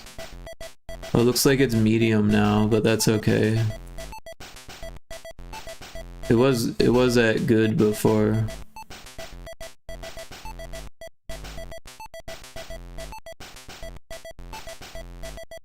I don't know why it's telling me that this isn't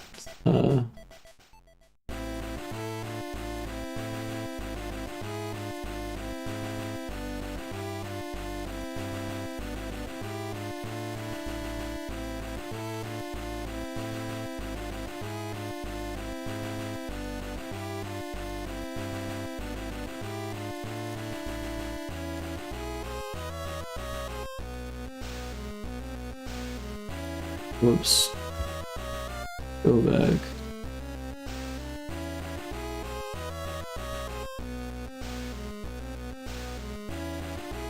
Did I break it? I fucking did. Can I just go back?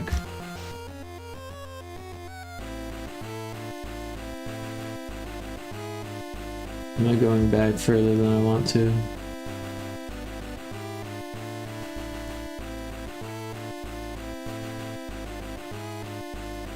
No, I gotta fix all of these.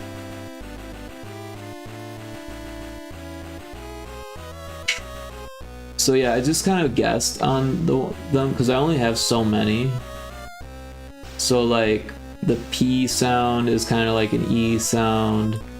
The F sound is I don't think there's anything I really have like an F sound. So I went with the E again. The th is kind of like a ch, which is kind of like a U maybe, kind of ish. A D, I'm like examining my face as a D. It's kind of like a ch sound, or a E. Where do they go? An E sound. D is like E. K is like A. Oh, and A is all the way at the top for some reason. Ch is kind of like or ch a little bit, kind of a stretch, but when it's moving quickly, it's not that big of a deal. All right, so S is kind of like E a little bit. N is also kind of like E, I think. R is kind of like this. A is A. E is E.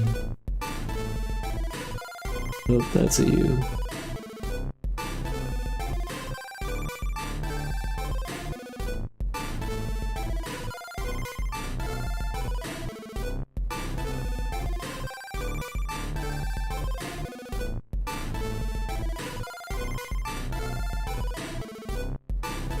Alright, and it's funny because it's still telling me that it's not specified, but it clearly is. It's like right there.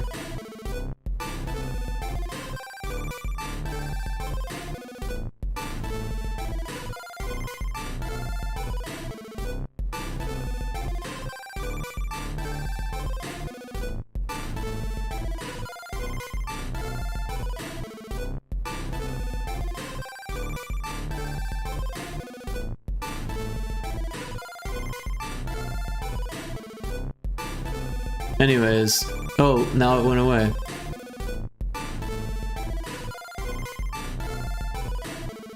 Alright. Well, I guess we build and publish. Unfortunately, there's no way to test the avatar in Unity. Like the world you can test in Unity, which is kind of cool. Which is really cool, actually.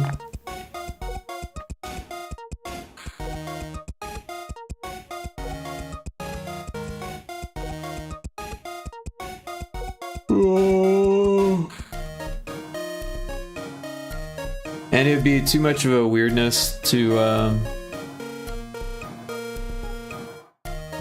try to test it on stream. I don't know, maybe we could try it. Maybe we could try it. I'll move this over here. Gotta unplug one of the monitors. Hope it doesn't break anything.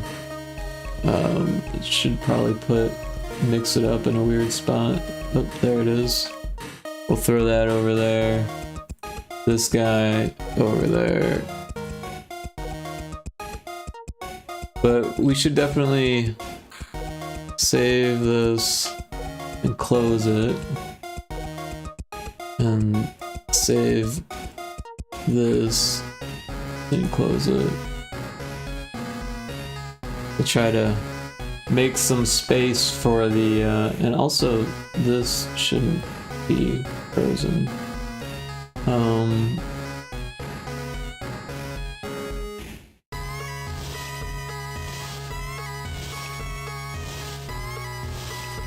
Alright.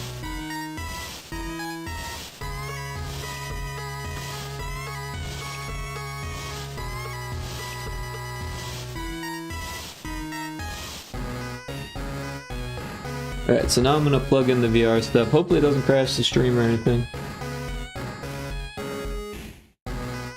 You never know these days.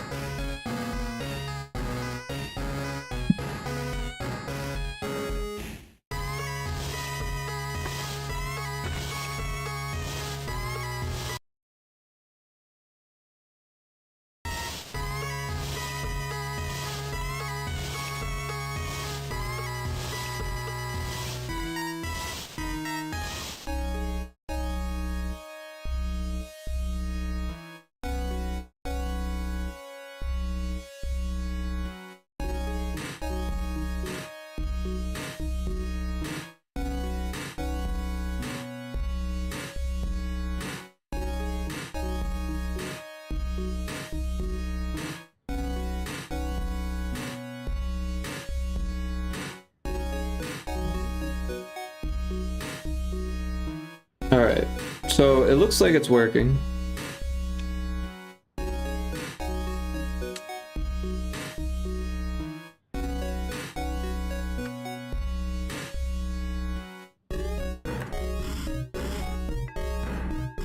I've learned that it's good to let things warm up a bit.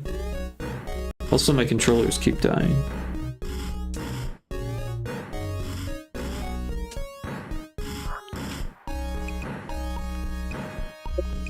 Because if you jump in and turn on VRChat right away, well, at least one time it crashed for me, so I don't know.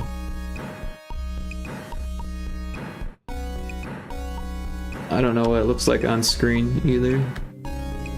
Probably looks like, yeah. Let's see if we can fix that.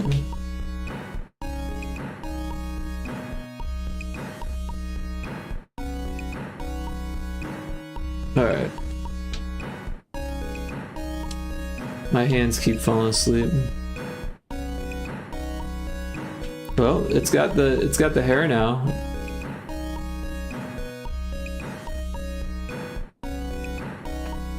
I can't get close enough to grab it.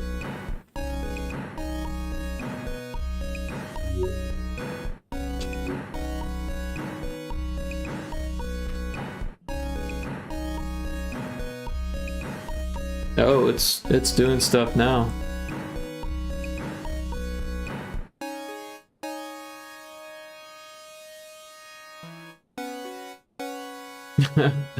So it's a little buggy. I think it's got something to do with that collider and maybe like the root bones or whatever.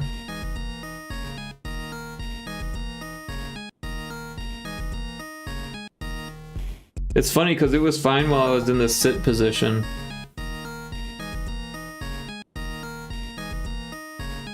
But also the hair is going through my face now.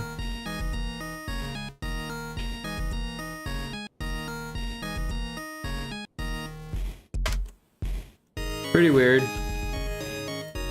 Yeah, anyways. My hands keep falling asleep. They need fresh batteries.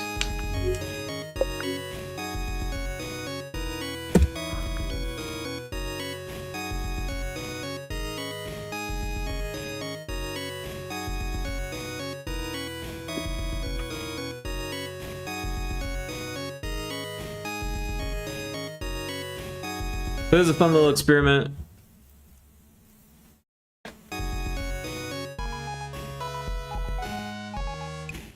Alright. Where are we?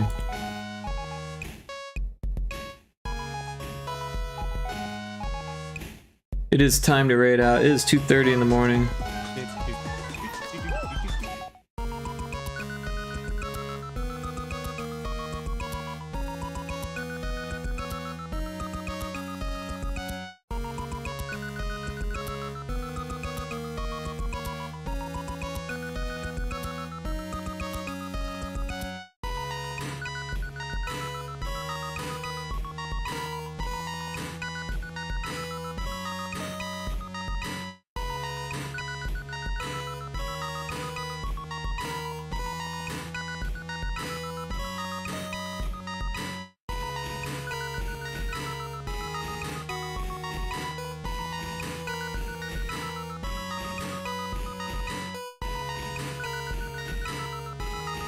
Alright, let's raid Cisco the Vile. They're doing art. Raid. Oh, that's not.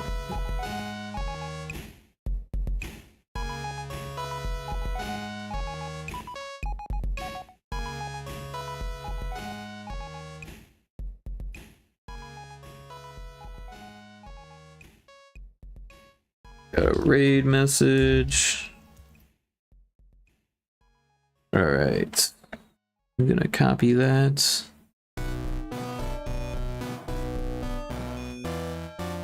Alright. Well, thank you everyone for hanging out. I really appreciate it. Everyone was very kind with the bits and the raids. Thank you Pixeliana for the raid and Seagoat for the bits. Taco Crate for hanging out. Lot Lizard for hanging out. Domo for dropping in. Infinite Metal and the Indie Maniac for hanging out, dropping in. Really appreciate that. Yeah, it's good to catch up with everyone. I've been kind of relaxed on streaming, and I will continue to be, but oh, I better snooze that ad. But yeah, I'm gonna stream more, maybe? I don't know. But yeah, we're gonna raid Cisco the Vile. They do a lot of NES stuff, but they've also been making stream avatar pixel art for viewers, or for followers, I believe. So give them a follow. And yeah, we'll see you next time. Take care. Bye.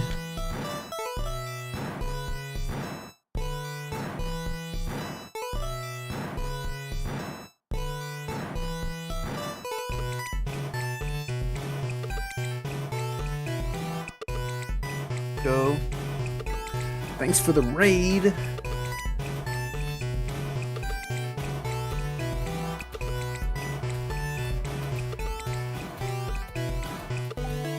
Holy crap. Let me shout you out real quick. Thank you so much. How was the stream?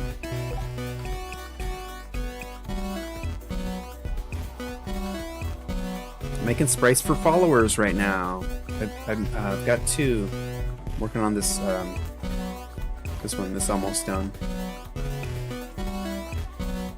Yeah, no problem. How was the stream?